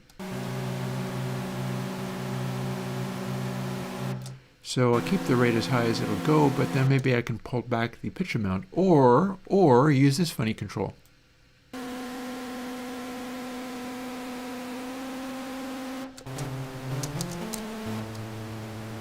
That's keeping the lows stable. That's making the highs stable. And everything unstable. But remember, some of these made it be a distinct pitch offset. So if we modulate this, we'll probably get a more interesting result.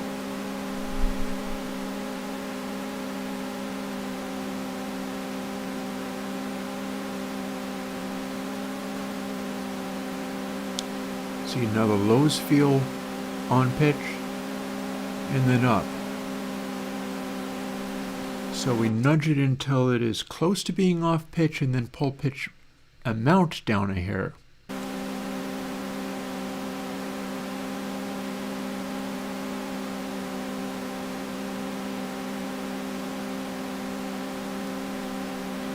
Also, here's an interesting tweak. This is for the odd or even harmonics.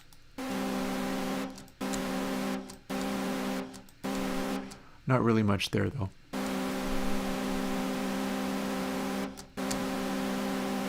Oh, interesting. We're doing everything with pitch noise now, huh? Okay.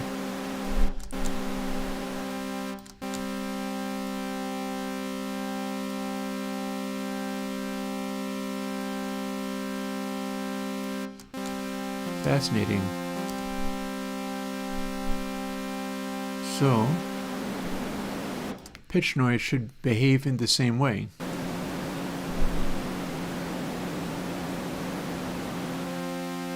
Yeah, see, we can make the high frequencies go crazy like this.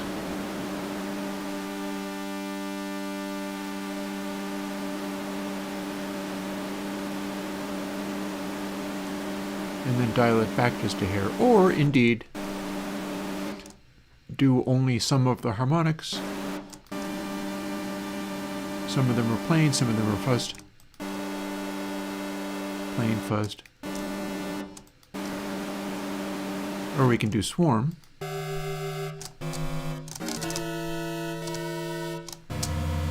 That's spacey. I think. Yeah, that has some effect.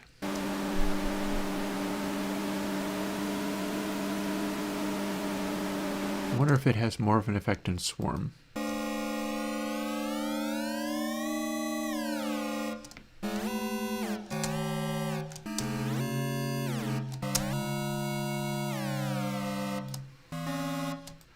Perhaps not.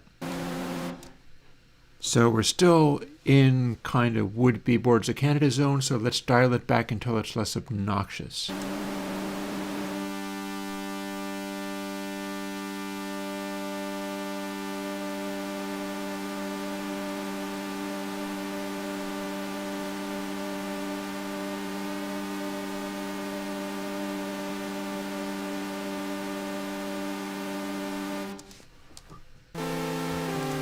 Ooh, okay, so stiffness means each successive harmonic gets a little sharper. That's something I could do all by itself. That is also relative to how a piano string works, so that has real significance. Let's save this and bounce back to init sawtooth just to play with that one control alone. This does not do physical modeling to my awareness, but so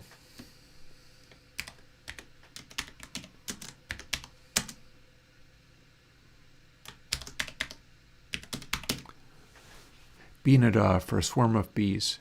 Oh, swarmada. Perfect. Boards of swarmada.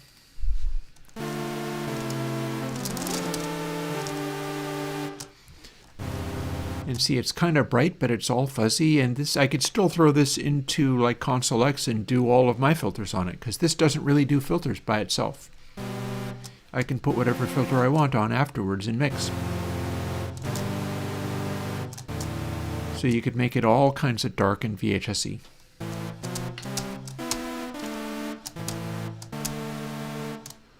So that's pretty cool. And so back to init sawtooth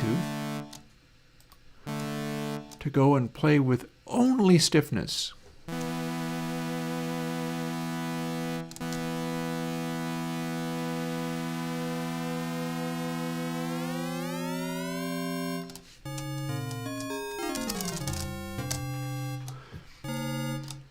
So it feels like this would be nice if only we were able to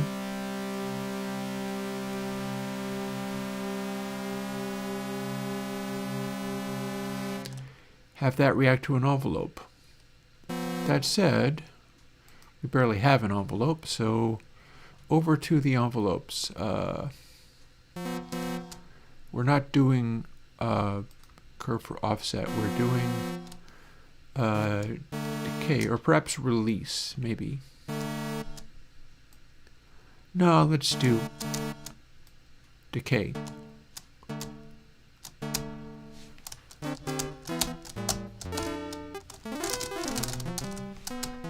Because we're going to see about, what have we got here? Ah, I know what that means.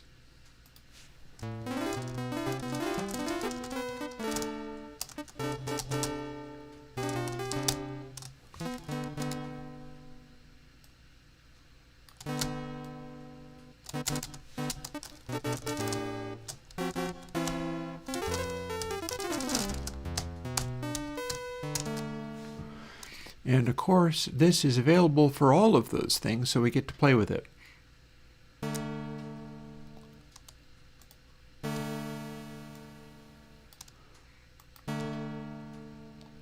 And we get to move these things around. Overall total one. And then what degree of decay is being applied.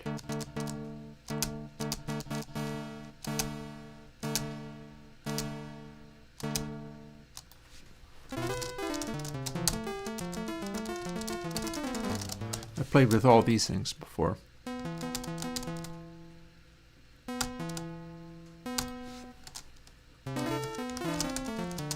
Yep, that's just what I'm going to be fooling with in a moment. So we'll go from there back over to pitch.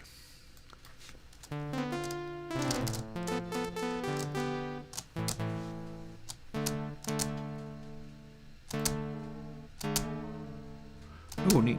Okay.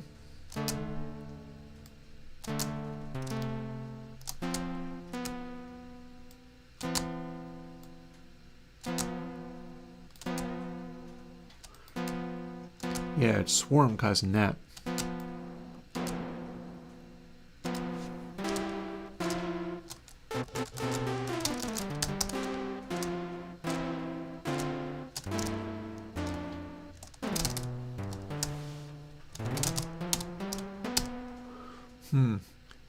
Do you mean stiffness parameter in the envelope section? I don't see it there. That's why I'm going over to here to play with it. Meanwhile,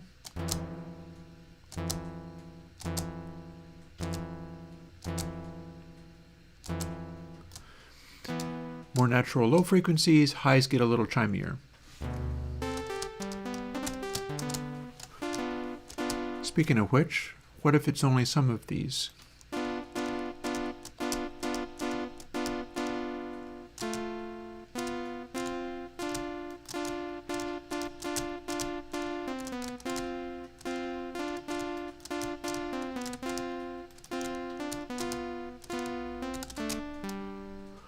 Oh, alrighty, box is on the right. Oh yeah, no. I had that low to high for a reason. I don't think we have stiffness in here. We got inside out, outside in. We got which harmonics are affected.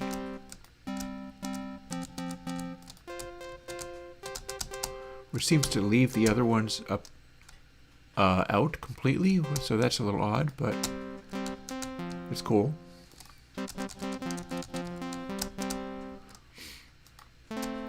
And then here we have stiffness, and so this is our piano string model-y thing.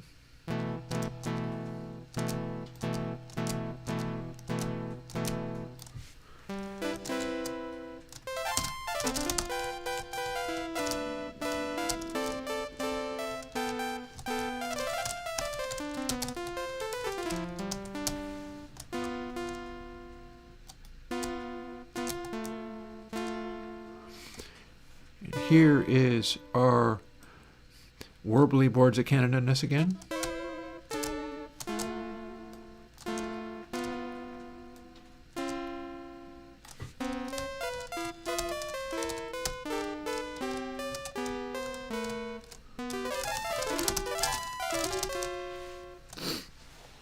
So how about not that? Or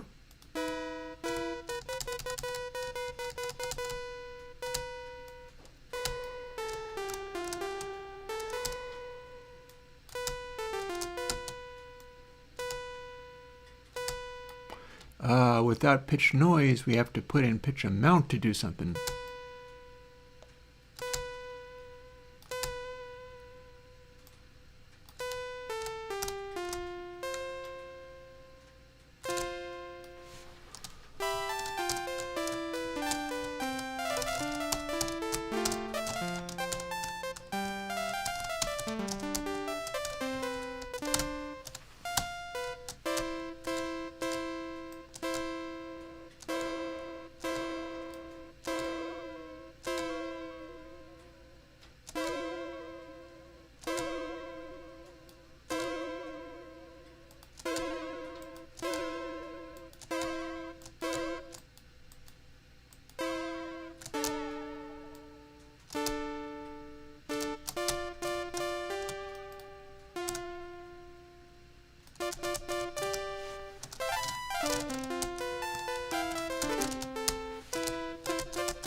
And this will be nice into reverbs and things too, because you have the modulation, but we get to have pitch modulation in a bunch of really weird ways.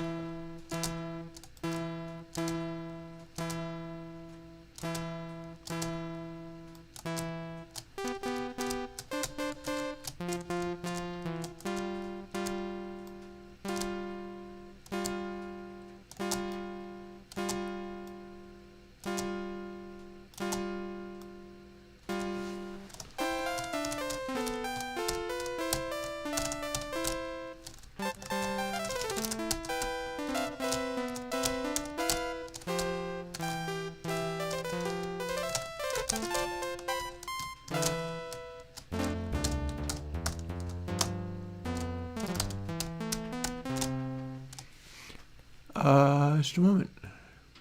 I'm not that thrilled with that sound, so we're going to ignore it, but sure. Let's see, I tend to like mine better. I don't like any of the presets very much. Sort of simply, I'm going to be able to do better than that.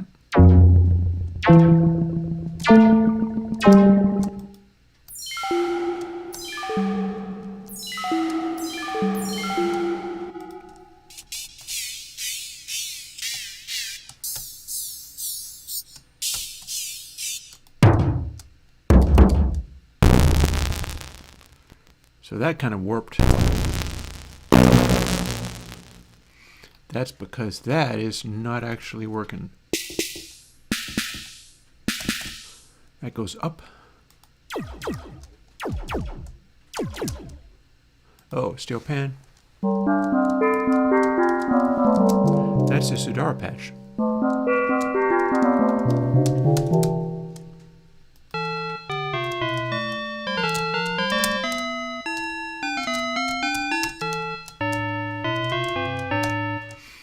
Yeah, bear in mind, when you see something like this,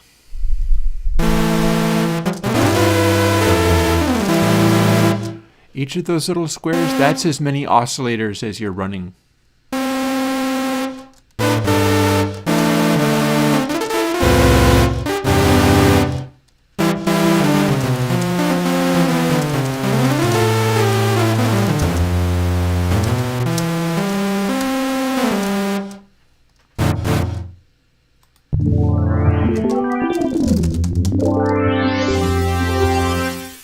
So I think it starts becoming unhappy when all of these little squares are filled up or at least have something in them.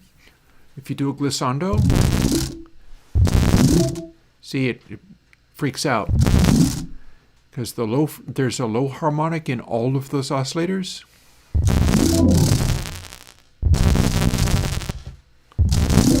So it doesn't really like glissandos very much.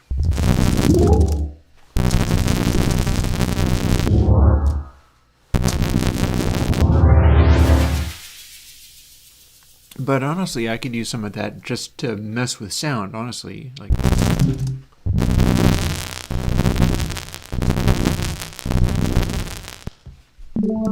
do it on purpose until he fixes it, at which point that won't be available anymore.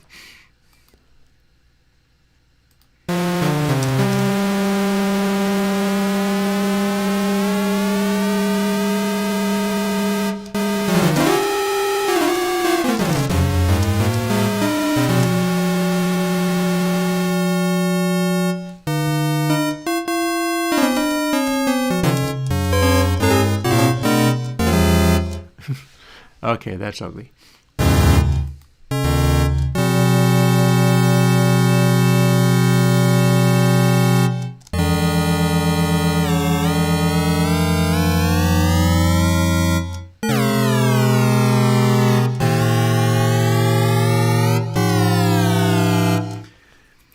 I would love to have Aftertouch modulate that. Not there yet.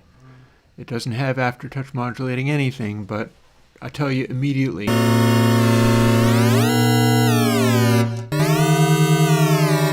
I want pressure to do this. So I can make chords.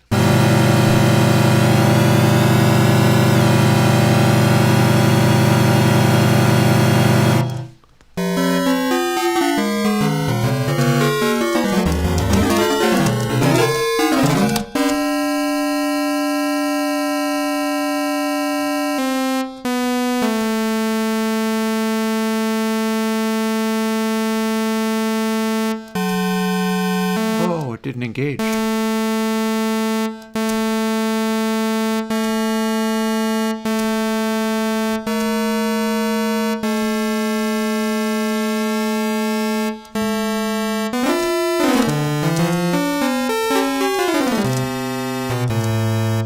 And of course we can soften it.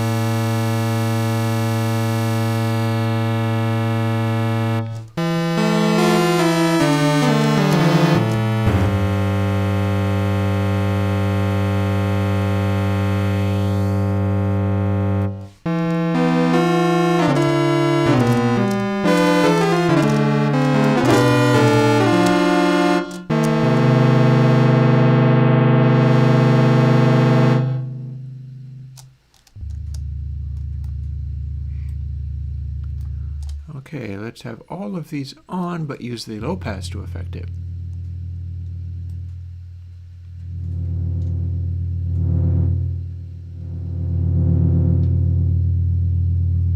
I like that little low pass. Back to pitch. Now we make it a little warbly. Oh, it's a plugin. I'm running it standalone, but this is a plugin, absolutely.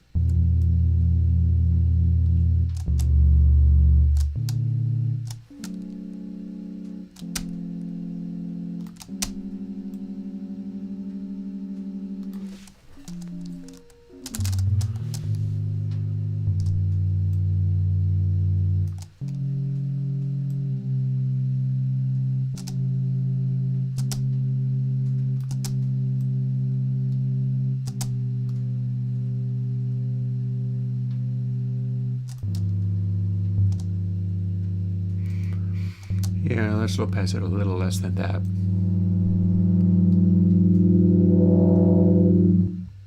Okay, so this is the only filter you get.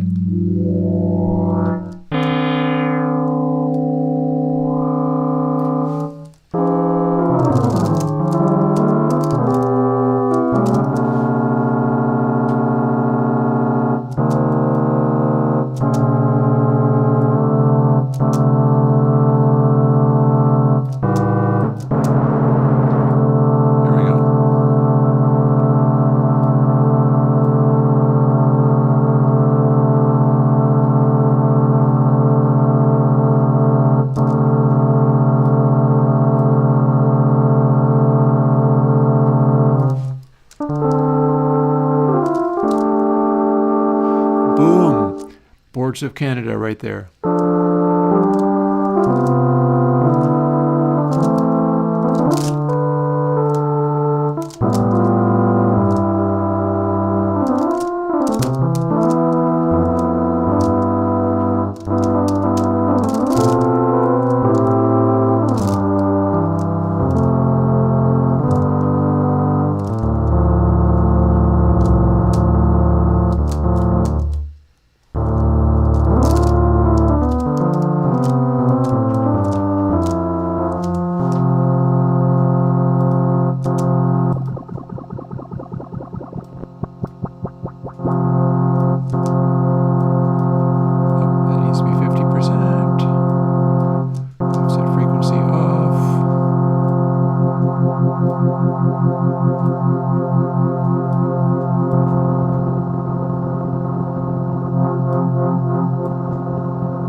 voices yet. So we can do harmony.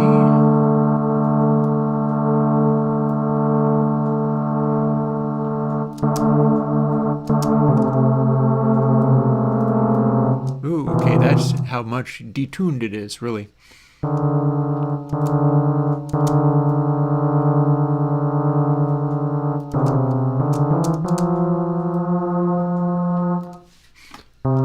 So that's cool.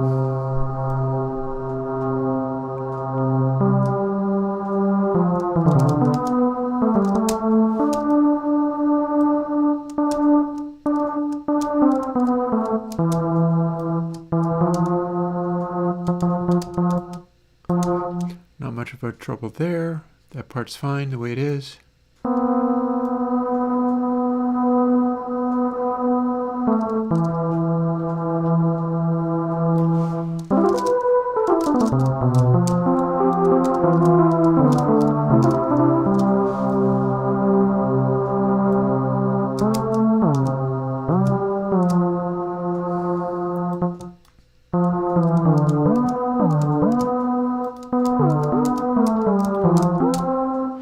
That brings a little bit of the electro-comp flavor. The electro-comp is the Tommy Mars Frank Zappa synthesizer, where he hacked it and got it patched up in such a way that one of the oscillators would be immediately on pitch and the other one would sweep up.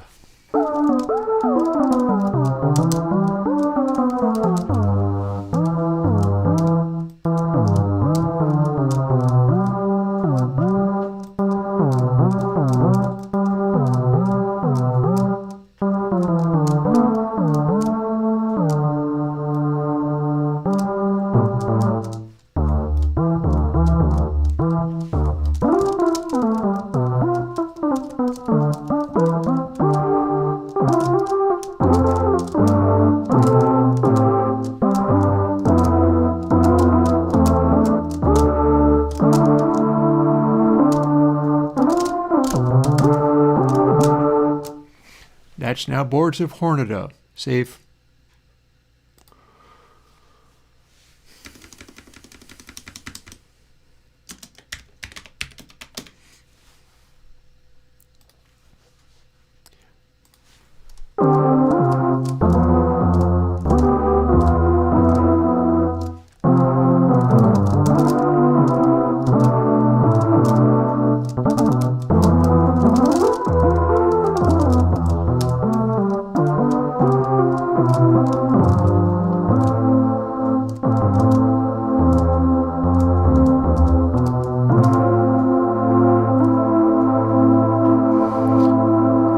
And all I really lack is the ability to do channel pressure, or, I mean, the X key will do individual voice pressure, but that might be asking a lot, so I'm going to leave that one alone. But even without any pressure sensitivity or anything, like not even a modulation wheel. Modulation wheel does nothing. Pitch bend does, though.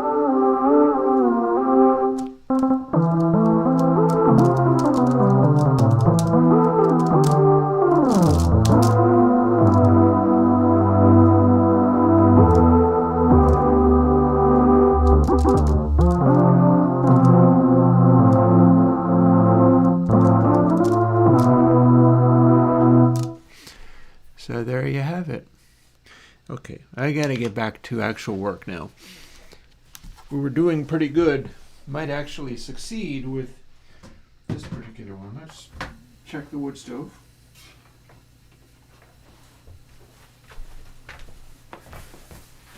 Wood stove seems to be doing okay. Again, it's been a while since I used it. It's nice to get back to it.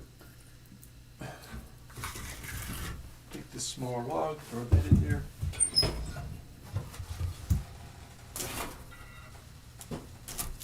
So,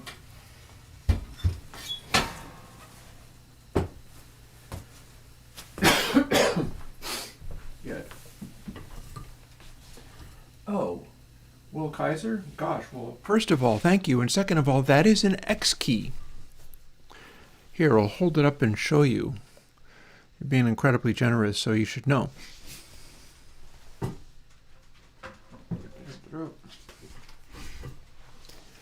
This is called the next key. They come in wired and also just Bluetooth, so you can have a Bluetooth version of it, which would probably work on like phones and iPads and stuff. And the reason I have this and love it is two reasons. One, yes, it is clicky. There's literally no travel to that. So if you were going to do a percussive thing, it's real well suited to percussive things because you're basically tapping it and there's no key travel. But it also has per note pressure sensitivity. Let me take a moment. You're super generous, so let me take a moment and show it off. I know exactly how to do that. Here is 6 signs.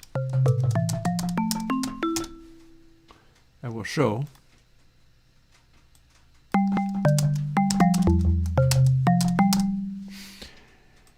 And if I go to user presets, I get to have mine. For instance, here is my roads.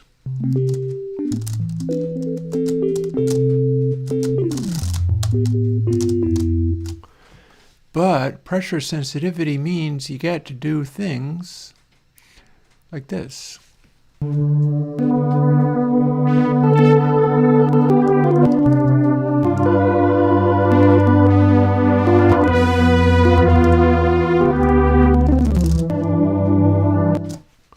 Now that's meant to be mellow. I'm not sure that's as mellow as anything. But we got all kinds of crazy other things too. For instance,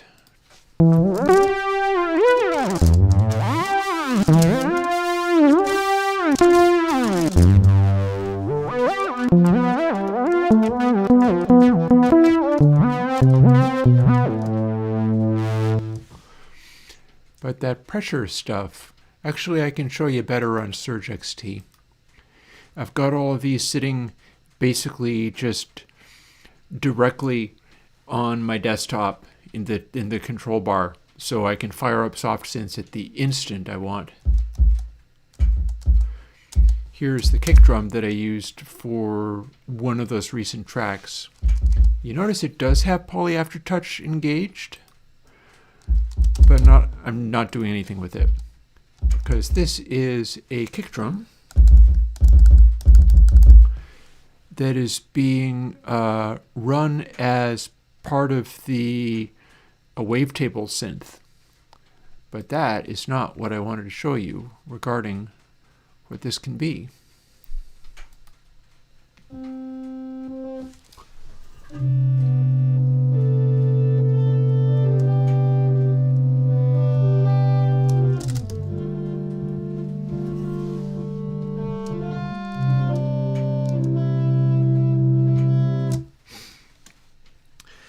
And if we want, seeing as hang on. Okay, Airwindows, but that's a Grooveware plugin. Fine, that's Organic Life Horn.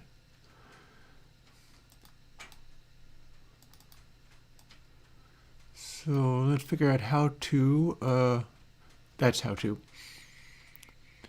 Multi-effects, Airwindows, init, ambient, galactic.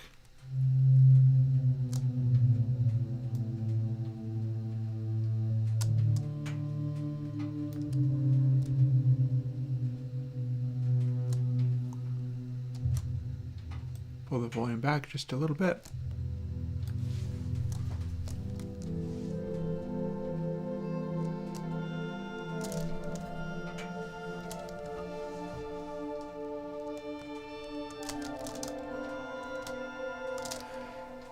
This is what I do with Poly Aftertouch.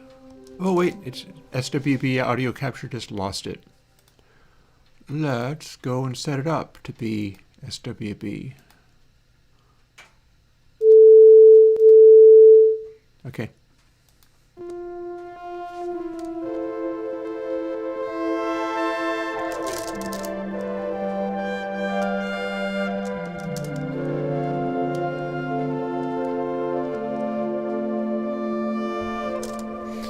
The leaning on the notes like that, that is on a key by key basis with this. It is the C. It looks to be CME X key. So look for X key. It is the 36 key version.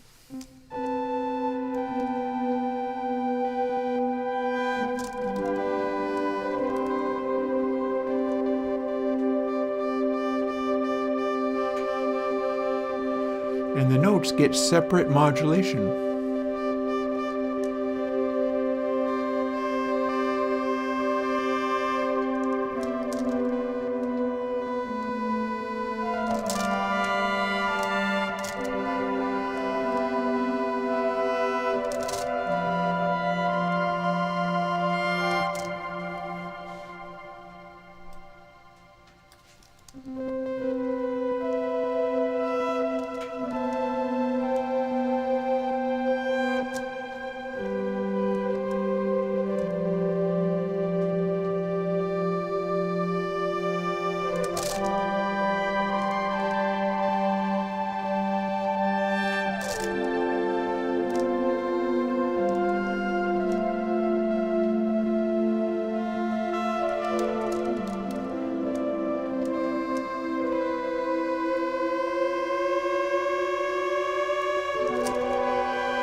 Correct, Schnee Cardinal, CME X key.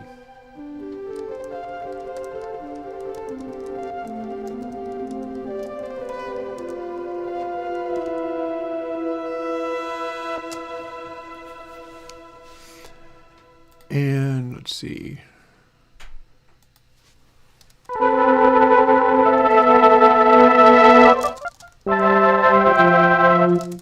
There's a 37 too.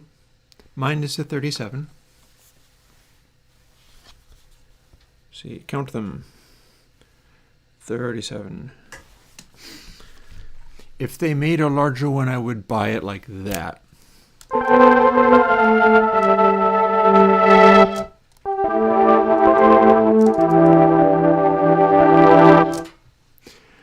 And I am going to return to my coding. But yeah. Dude, if you go, what controller is that, and throw money, my God, I'm going to show you a complete workout on the thing. Yeah, it's not expensive either. So the thing that is most exciting about that for me, I have some fancy synths and things. For instance, I got a Novation. It's a Novation Summit. Took me a while to decide to go for that one. I'm not sorry. It does a level of tone quality completely beyond the soft synths that I've been showing you, but the Novation Summit has a velocity sensitive, sure, pressure sensitive, sure, but it is only channel pressure on the Novation Summit, but it receives poly aftertouch. And it sounds every bit as lush and full as your classic Yamaha CS80 or whatever. So if you wanted to do things like what I was doing with the horn patch, but with a really much richer, nicer sound, and you can spring for it, Novation Peak or Novation Summit receive poly aftertouch, and the X-Key can send it. Also, same with the, Hydrosynth, which I don't like nearly as much, but it does more complicated things. It just aliases real hard and stuff. Summit, that has special oscillators, which are different from what's on the Hydrosynth. But Hydrosynth also does poly aftertouch, so if you prefer that one, that also works with it. And I'm trying to remember the name of the damn thing. Give me a second.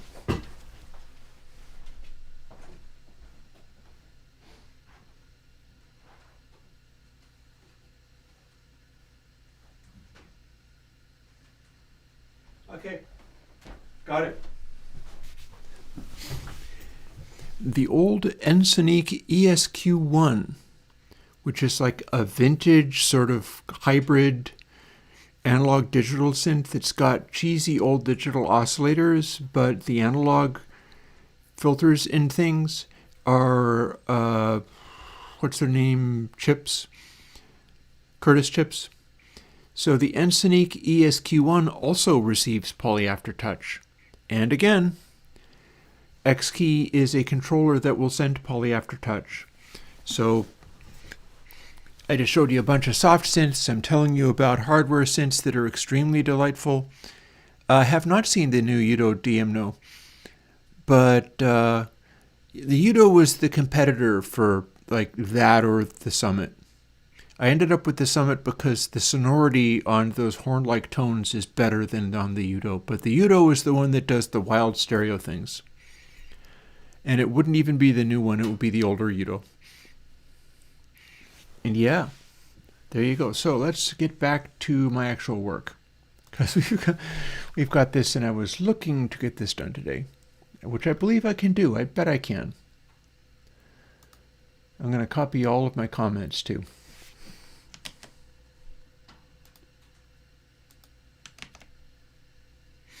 To the ability, to the best that I can anyhow.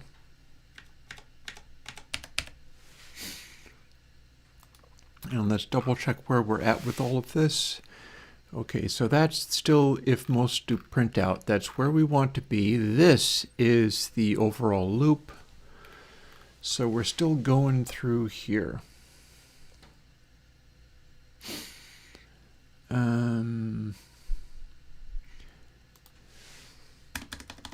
Make a little more space. Here's another loop. So I'm going to steal my information from here because I'm forgetting to do loops from 1 second to the next. But that's fine, because it was a heck of the end of the year, I tell you. Still kind of is in a lot of ways, man. If you pay attention to world events, this is a daunting time. Int entries 0 to 37. That means that it's going to count up to 36.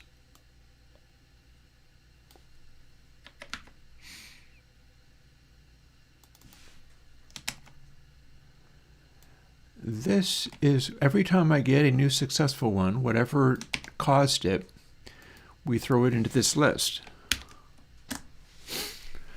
Copper, brass, steel, bronze, silver, and gold, and the most recent one.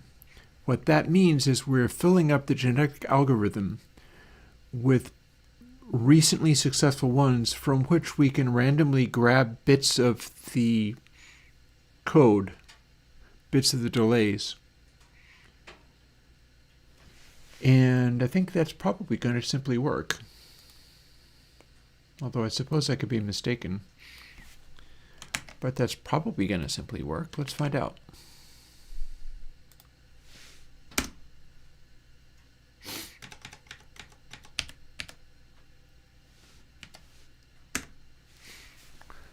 I will have to put semicolons in.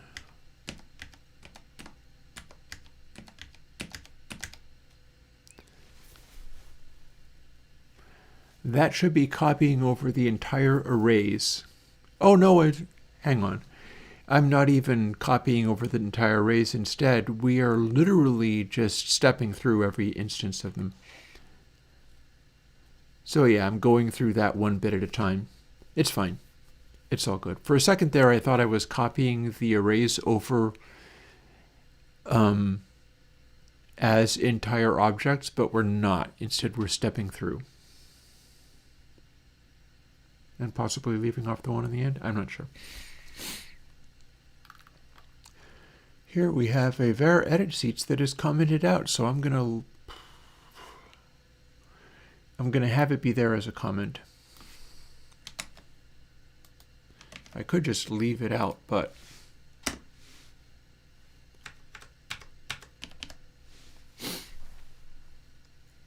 I'll have it there as a comment. We'll see what that means or does.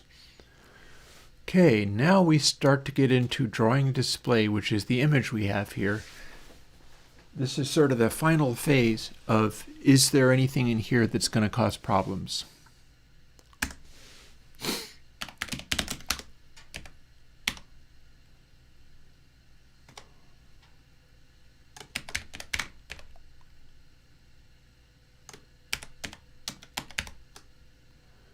Okay.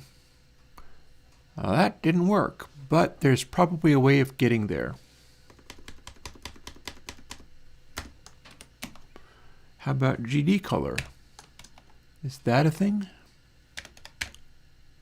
No, it is not. How about color, and then we look from there to see if I can get into, or maybe it's colors? See, it says colors there. Ah, okay.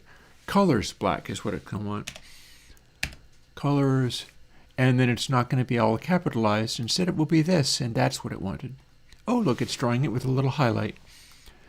It's drawing it with a little picture of what the color is. I'm not sure how useful that is against the background of this text screen, but it'll do it. Apparently it'll do it. That would be nice, Yuri. That would be nice. I do not know how plausible that is. We shall see. I'm still going to be here in a couple of weeks if I have anything to say about it, and I'm still going to be making plugins for people and trying to be encouraging and positive. Best I can do. Float, Max Green.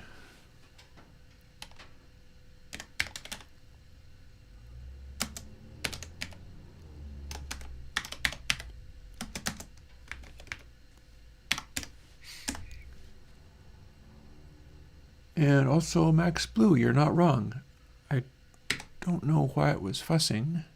Oh, it doesn't like my naming conventions, that's all. Yuri, you getting weird with me now?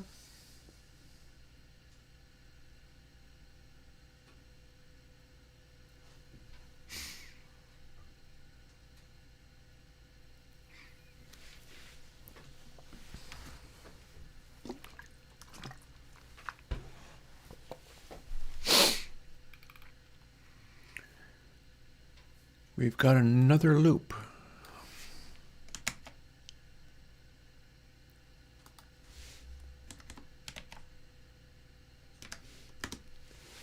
And it is for 1 to array size minus 1.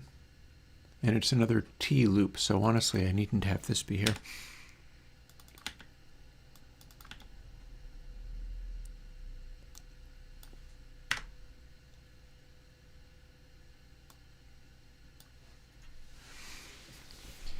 If you have any reason to be able to speak with authority, don't speak about it here. I'm just an audio YouTuber. If there's anything that is actually useful, that would bring hope, don't be talking about it here or anyhow. It's like you don't have any OPSEC whatsoever. Come on.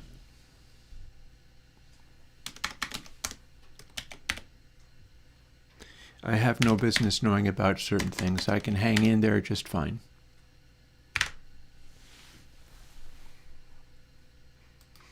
I'll grant you, if you do have special knowledge of things that would be useful, it's nice to want to share it, but come on, seriously. So let's see, here's a sequence of 1 to array size minus 1. So we've got that going.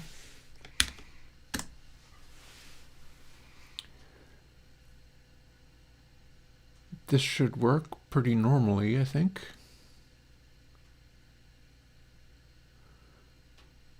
And we're doing this ahead of time to boost Max Green and Max Blue to whatever they can end up being. That's why we have two separate loops like this.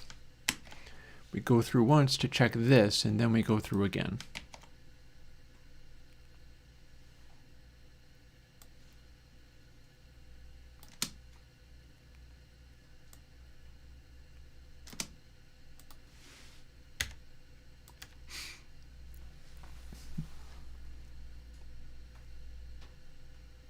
Also understand, I do have people in my audience where I am completely unhappy with their politics, and yet I do tell people, enjoy and use my plugins, no exceptions, so I have to mean that.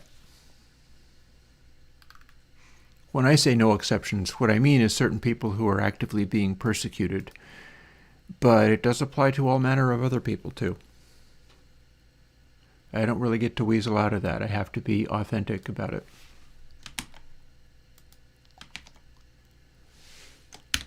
See, now we do this loop again. I don't know why it added an extra space there, but whatever. Guess that's what makes it happy. Ooh, look at this. I wonder what that's about. We're highlighting that for some reason.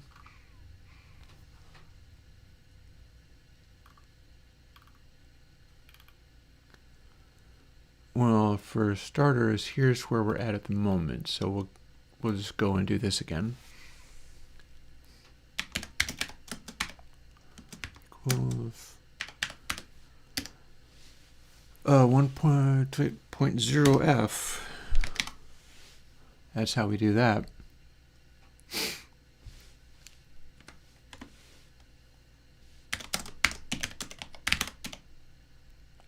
Spacings T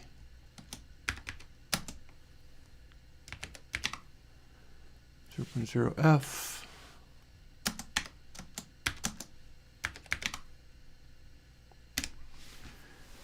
So we got a special case there.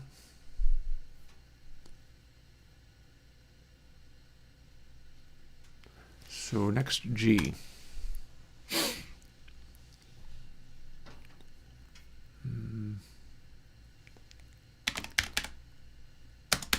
Shouldn't have brought it up.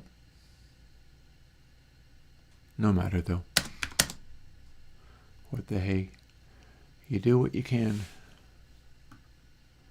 Float G, inv delays, T times 128. I'm going to have to add an F onto the end of that, but that's fine.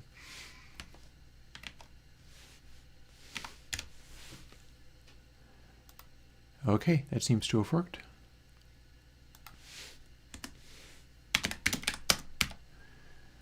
And as usual, it's trying to be helpful, but it has no idea what it's doing. And I'm going to have to add math to this square root. This is all just the display stuff. It doesn't actually have any functional issue at all.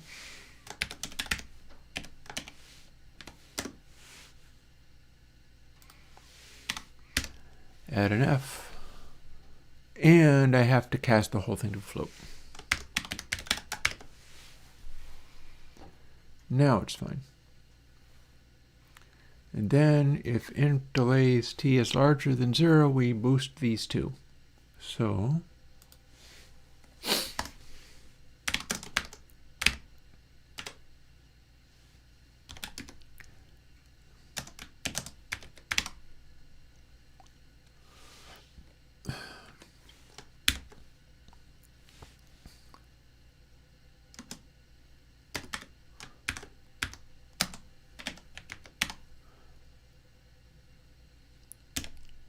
oh, it made it go to a... And now it thinks it's doing everything all at once. That's crazy. Hey, Grisha. No, that's not what I had in mind at all. It's really determined for me to do this. I correct you, sir. You're almost right, but then you couldn't be more wrong. Bada-bum. Now let's see if it has an even cleverer idea for what B is supposed to be. Ha ha ha. No, but thanks for trying. It was trying to find patterns, it's just that it's finding stupid patterns. Rock on with your crazy self. Okay, here now things get a little more interesting. Now we are checking a existing array to see whether it has one of these values. I don't know whether C# has this. So this could get messy. Mind you, it'll run without it, but this could get messy. Let's see what happens.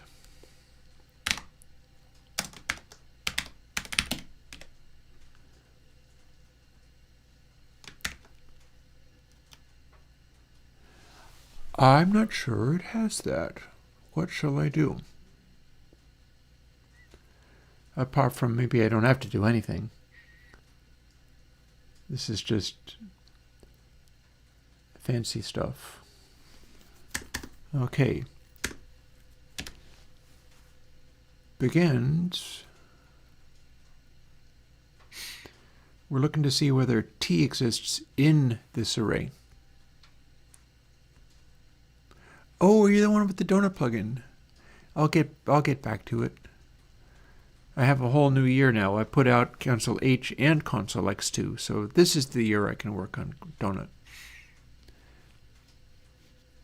But yeah, I'm glad that Pop2 is working for you. You should be happy about that, because that gives you the chance of not being stuck waiting for me to do Donut. Okay, what do we have in system array that is the same as the array contains this value?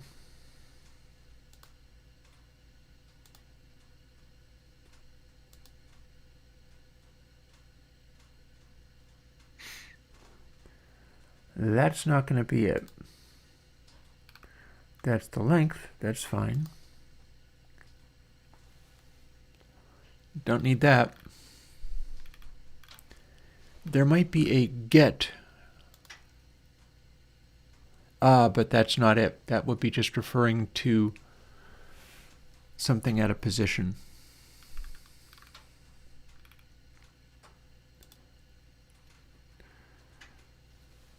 We can apparently read it as ints, not that that's useful. Or turn it into a string with brackets. Okay.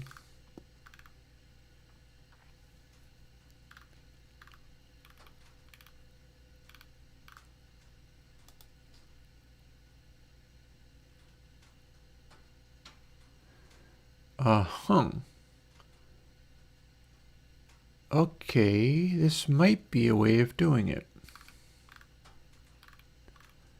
Checking in again to see if there's anything else going on.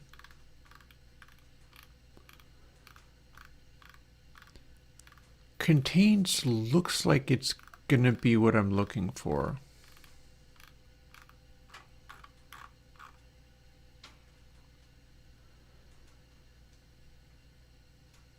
This enumerable t-source source, t-source value. Using the default equality compare, it returns a bool, so does this other thing.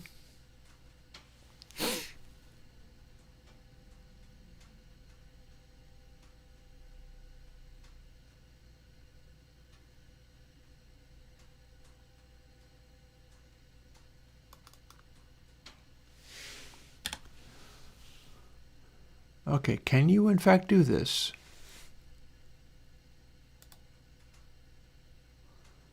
What is the complaint? Oh, it can't access explicit implementation of that. Well,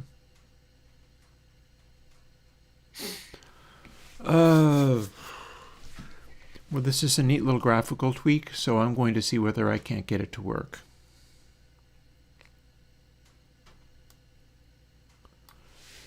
Contains was not that. Over to, not OBS, but Chromium. Open up a window.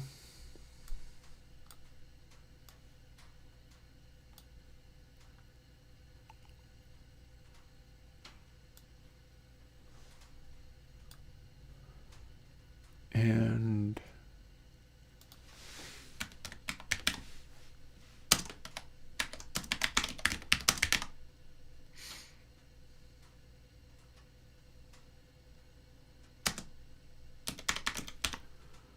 of array has.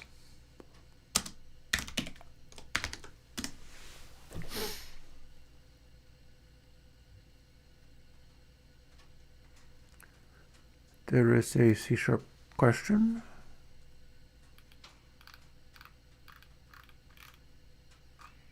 Which does not contain the thing I wanted. This is a thing that's going to be way slower, and I'm not actually using those for these current things. So this is a definite possibility for me being able to run this stuff faster. Only trouble is I'm struggling to get all the same behaviors.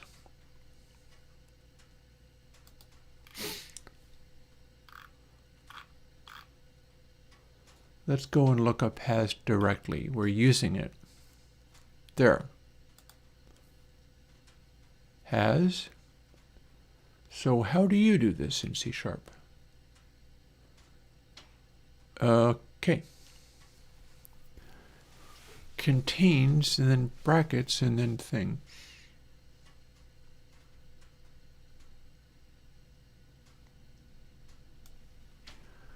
Well, let's see if we can make that happen.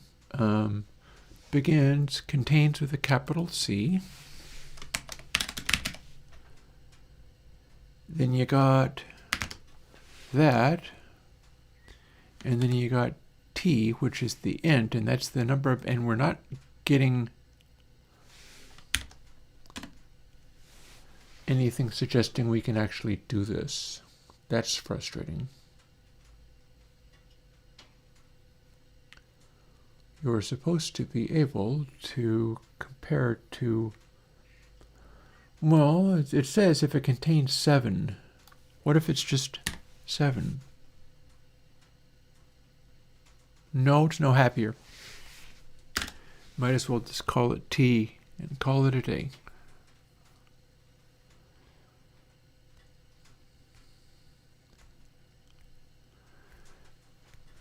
Maybe it is because it's not a Godot corrections array.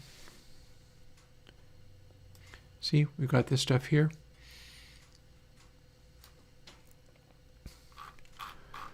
That would be stuff way up at the top.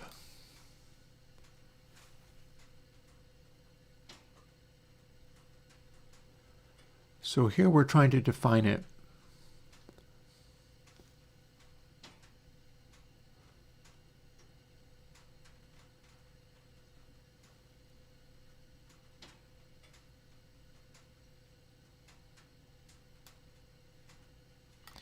So if instead of making it a C# array,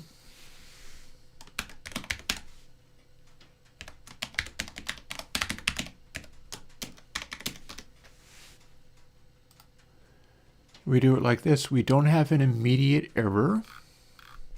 We're not referring to this nearly as often as some of the other ones, so that's probably still fine. Again, the way this works is this is now an array that can contain like another array in one of these elements, or you can replace this with like quote Fred unquote, and then there's a string in that element of the array.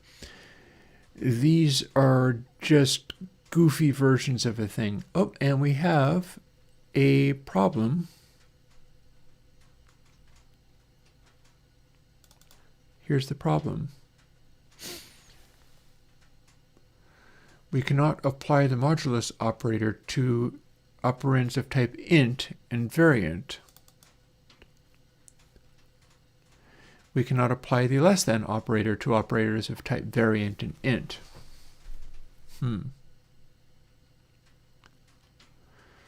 Well, we know what all these elements need to be, so maybe we simply cast everything? Let's try.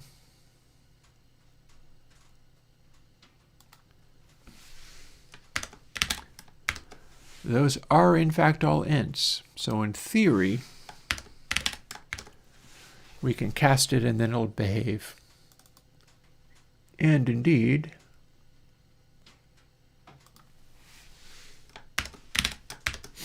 we'll cast that to int as well. And then the only thing remaining is where it is actually a collections array, so this is very cumbersome to deal with. Was that stuff inside the main loop? I think it is not. But it makes all of this way slower.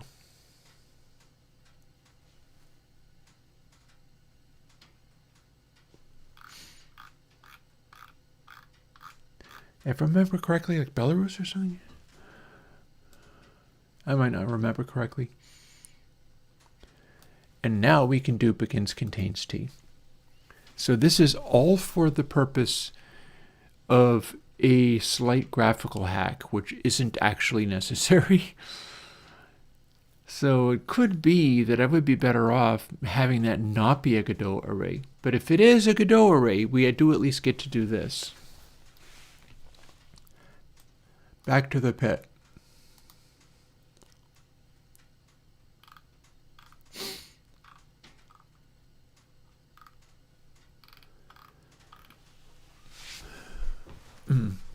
Cool, I remembered. Yeah, so we got all of these, and they're pretty straightforward.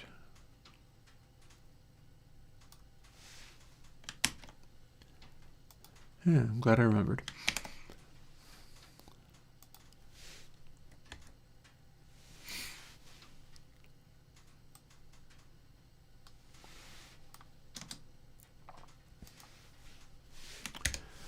Semicolon, got that.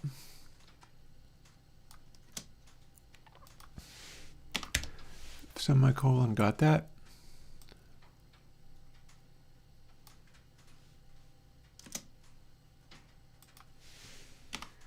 Semicolon, and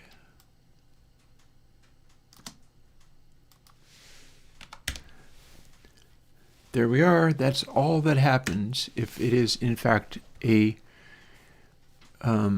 prime. I should put up at the top that this one thing here is the only reason to have it be a Godot array, which is way slower. After all, the point of doing this is to make it go faster.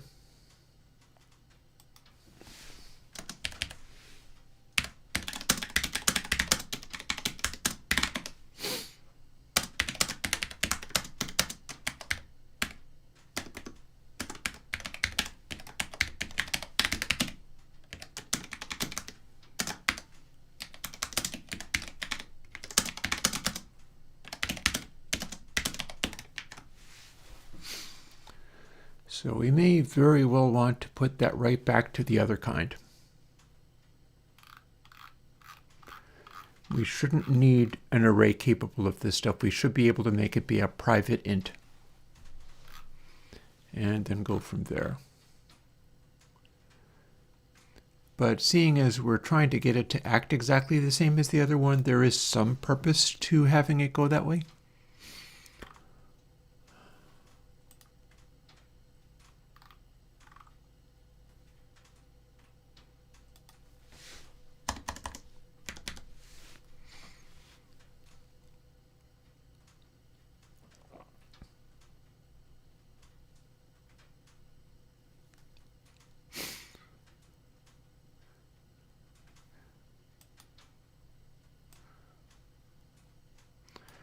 Yeah, don't get too messy in chat, mind you.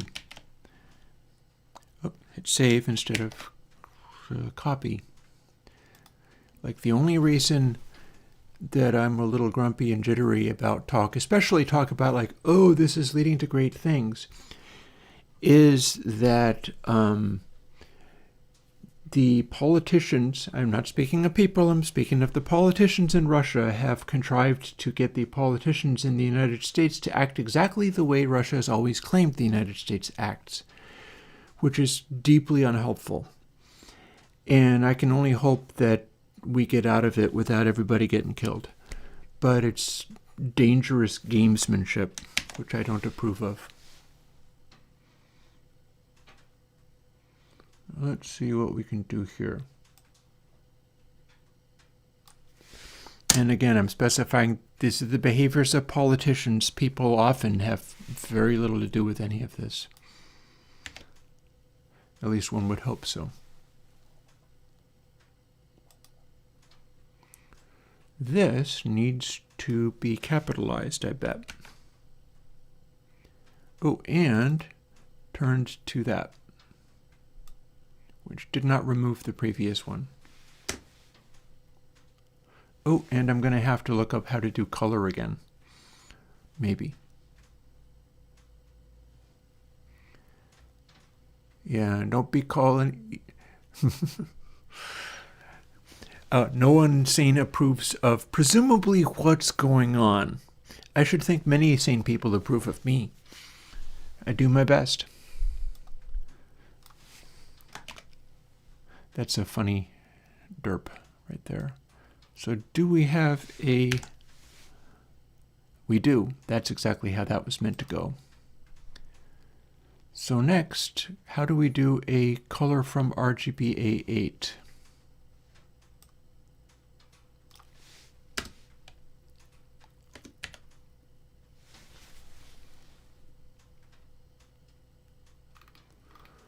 Well, apparently I can do color from RGB E995.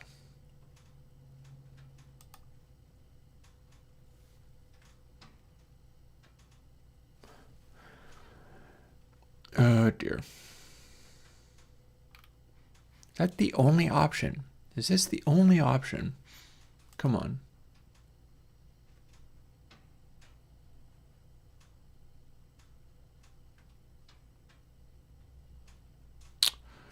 Oh, okay. I guess this is what it wants. It wants color 8.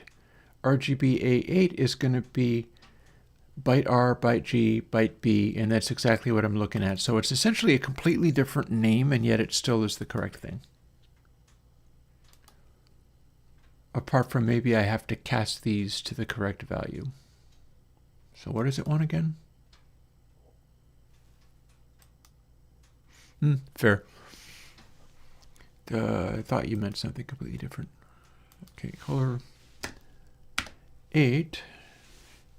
Oh, arguments are not assignable to parameter type byte.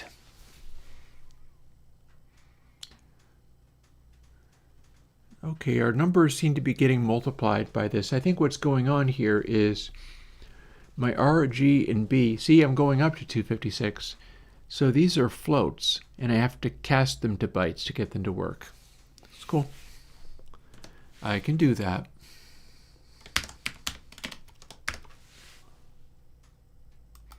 I will do that. Because I'm excited to see what happens if this works. Oh, hang on.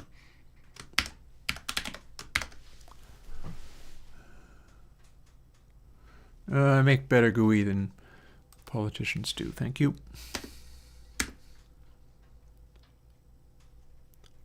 Which is kind of funny, me being Chris from Airwindows and all. Alrighty. It has drawn the reverb on the display now for the chart. Yes, I also draw a chart. So that's going to be after this. And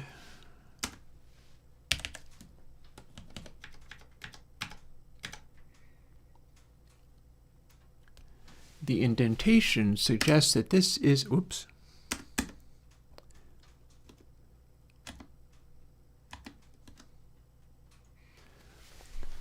That is actually not part of this indentation level.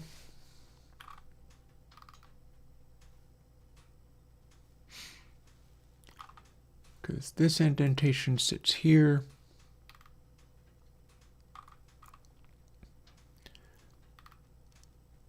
That's from inside that. So essentially what we're trying to do is take this and step it down to the previous level, but what I should really do is just move it here.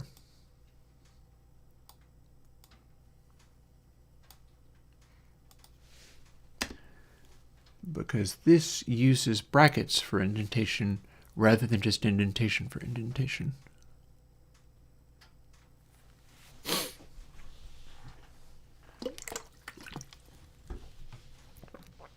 You know, I'm still in the process of copying some of my vinyl records by Frank Zappa to the computer. I'd like to edit those and be able to listen to them in my car. Hopefully I'll be able to do that.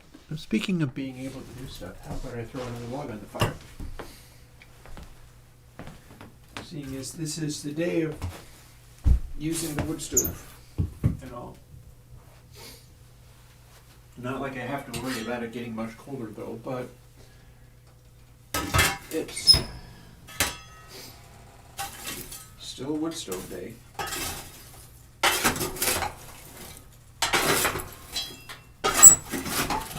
Also, I have to check the time.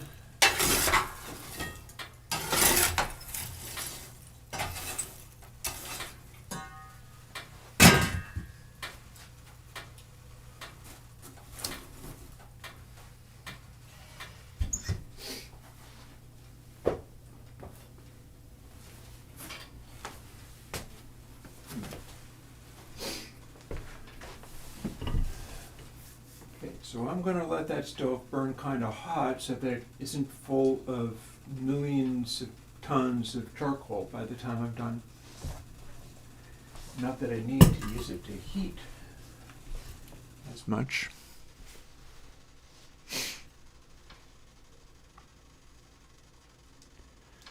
Okay, so now I can do a set pixel. That seems good.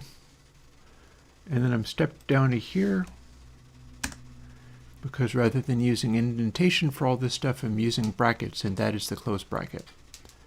Var sum equals float. Float sum.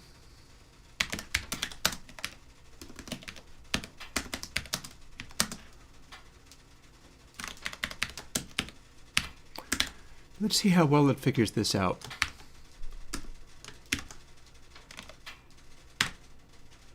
It figured it out. Sometimes it makes assumptions. That assumption was a safe assumption. Maybe it even looked at the variable named sum to go by that. Still have to check to see whether it's doing something wrong. And I do not know why these are highlighted in this funny color.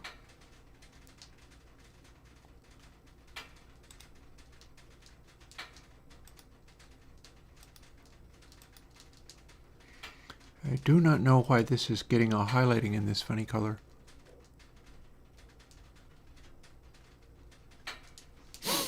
I would agree with that, Yuri. I would agree with that. You know, I was having a conversation, I think it was probably on Hacker News or something, somewhere.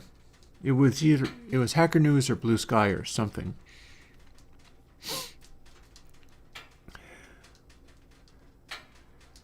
And it must have been Hacker News because it was people talking about AI. And they're all figuring out where it goes from here and so on.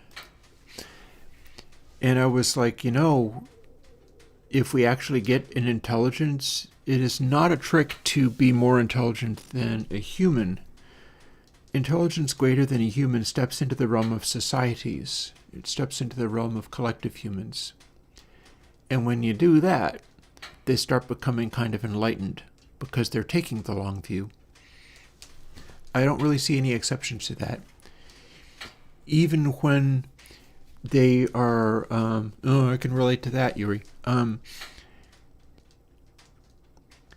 Even when they try to make AIs such as they are, because they're not all that much,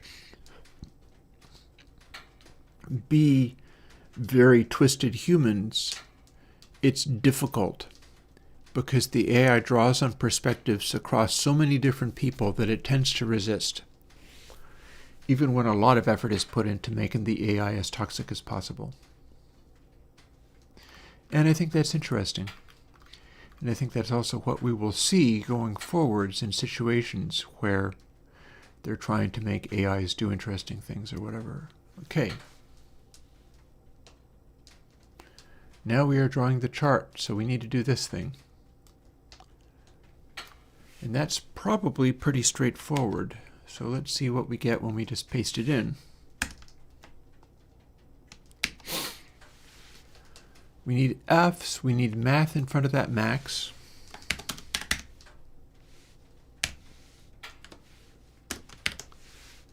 And we need closing semicolons.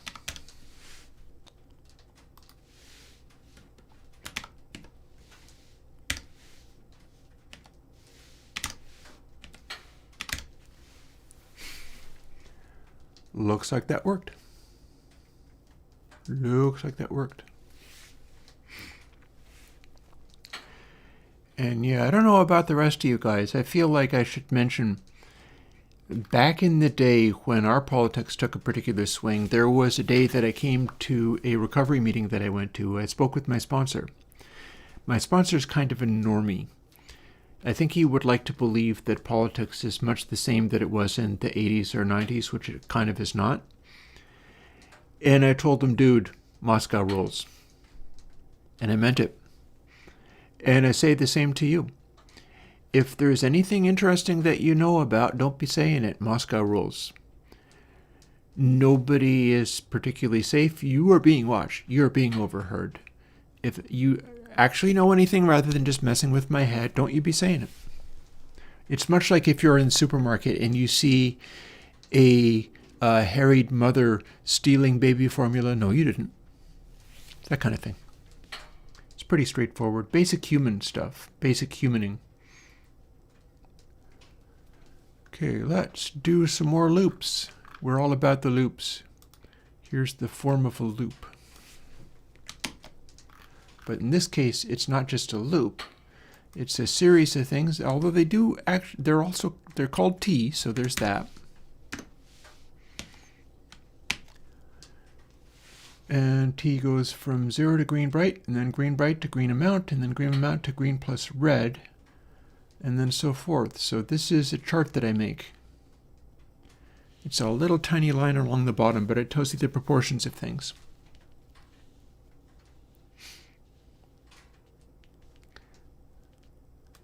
So T0 to T... Oh, that's amusing. I clicked on that and it started giving me options for redoing that from within the... Thank you. So there is apparently some kind of update. It's showing me what those colors are, and I get to fiddle with this from within the code. That's very cute. I don't know if that's useful to me, but it is very cute.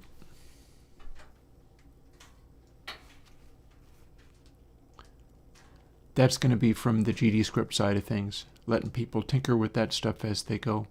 That's very, very cute. I appreciate the cuteness of it, even if it's going to get in the way of me copying and pasting. It's always something. So we go from T to array size divided by 1024. T0. Oh, no, wait, actually, no. No, I stand corrected. That's not how that works at all. I'm looking at the wrong place.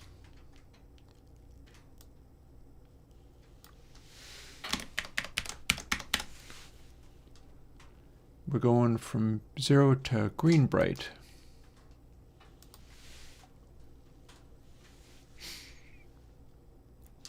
And then if I can actually copy, well, actually, I could copy it from here.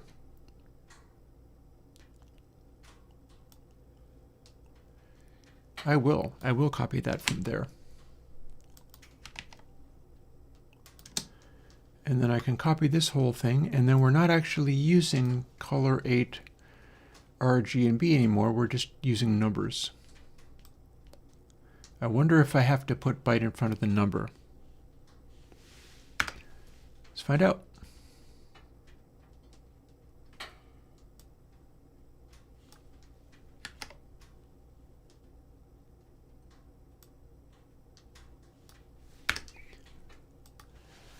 I guess it's willing to use that. You just can't do an int, but if it is, if you're using a color 8, you can type in a simple number and it will assume that it is byte. That's cool. That saves a bit of trouble. And then we are actually setting pixels slightly differently. Instead, it's going to be T, comma, and then array size divided by 1024.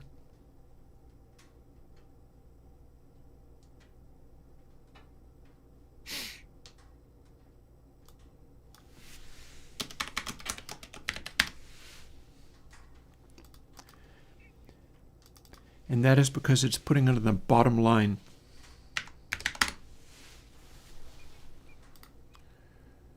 And that appears to be it. I think that's correct.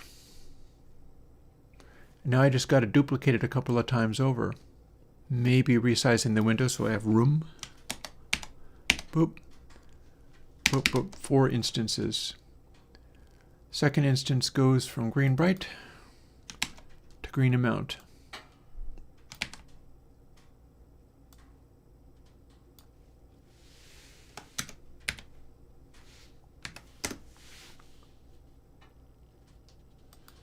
Looks like I have to cast it to int. Cool. That'll work. Then we go from green amount to a more complicated math.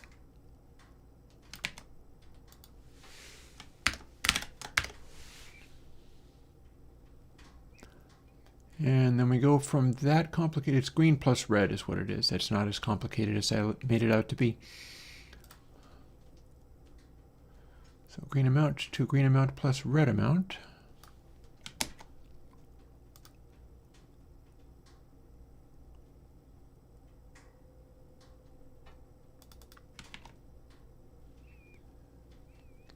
And then we go from green amount plus red to green plus red plus blue.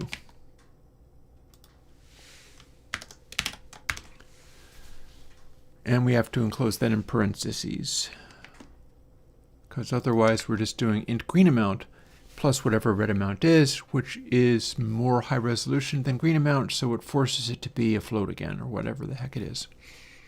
I guess it's got to be a float, otherwise I'd have to cast it here. And lastly, range, and we get to compare against a float, so this part's not a problem. And there we are. The set pixels are going to be the same, but we're using different stuff each time. So this first one is 64, then it's 192, then it's red gets to be 192,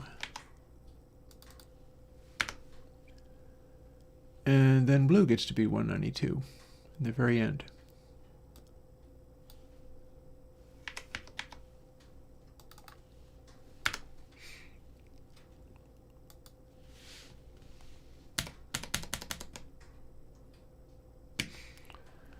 Alrighty, I think that's going to work.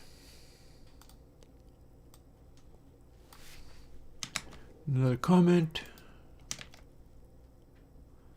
Pasting in the comments always screws with it.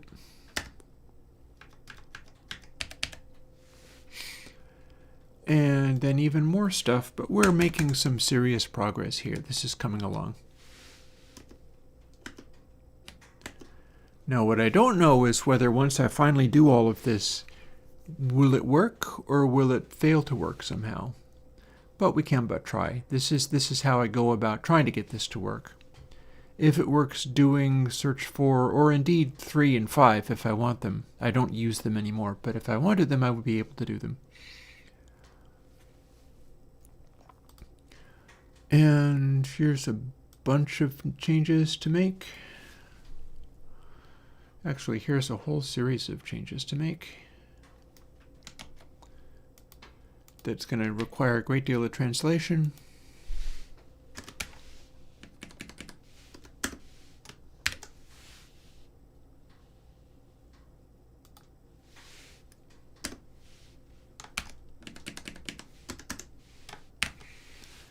Just like that.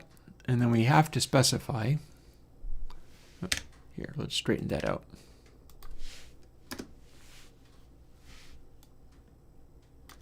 There. Oh, for heaven's sake, it just lost what I was trying to do. That's unpleasant. It also lost changes. What's going on here? What did you do that blew everything up like that? I must have clicked in the wrong place, is what? Let's click more carefully this time.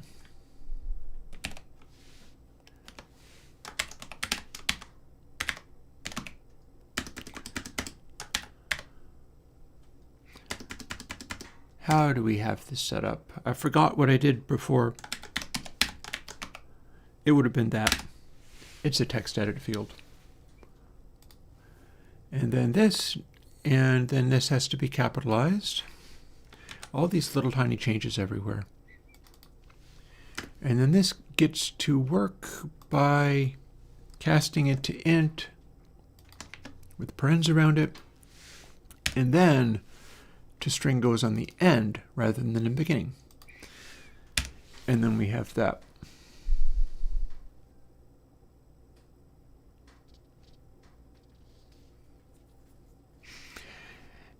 Yuri, that would be very nice. I'm not going to say it's impossible. My experience working with things like this very program is a genetic algorithm-based program. Oop, I got to do a couple more of these. Give me a second.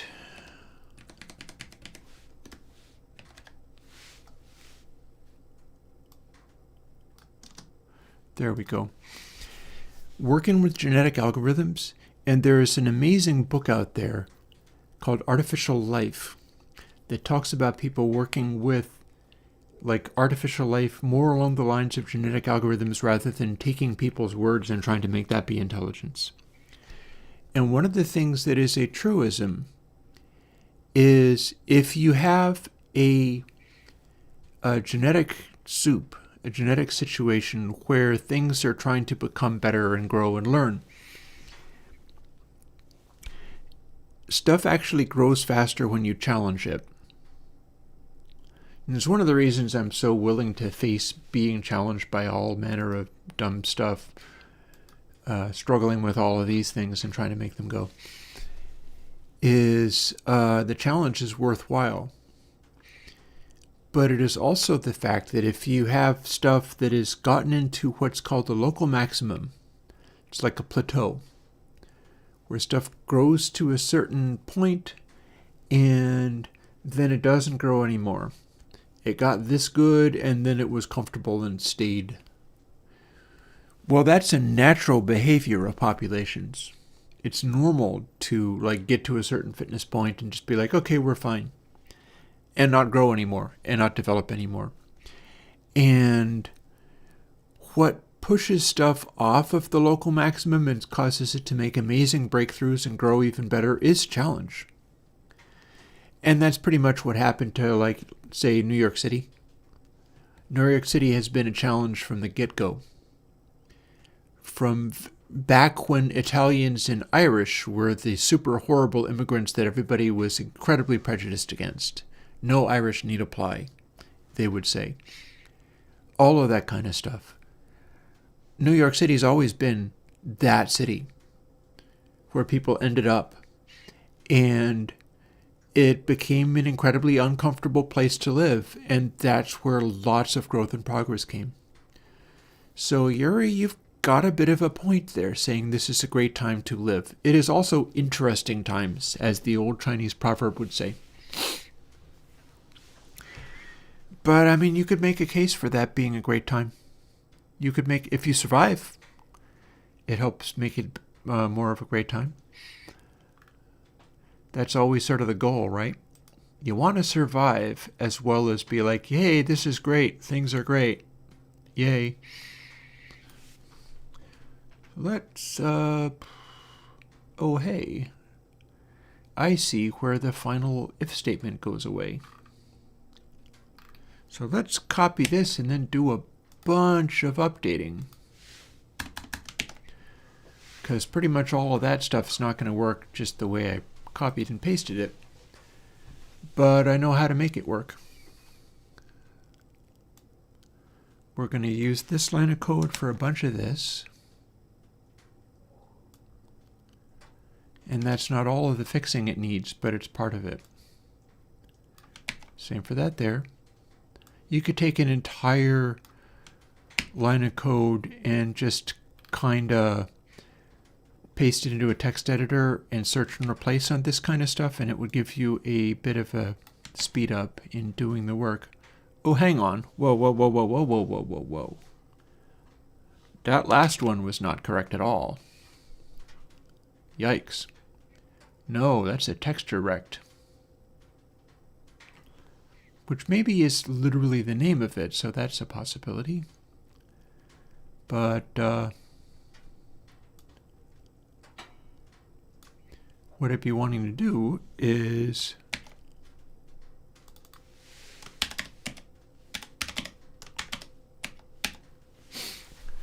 assuming that's the type of object that it is, which is very possible, that's very plausible, then it's that formula I'm going to want.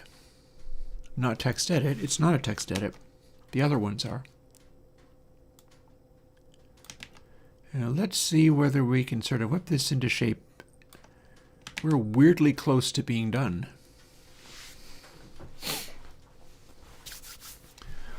kind of exciting. I'm also weirdly close to thawing out my food for tacos because I get to have tacos again. Sorry, I blew up the mic with that one. I didn't turn away fast enough.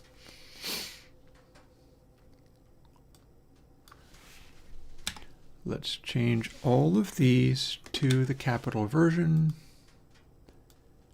that they need.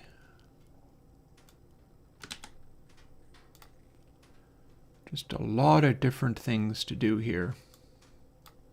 So I'll start doing them one at a time and get going with it. Soon enough, an hour and 15 minutes and I'm good. I feel that I may very well even get this bit done. And that's nice. I'd like that. I'd like to have this in working condition by the time the day is over.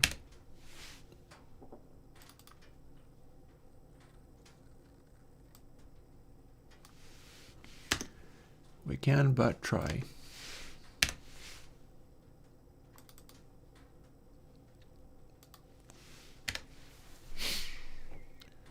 Okay. Boop. And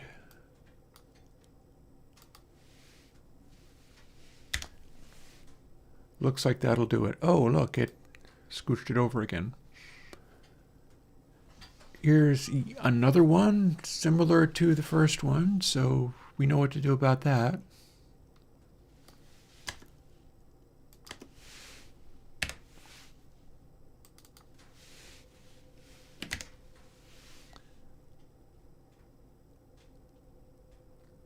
Well, that was weird. What's that about?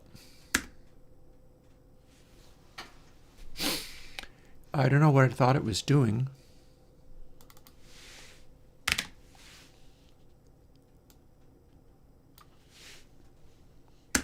But this is what I think it should be doing. Oh, and that needs to be there. Now maybe I can, there we go. Got there. Got there. Gonna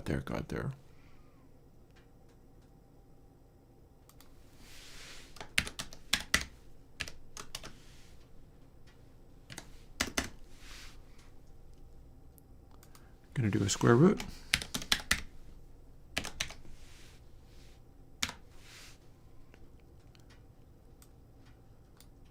We're going to keep that parenthesis there because we're going to need it.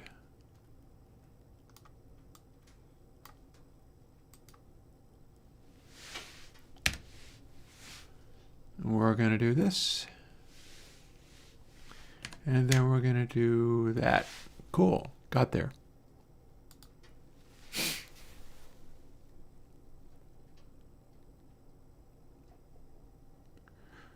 Yeah. Fair, I hear you. String venue equals room.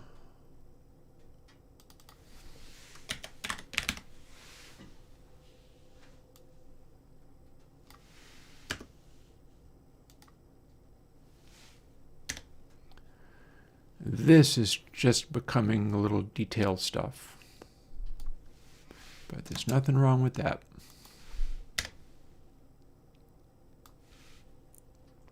Ooh, I somehow missed that. Interesting. Oh, now I didn't.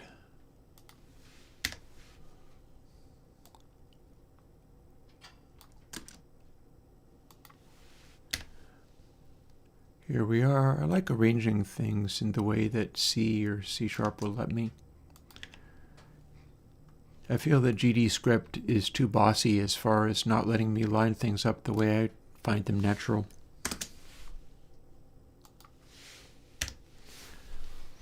But we've moved past GD script. This is now C# and we're very close to the end. And there's our seats thing. Yuri, you and me both. I would say am exactly the same way. I wonder if I can simply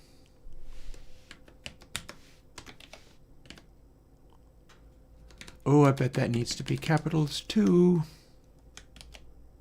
Yup. Sure did.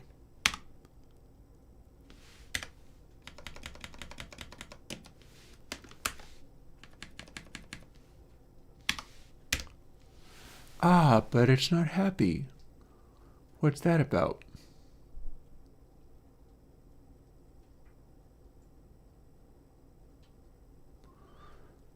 Oh, I think I see.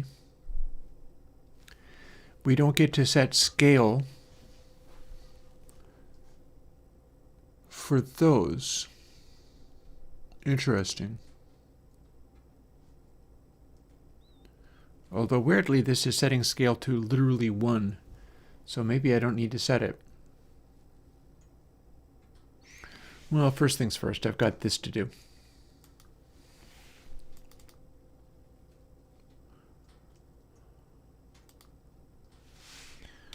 We'll make these be floats just for laughs.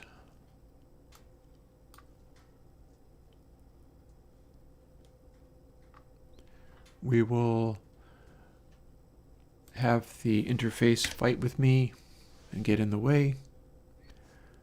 But that's basically fine because the rest of this is pretty straightforward.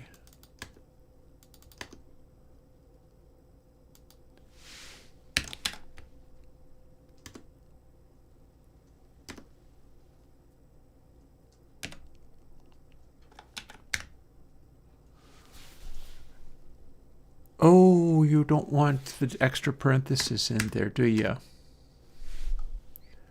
Okay. Oh no, it's even more confused because what it's doing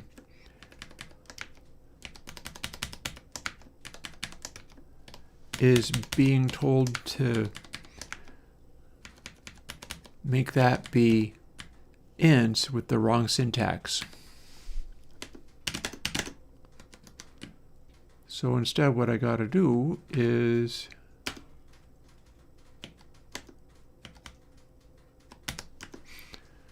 drop those bits off. Those are then becoming ints, and then we get to do toString. Although it's not showing up in quite the same place, but that's fine.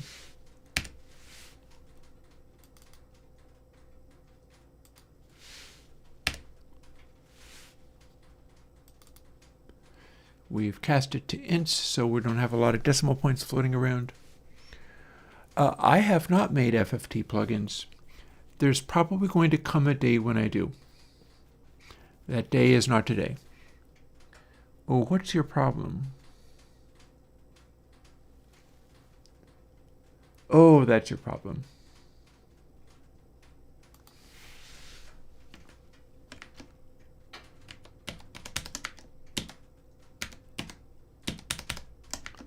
We gotta have enclosing parenthesis around all of that stuff, and then the end result of this gets turned to string. And then it should be fine.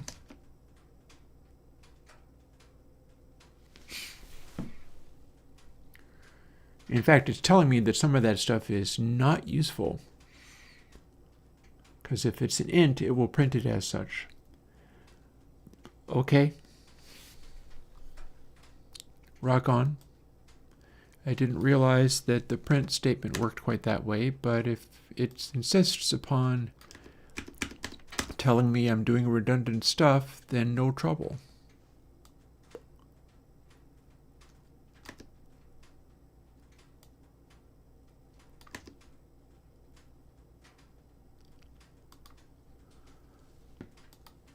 And that appears to be, well, I don't know whether it needs, maybe it needs these. I think maybe it doesn't.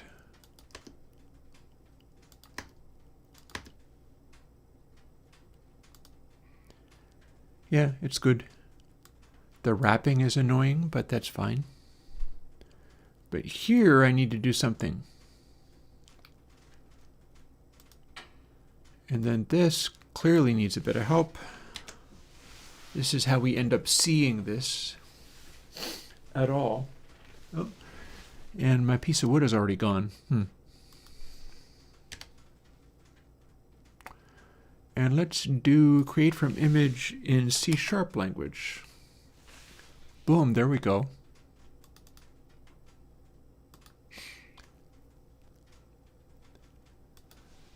So I should be able to specify a vector 2, if you can set this, that is.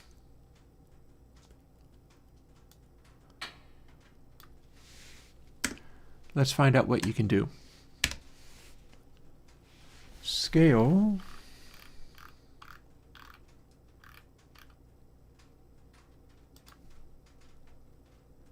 Okay, you can get, you can set.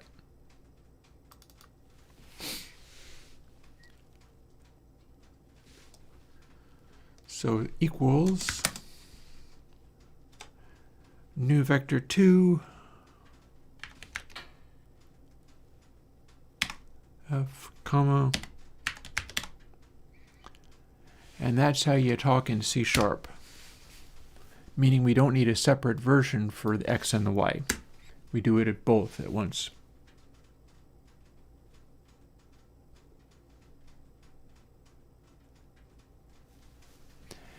Well, I'm happy you found them.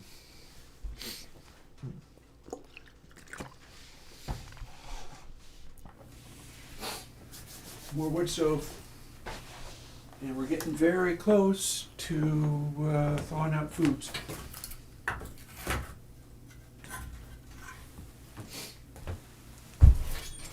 But we are right in the middle of fooling with more wood stove, so that's the next thing.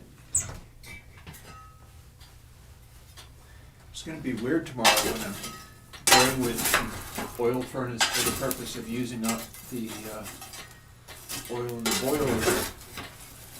I get so used to doing this all with the wood stove, and I get used to how warm it gets in here.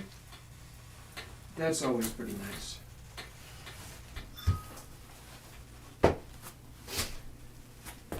When it's cold and wintry, it's always nice to have a source of just unreasonably too warm.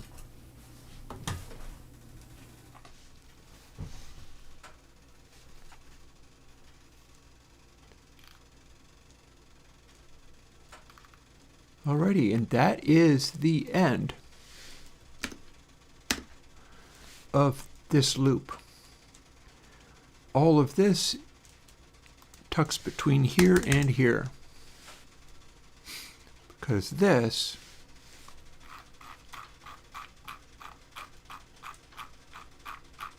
is the whole entire thing in pressed.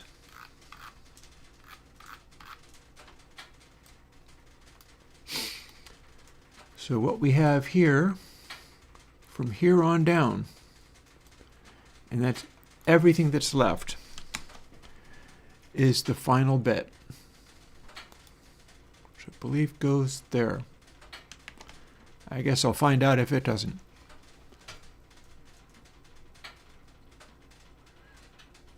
So iterations text, so we're going to copy over the text edit stuff here. A lot of this further stuff is about text. Got that.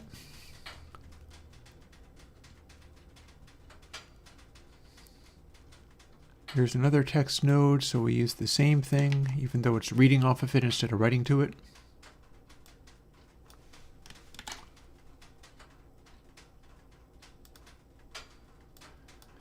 We don't have a toInt lowercase, but we probably have 1, 2.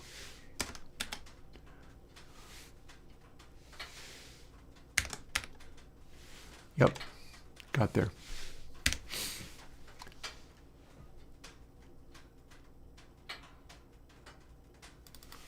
And int halt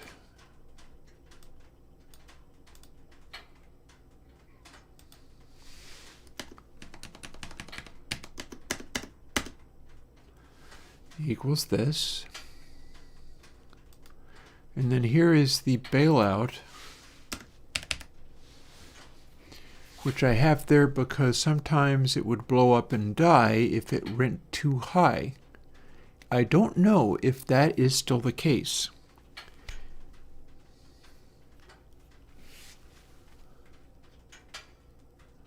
Let's get this detail fixed first.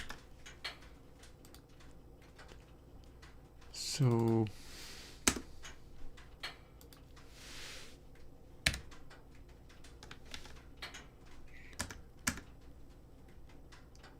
Okay, we can't do that outside parameter. Math floor is what that's going to want to be. Time, get Unix time from system. What's that? Where is it home?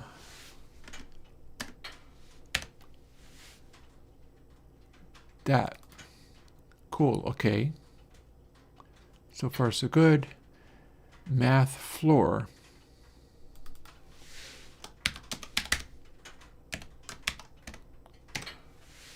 Math square root.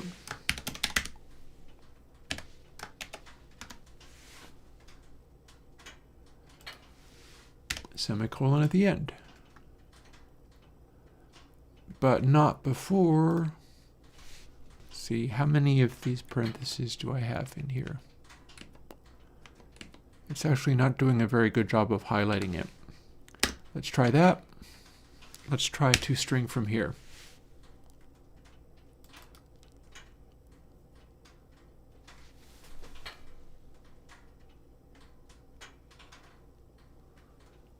I guess we did need the other parenthesis after all. Lovely. Lovely. Got there.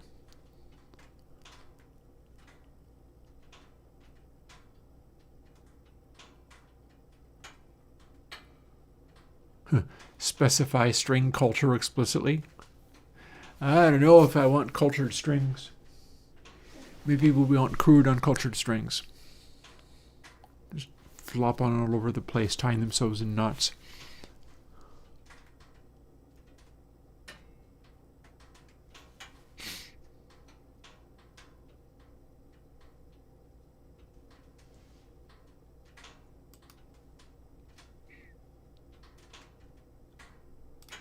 You know what? We can cast the whole frickin' thing to int.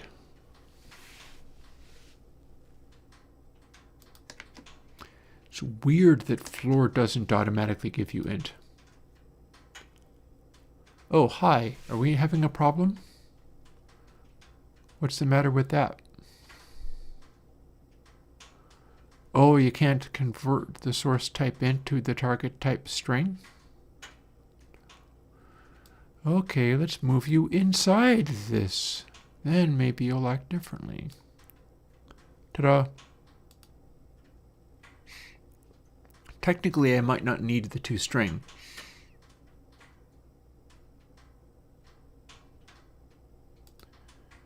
After all, you're supposed to be able to take an int and just assign it to the text, or assign it to a string, or a variety of things like that.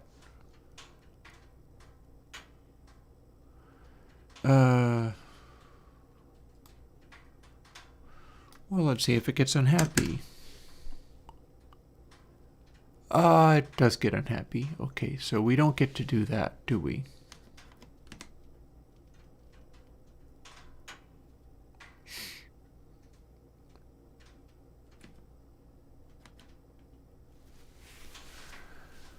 That still feels weird. What's going on? Okay, I can't convert the source type into the target type string. Previously, it's okay with doing stuff with strings. However,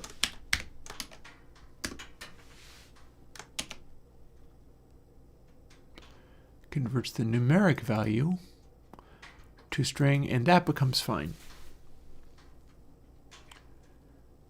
This is very complicated for not much, but it's fine.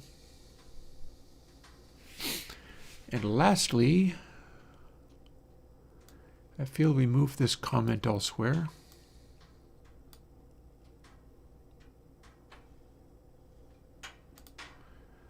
Because, let's see.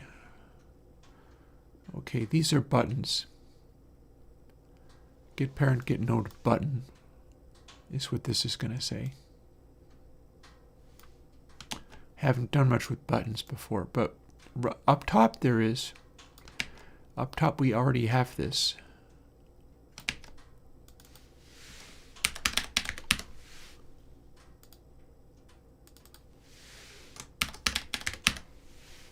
Oh no, that is a timer. I stand corrected.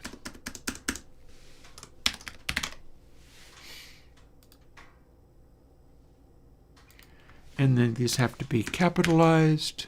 Got that.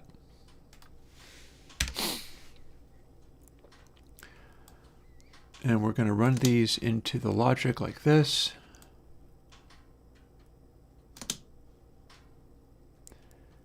And then I bet you this is available, especially since I'm doing get node as button.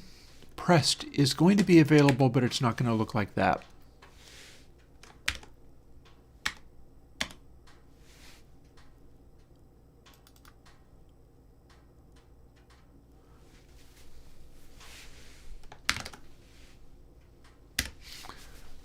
Can you do that? Can you not do that?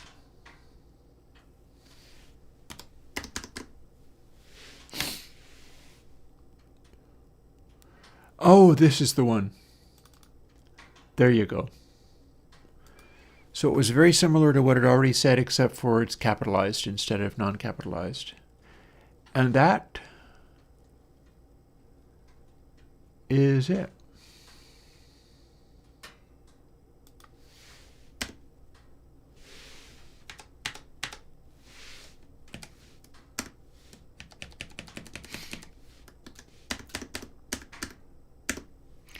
In theory, that worked.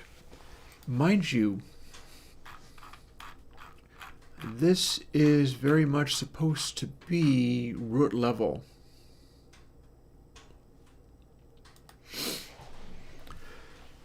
So if this ain't root level, this all needs to be stepped down one. I don't know how many levels I need to go down. So if I scroll up, and this is still some kind of loop or something,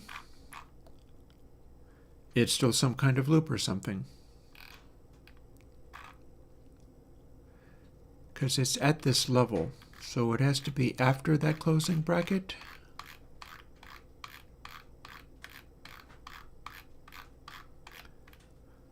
But it's not, so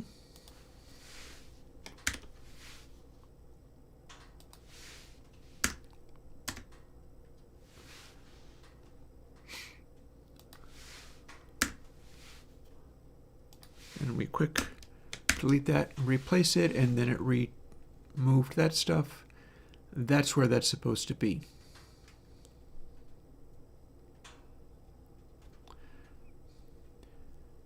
And it's fussing over all manner of stuff.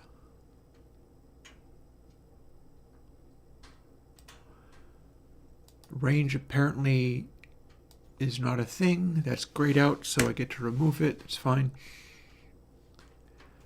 And namespace does not correspond to file location.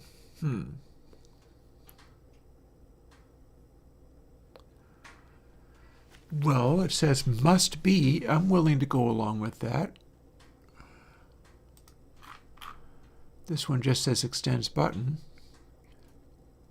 So into the matrix button.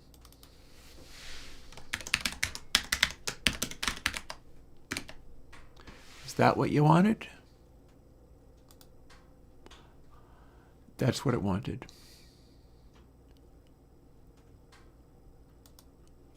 What? That is a colon and a side slash. That's a frowny face. What the? And we're still complaining about this. So if you're still complaining about this, I'm going to put it back. I thought I was doing the right thing. Clearly I was mistaken. I'd really love to know what the heck this is. You see that? That is a colon and a 7 or something. It's only a warning. But it's like it's making his face at me. Well, whatever. We run it, we see if it runs. It runs, but we're not using it. We're using the GTScript version, which is there.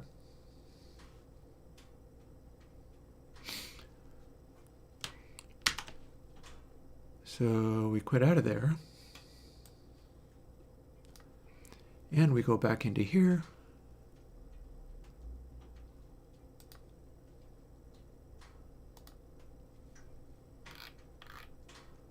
this button is now going to go to a different script. Load. It's going to be search 6 CS, not GD. GD's still there. So I wonder whether halt 6, what does halt 6 call?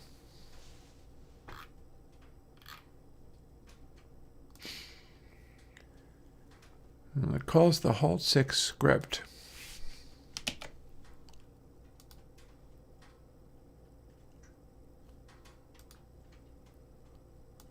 The end of the halt script, it calls the other button again. So does it press the button, or does it call a specific script, i.e. does it call the GD script again?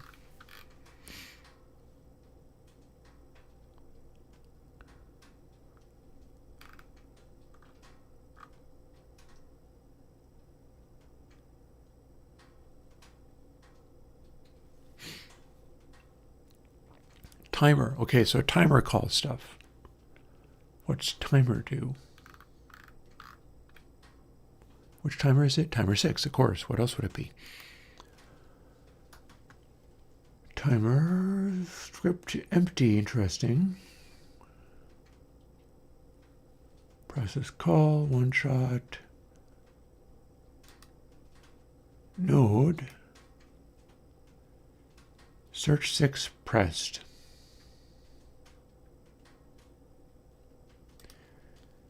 Back to search 6 in here. Here's its signals. It doesn't use any signals. Inspector, it calls a script. The script is, I can't see it.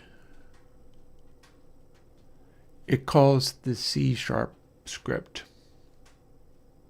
which is this here. It just raised up into the matrix to show me. So here's what we're going to do. Let's run it and see if it crashes and blows up when I hit this.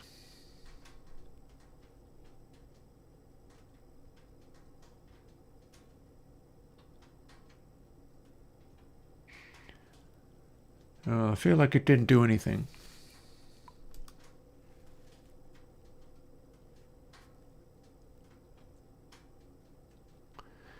I think if I hit stop, it can still stop. Yep. Okay, debugger. Errors. Those are not errors, those are warnings. It couldn't rich text label? Okay.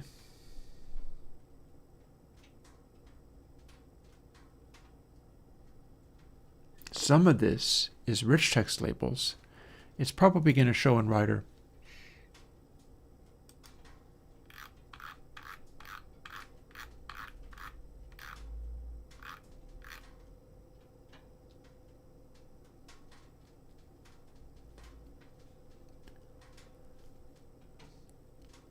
Can I run it from here and get better information?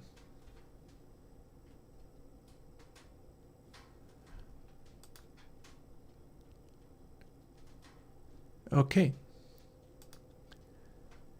It had a problem.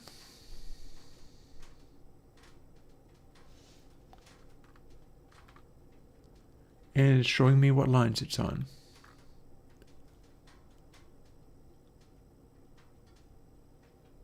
So set native icon ain't working. Fine. 47. Scroll the heck up. Oh, hang on a minute. That can't be right.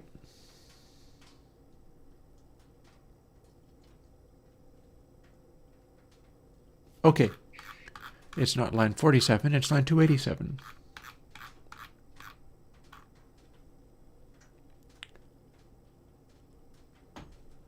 So rich text label rather than text edit. Fine.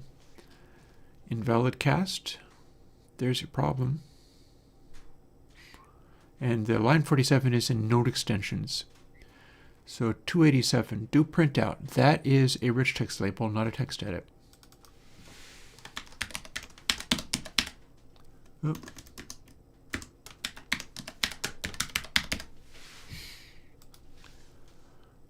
What else? I bet there's more.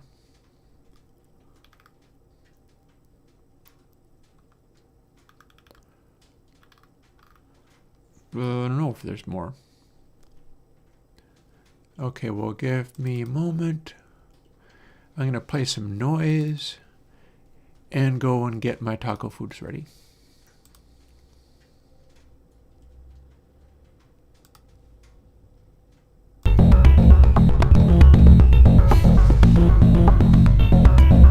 I'll be right back.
That was all very loud.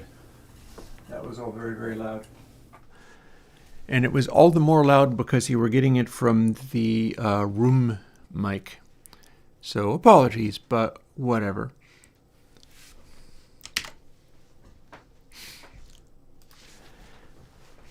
Back to trying to make this work. So the last time I ran this, we had an error and a problem because it was trying to cast a rich text label.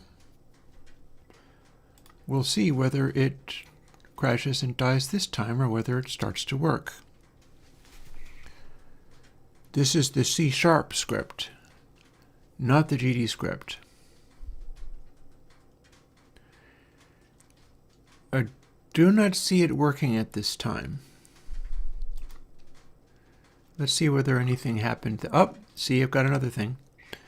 So set native icon.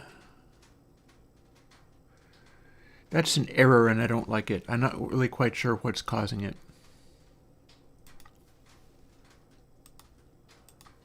It's going to be project settings, probably.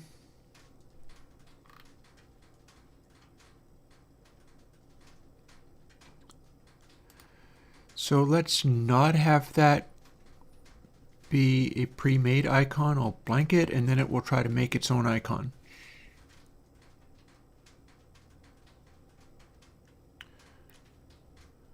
Let's clear those errors while we're at it. It shouldn't need PP edit open. So we still are getting a issue. Here's 291. There's another one. So rich text label. See, this makes very good sense as to why it can't do this thing because, and there it is again. So 291. Total iterations, since iterations. I know prev score 2 is not going to suddenly become a rich text edit.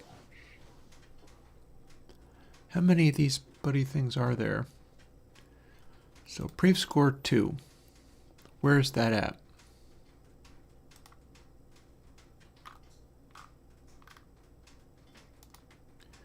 That's a text edit.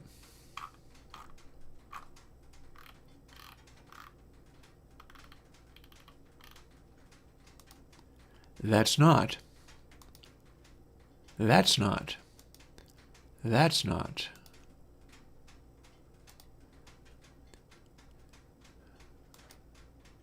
That's not, although I'm not sure I'm writing to this one. I think that might just be there, and I'm not doing anything with it. So all these things that say total iterations, since iterations, best iterations, I don't know which of them I'm writing to. Yep, and that I'm not talking to. But these are all rich text label, even if they've been renamed. So they're not text edit. And that's a very good reason for becoming upset and not being able to deal. Hang on, it's just iterations also. No, that's a text edit.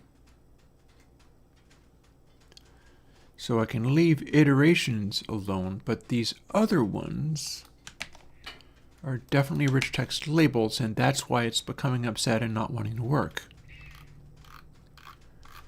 Anywhere else I'm doing it? Oh, prev score 2. These are probably all going to be down here too. Yep, that is a text label. That's a rich text label. Very good reason for it not to be working. I'm telling it it's a text edit. It absolutely is not. Let's see where else, if anywhere. I'm writing to stuff in the screen as if it was just a variable, even though it kind of is not. I bet that is. No, those are. And again, the stuff that says iterations or prev score 2, those are labels. Those are not even. Oh, and rich text label 2, that's totally not a text edit. Cool. Iterations, however, is. Let's see what we got. Hit save.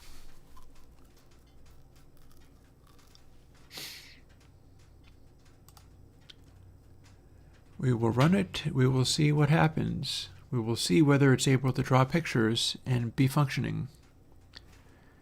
I think I'd see that by now, so it ain't quite got there yet. But it's only 4:21. I warn you ahead of time, if I don't have this done by 5, I'm totally cutting off at 5. Oh, interesting. Okay. Argument was out of the range of valid values. Search 6, line 305. What's going on in line 305? Way the heck up here, isn't it? Okay.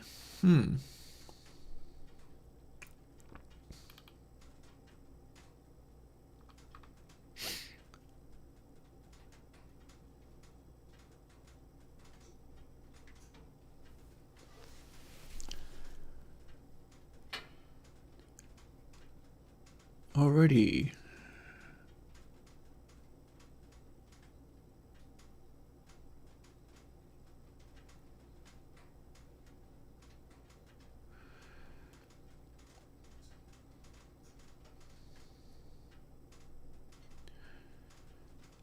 So this could be a factor of int room size times 240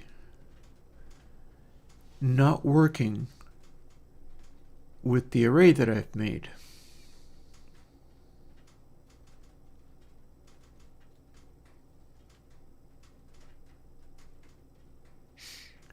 It's probably producing select just fine.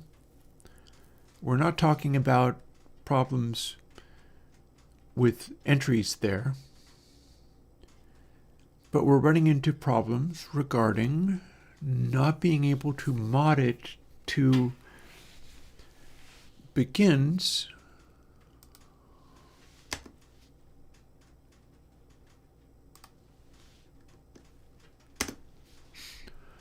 room size times 240.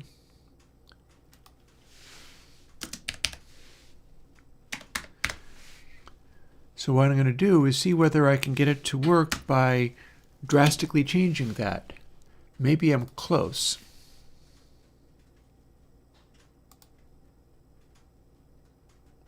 Maybe I'm not.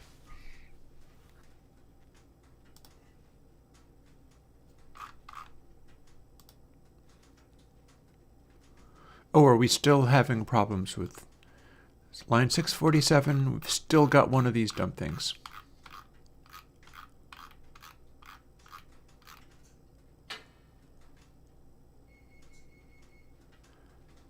Display prime is apparently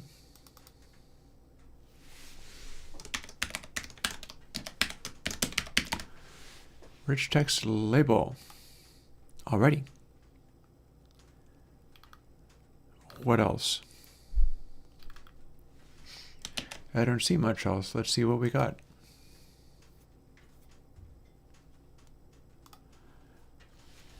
It lives. It's grinding to a halt, but it lives. It made a thing.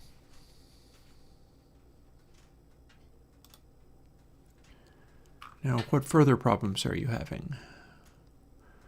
Index was outside the bounds of the array. Line 348. Is that the same problem as before? Hold on.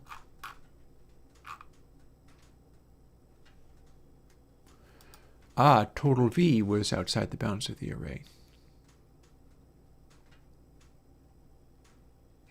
And yet,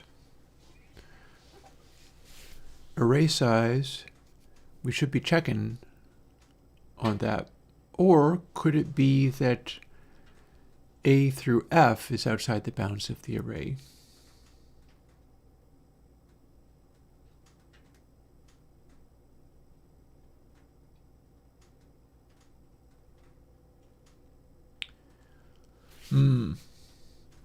Well, whatever it was, it ran into a problem there.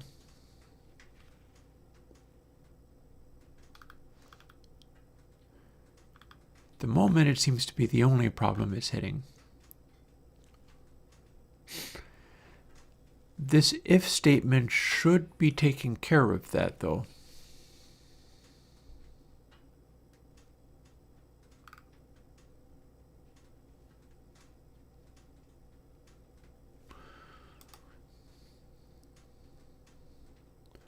Well, what if we compare against array size -1? Is that going to make it any happier? It's the only thing I've changed. I think it's still ground to a halt. It got to that very quickly, mind you, but I feel like we're still having a problem. Uh-huh. Line 348. Yeah, we're having trouble with this. So total V less than array size didn't actually fix it.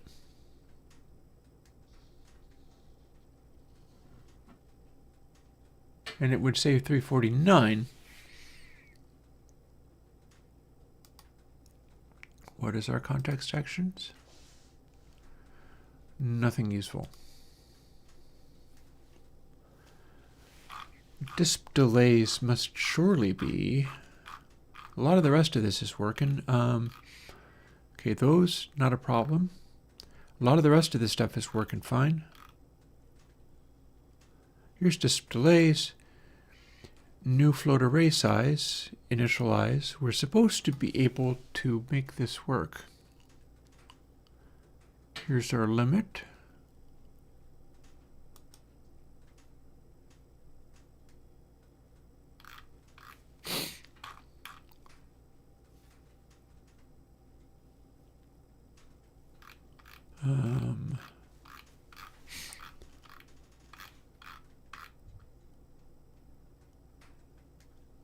And we never got to this because we crashed on this.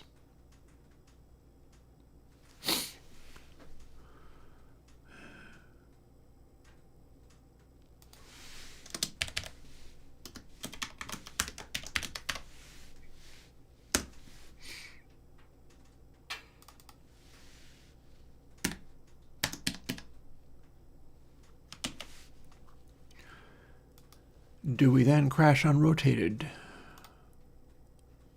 Probably.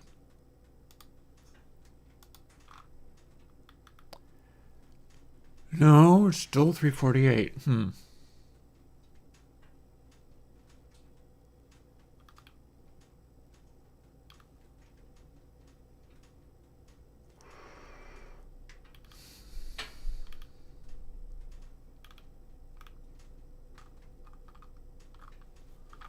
Well, so there's your problem. Okay, so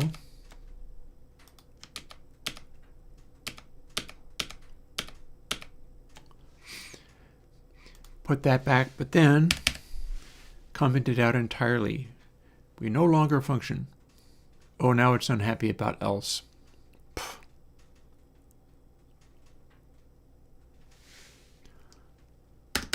Okay, so then rather than that, just delays 2 plus equals brightness.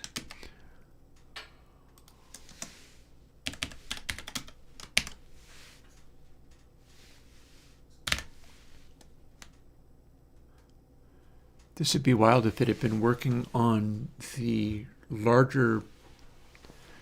global total this entire time. That'd be a little bad.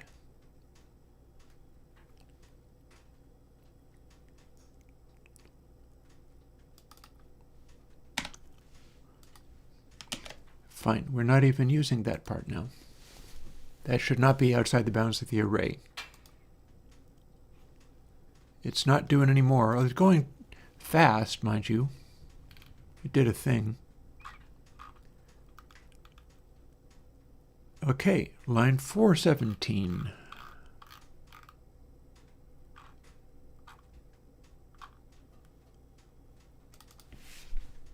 Two.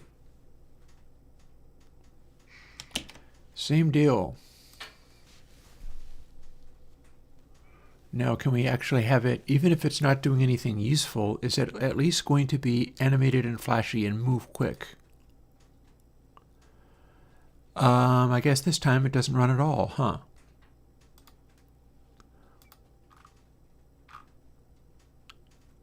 Oh, well, we got another invalid cast exception? How can that be? Didn't I fix this already? 674. That would be a very good reason for it not to be able to run. Come on.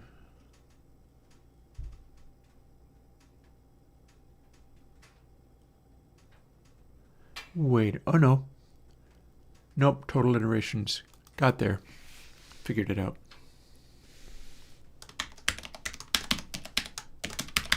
Amazing that it's taken this long to notice that one. Run one more time. Let's see if things can be animated and interesting. Signs point to no.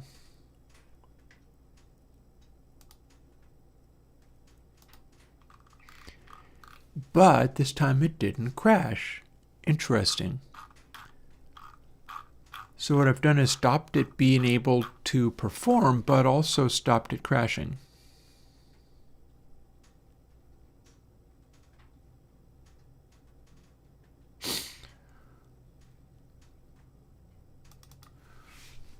Well, if we tell this to be array size, does that then crash?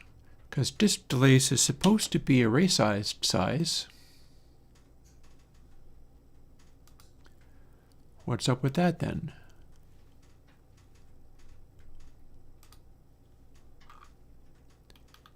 Nope, outside the bounds of the array. This is interesting. What about array size minus 10? Can we do that? Because it's able to run sometimes, but then sometimes it's super not. Ah, something's happening. It's not drawing anything, but something's happening. And it is not crashing, so it's able to do array size minus 10 on the regular.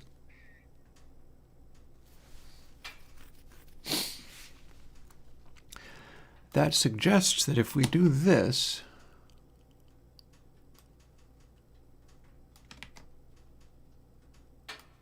and then check it like this.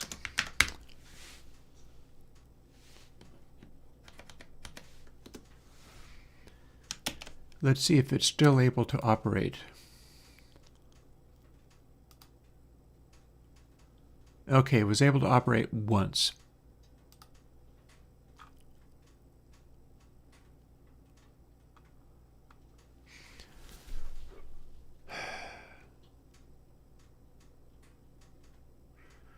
Okay, so we're generating total V each time.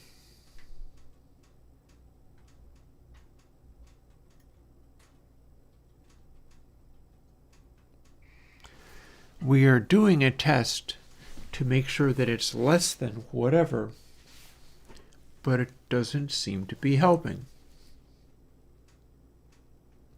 Why is this? Are we resizing disk delay somehow? Is that it?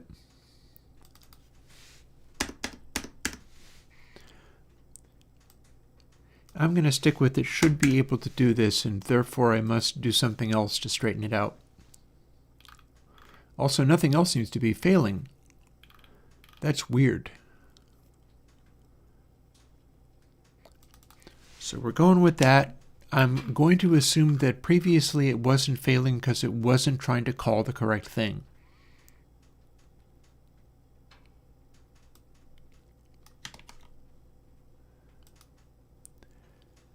Now that it is,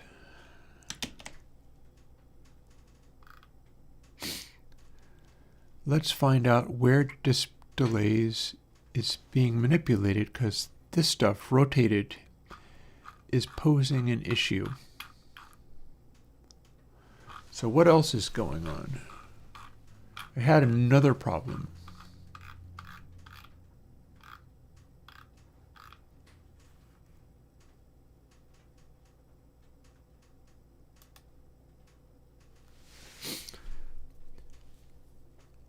Can I, in fact,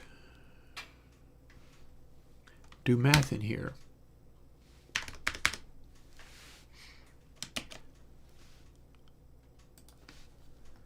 Can I just forcibly make it a much larger array?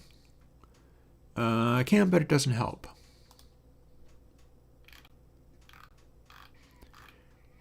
I'd like to see some more of my parameters. We keep getting this. We keep getting this. So that's all of these things being added together. And it doesn't seem to be particularly subject to array size.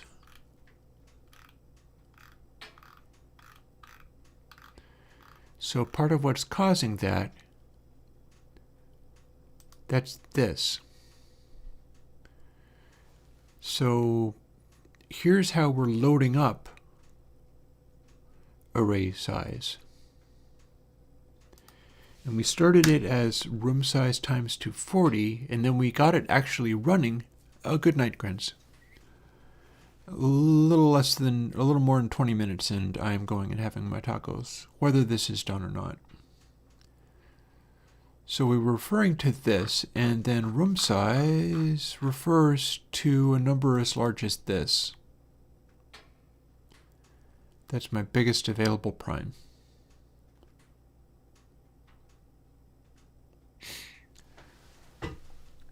So one thing I could do maybe is have this be the limit. It's the largest prime. So here's where. Just a moment. Let's have a little bit more warmth before the day is out.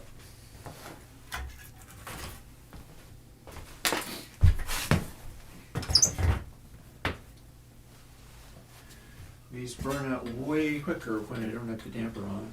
Or the catalyst on.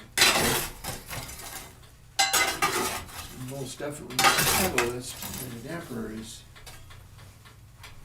what controls access to the catalyst.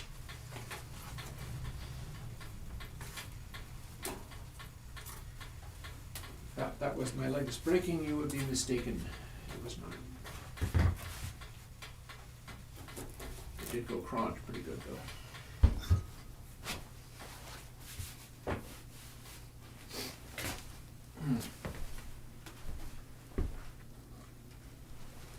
Also, let's throw a little bit more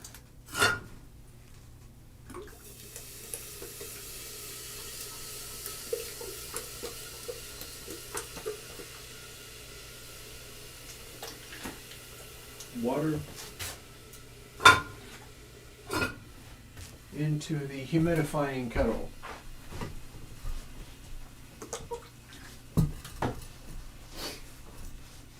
And now we're going to try to do a final burst.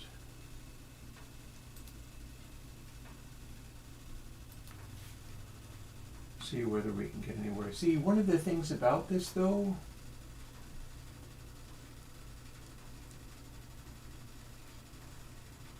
it gives me very much to wonder whether, hang on, where's search 6? Here's search 6.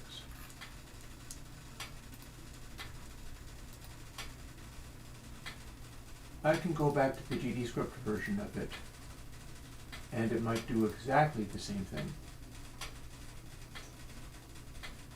Let's find out.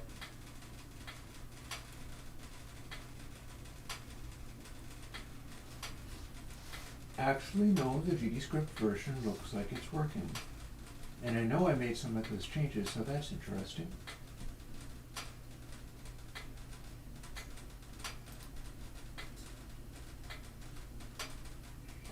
So we stop. There's a bunch of debugger complaint. Haha.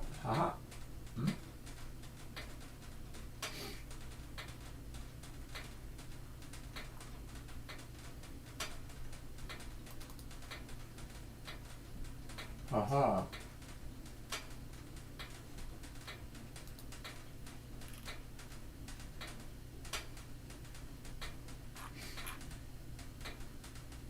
So here's the GDScript version of it. Scooch all the way over to here.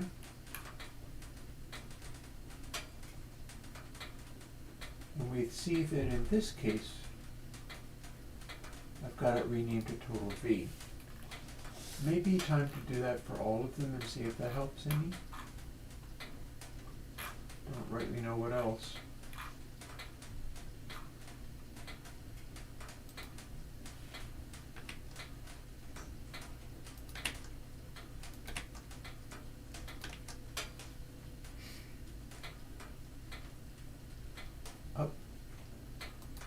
Could I have failed to test that? That'd be weird. Also, I'm skipping ahead. It needs to do that again. Could it be that my test is against total and not against total V? Because that's the one it needs to be testing, I tell you.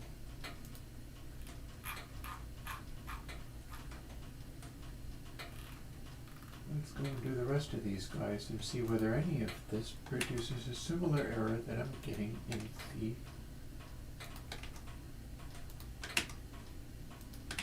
version.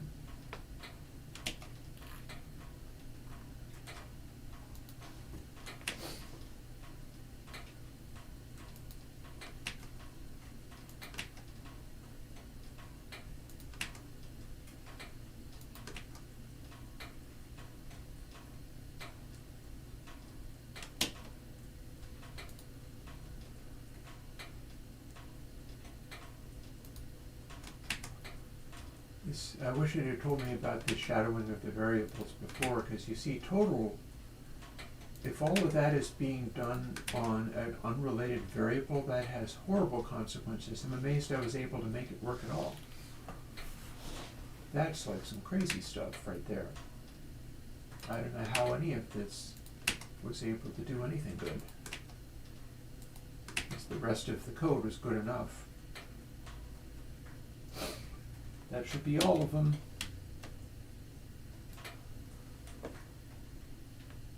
And we should still be doing it on, okay, so let's see. Oh, hello, are we having a problem? Nope, it got going,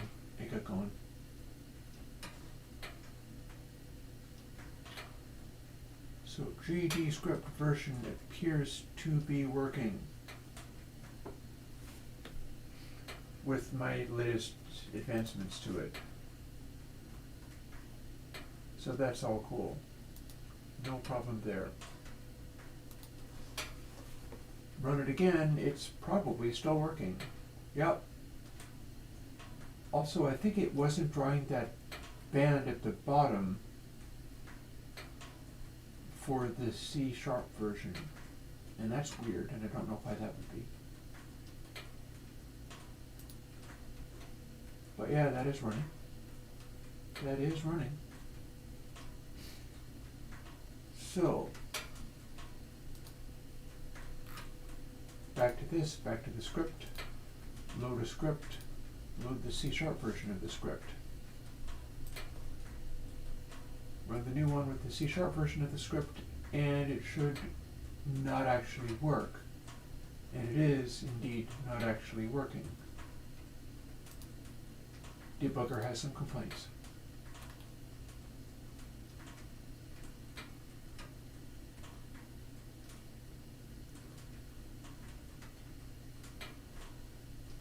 This appears to be relating to Godot collections array get variant borrow element add.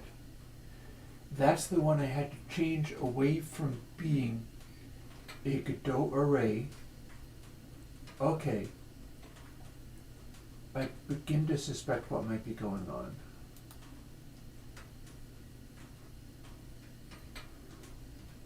So firstly, this is a problem. Secondly, the only one the defining is Godot collections array is here.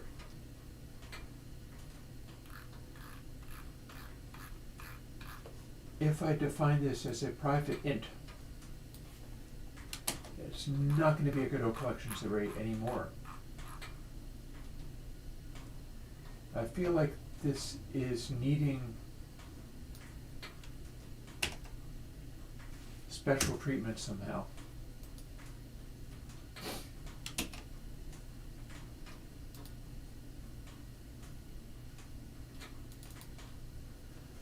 And here's where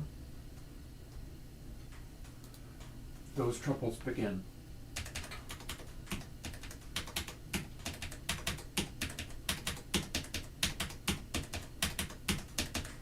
That bit and only that bit requires it to be a Godot collections array. Failing that, I could simply iterate through the entire array element by element, or simply not highlight the primes at all. Because all that is doing, and it's the only place it's doing it, is checking to see whether the array of primes contains the element that we're on. If it is, it highlights it in a couple of visual ways, but nothing else needs that at all. In the absence of the highlight, well, it still ain't working, but for probably a different reason. We shall see. Okay. Search 6, line 305, you say.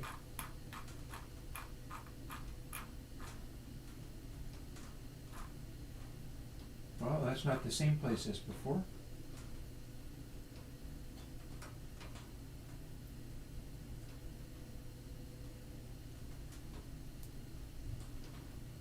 There's a int array.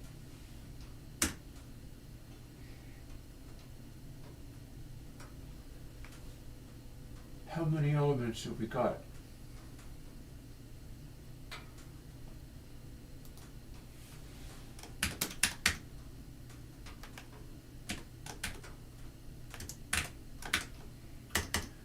Let's put a hard limit on it.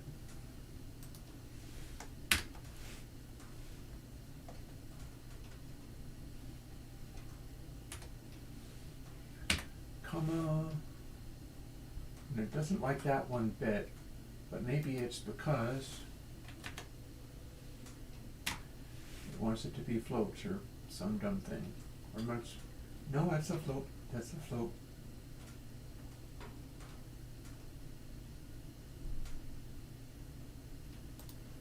it does need another value. So if it needs a float there, come on, give me a break. Don't be troublesome to me. There's our limit.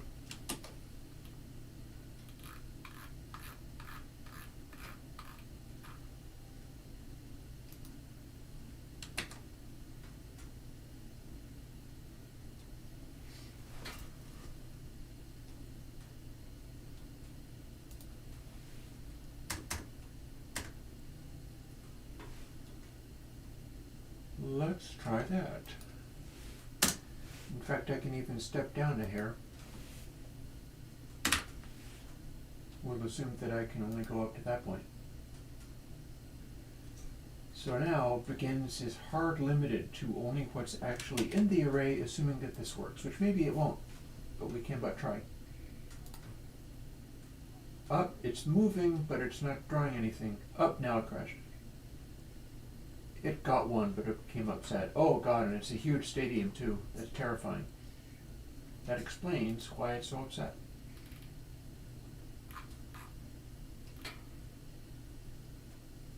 $348.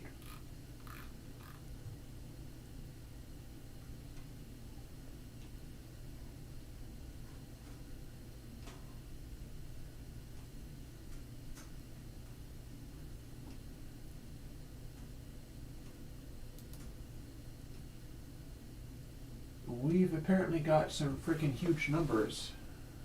Oh, you're all in bed? Okay. I'm 10 minutes from going and having my tacos. Also, I have only wood stove cam on. I can stop that for the last 10 minutes, right?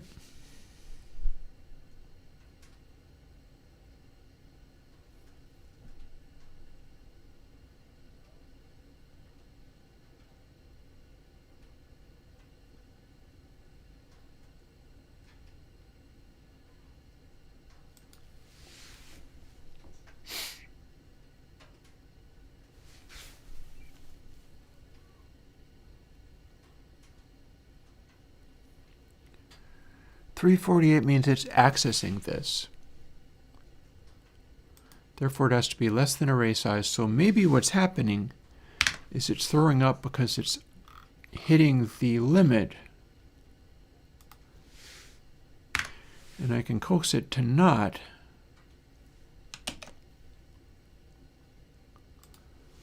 Let's find out if it's any better with that now that I've straightened out some of these details.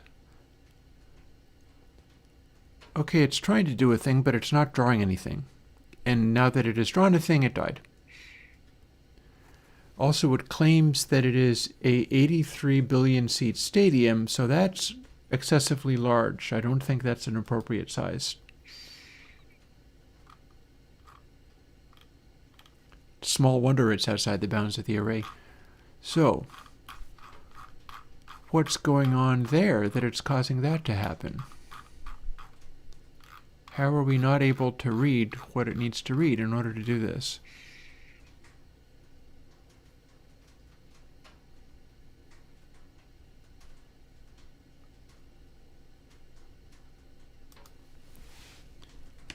If I force array size to be a lot smaller, does that help?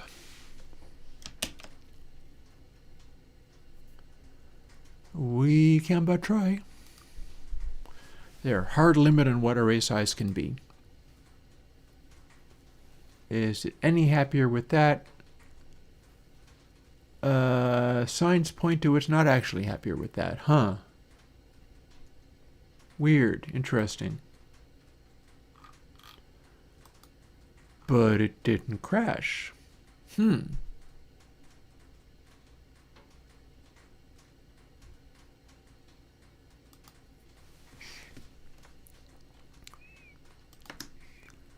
Okay, let's put that back.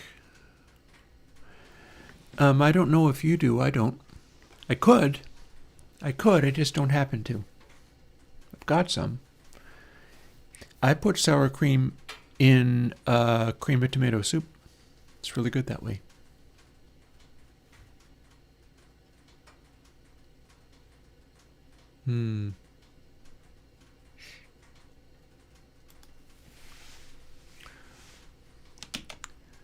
So we're looking for target seats. We don't need that.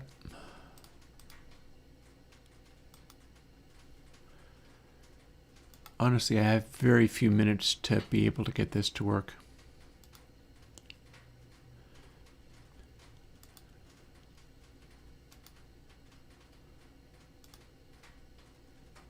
Target seats is starting at 300, but then we're jacking it up with this script here.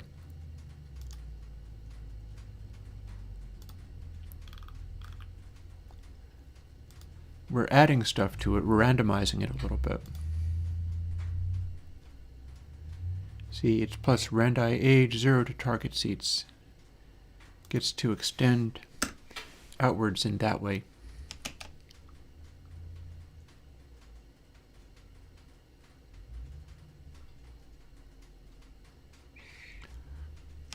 Let's run it again from here and see what it does.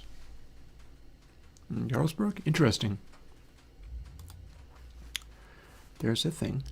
Another thing I can do is test out the 4x4 to see if it behaves. This appears to have not behaved. Although pretty much what it did was fail to actually run.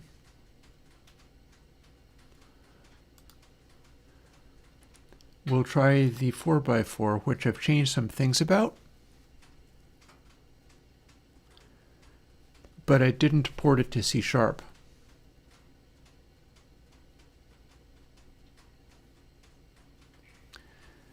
This one looks like it runs. Also, note how fast it's moving.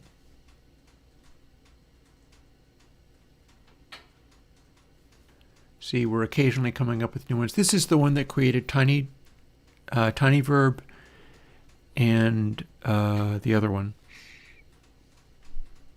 thick verb.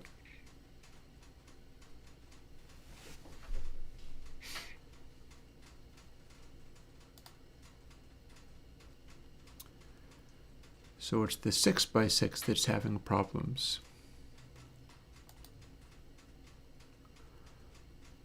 I will say, kind of cool to have gotten to this point. There is that. Do at least have that going on that we got there.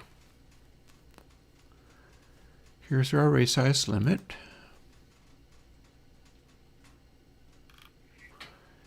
I'm defining disk delays by plus 1000.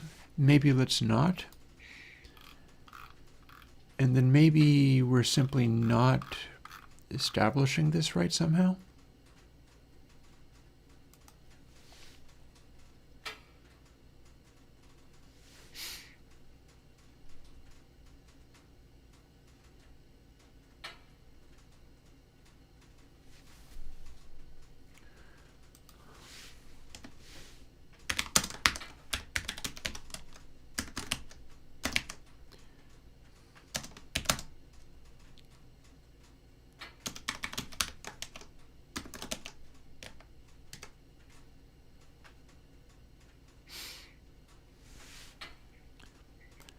I feel it probably should be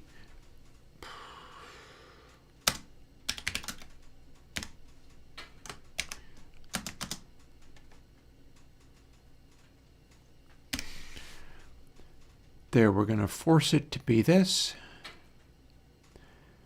And then we're not going to bother adding that. We'll just plus equals brightness regardless. And we're going to redesign it in that way.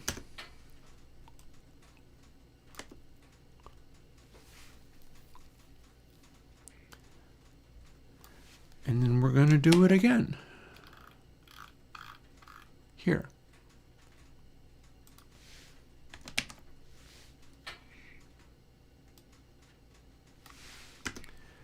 And then we're going to see whether we can get anything out of this by simply forcing total V to not be larger than array size. If that don't work, I'll scale array size down a bit. I don't know why it's so freaking huge. It's coming in at like impossibly too huge. Oh, look at that. It stopped, but it did something before it stopped. But look at that. See, it says 232,000 seat stadium. That's guaranteed not okay.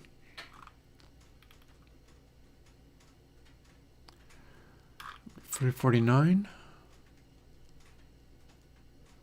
Yeah, so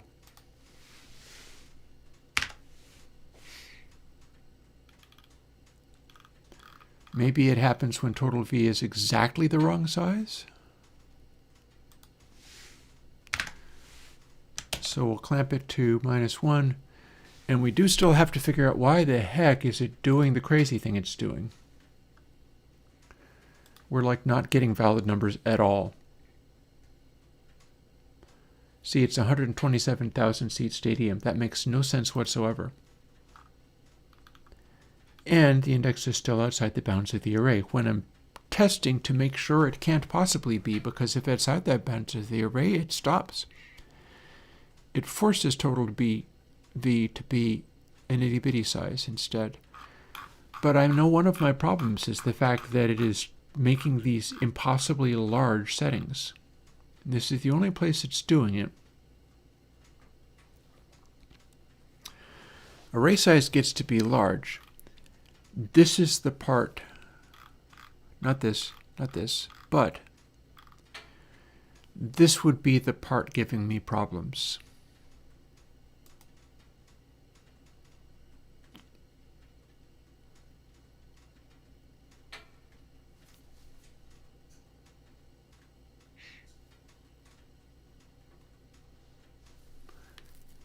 It seems to be slightly more willing to work under these circumstances, but select has got to be giving me completely impossible data.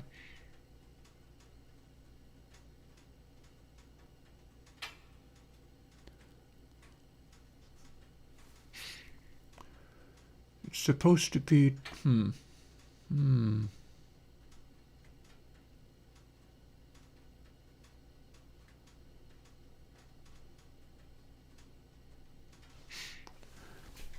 Okay.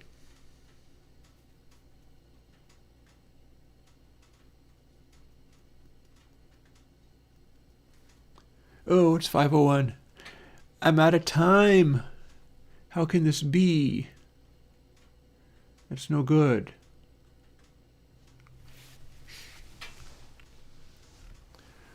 We're going to do horrible things briefly.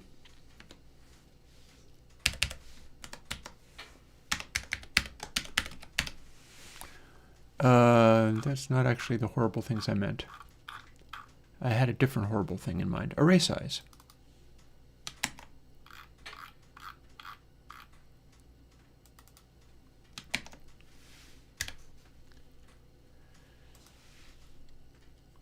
So for applying random limit of just array size,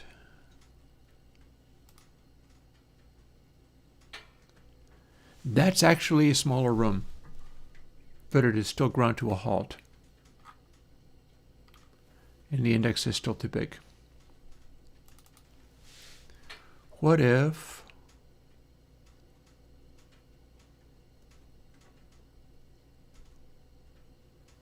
room size?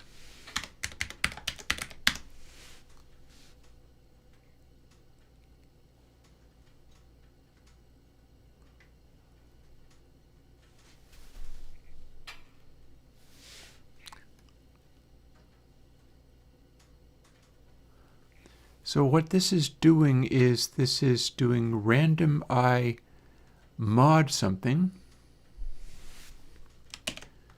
This is forcing it to be extremely tiny values, which shouldn't be causing a problem. Oh, doesn't work. That is because that is capitalized and the real one is not. And it's a float, so it needs to be cast to an int. This should be tiny spaces unless something has gone horribly wrong. That is indeed a tiny space. And yet I still think something has gone horribly wrong. Ha ha ha! Try to divide by 0. In line 305, which is this. Okay.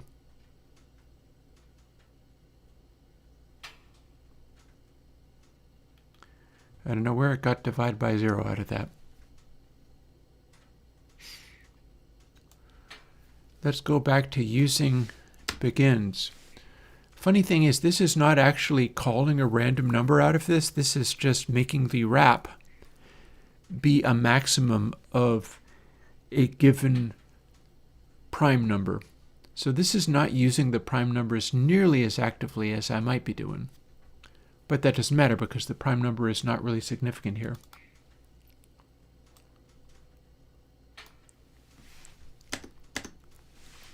If we do begins int room size is the smallest one, then what do we get?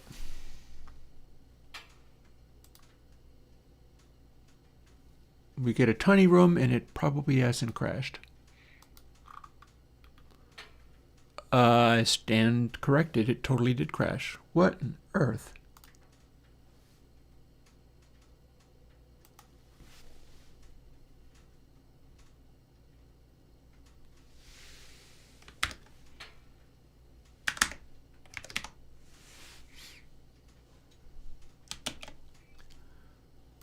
Let's bump it up a little bit. Okay. No boundary error yet. It's drawing a reasonable sized arena this time, even though it started incredibly small, but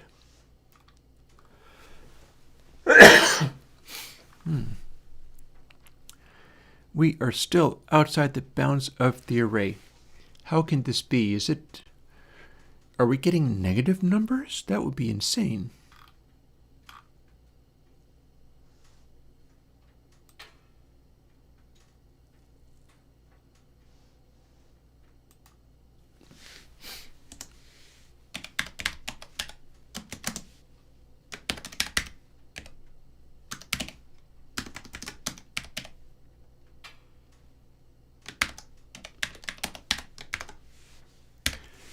This would stop us getting negative numbers. That'd be a pretty legit way to have problems with the boundaries of the array, wouldn't it? If it was negative numbers. Oh, now we can't do anything at all, huh? But we also didn't crash. That's extra weird.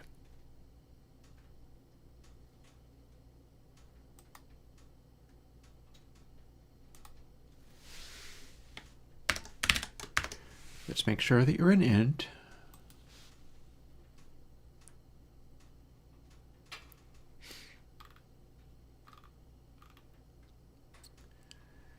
We get to make that be the direct amount.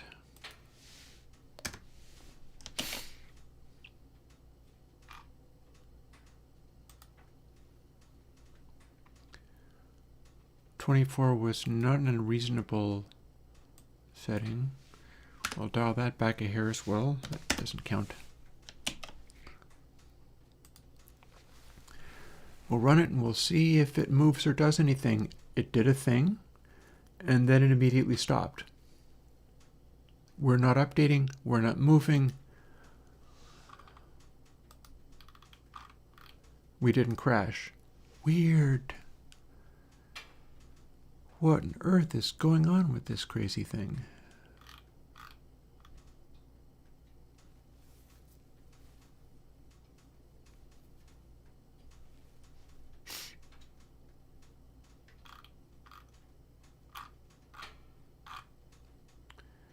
Supposed to be updating some of these things. You know what? I'm running out of steam.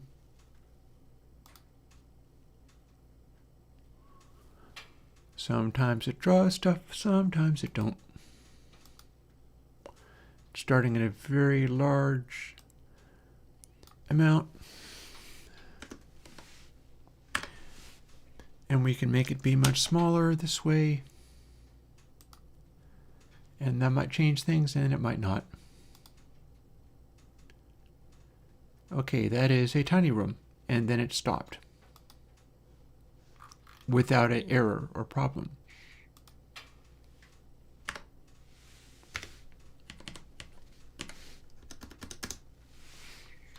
And then if I use the largest available size, but then have the select be making it an absolute value,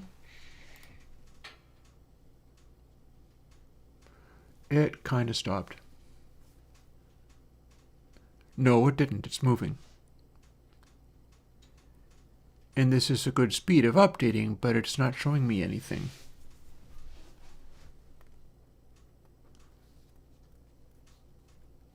So this is at least pretty cool, but it is not able to update to the screen. It's like none of these have passed muster yet. I love how fast it's running, though. Do you see how fast that's going? Compared to the even simpler... I don't know why it stalled in the way that it did. Okay, here is one further thing to check to see whether we're getting anywhere, even though it doesn't look like we are. Here's a blank page. When I hit stop, it will write its buffer to the clipboard, and I'll be able to see where it's at. Oh, and it ground to a halt. Does that mean it crashed? Hit paste. It didn't generate a damn thing.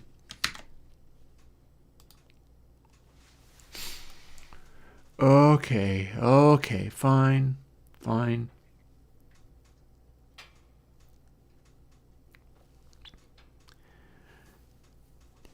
Yep. Some days you get the bear, some day the bear gets you.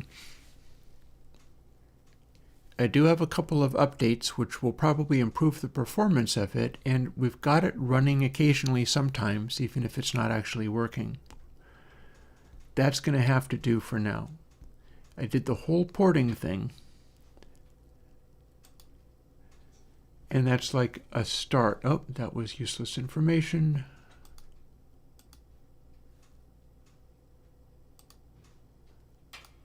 Not actually helpful.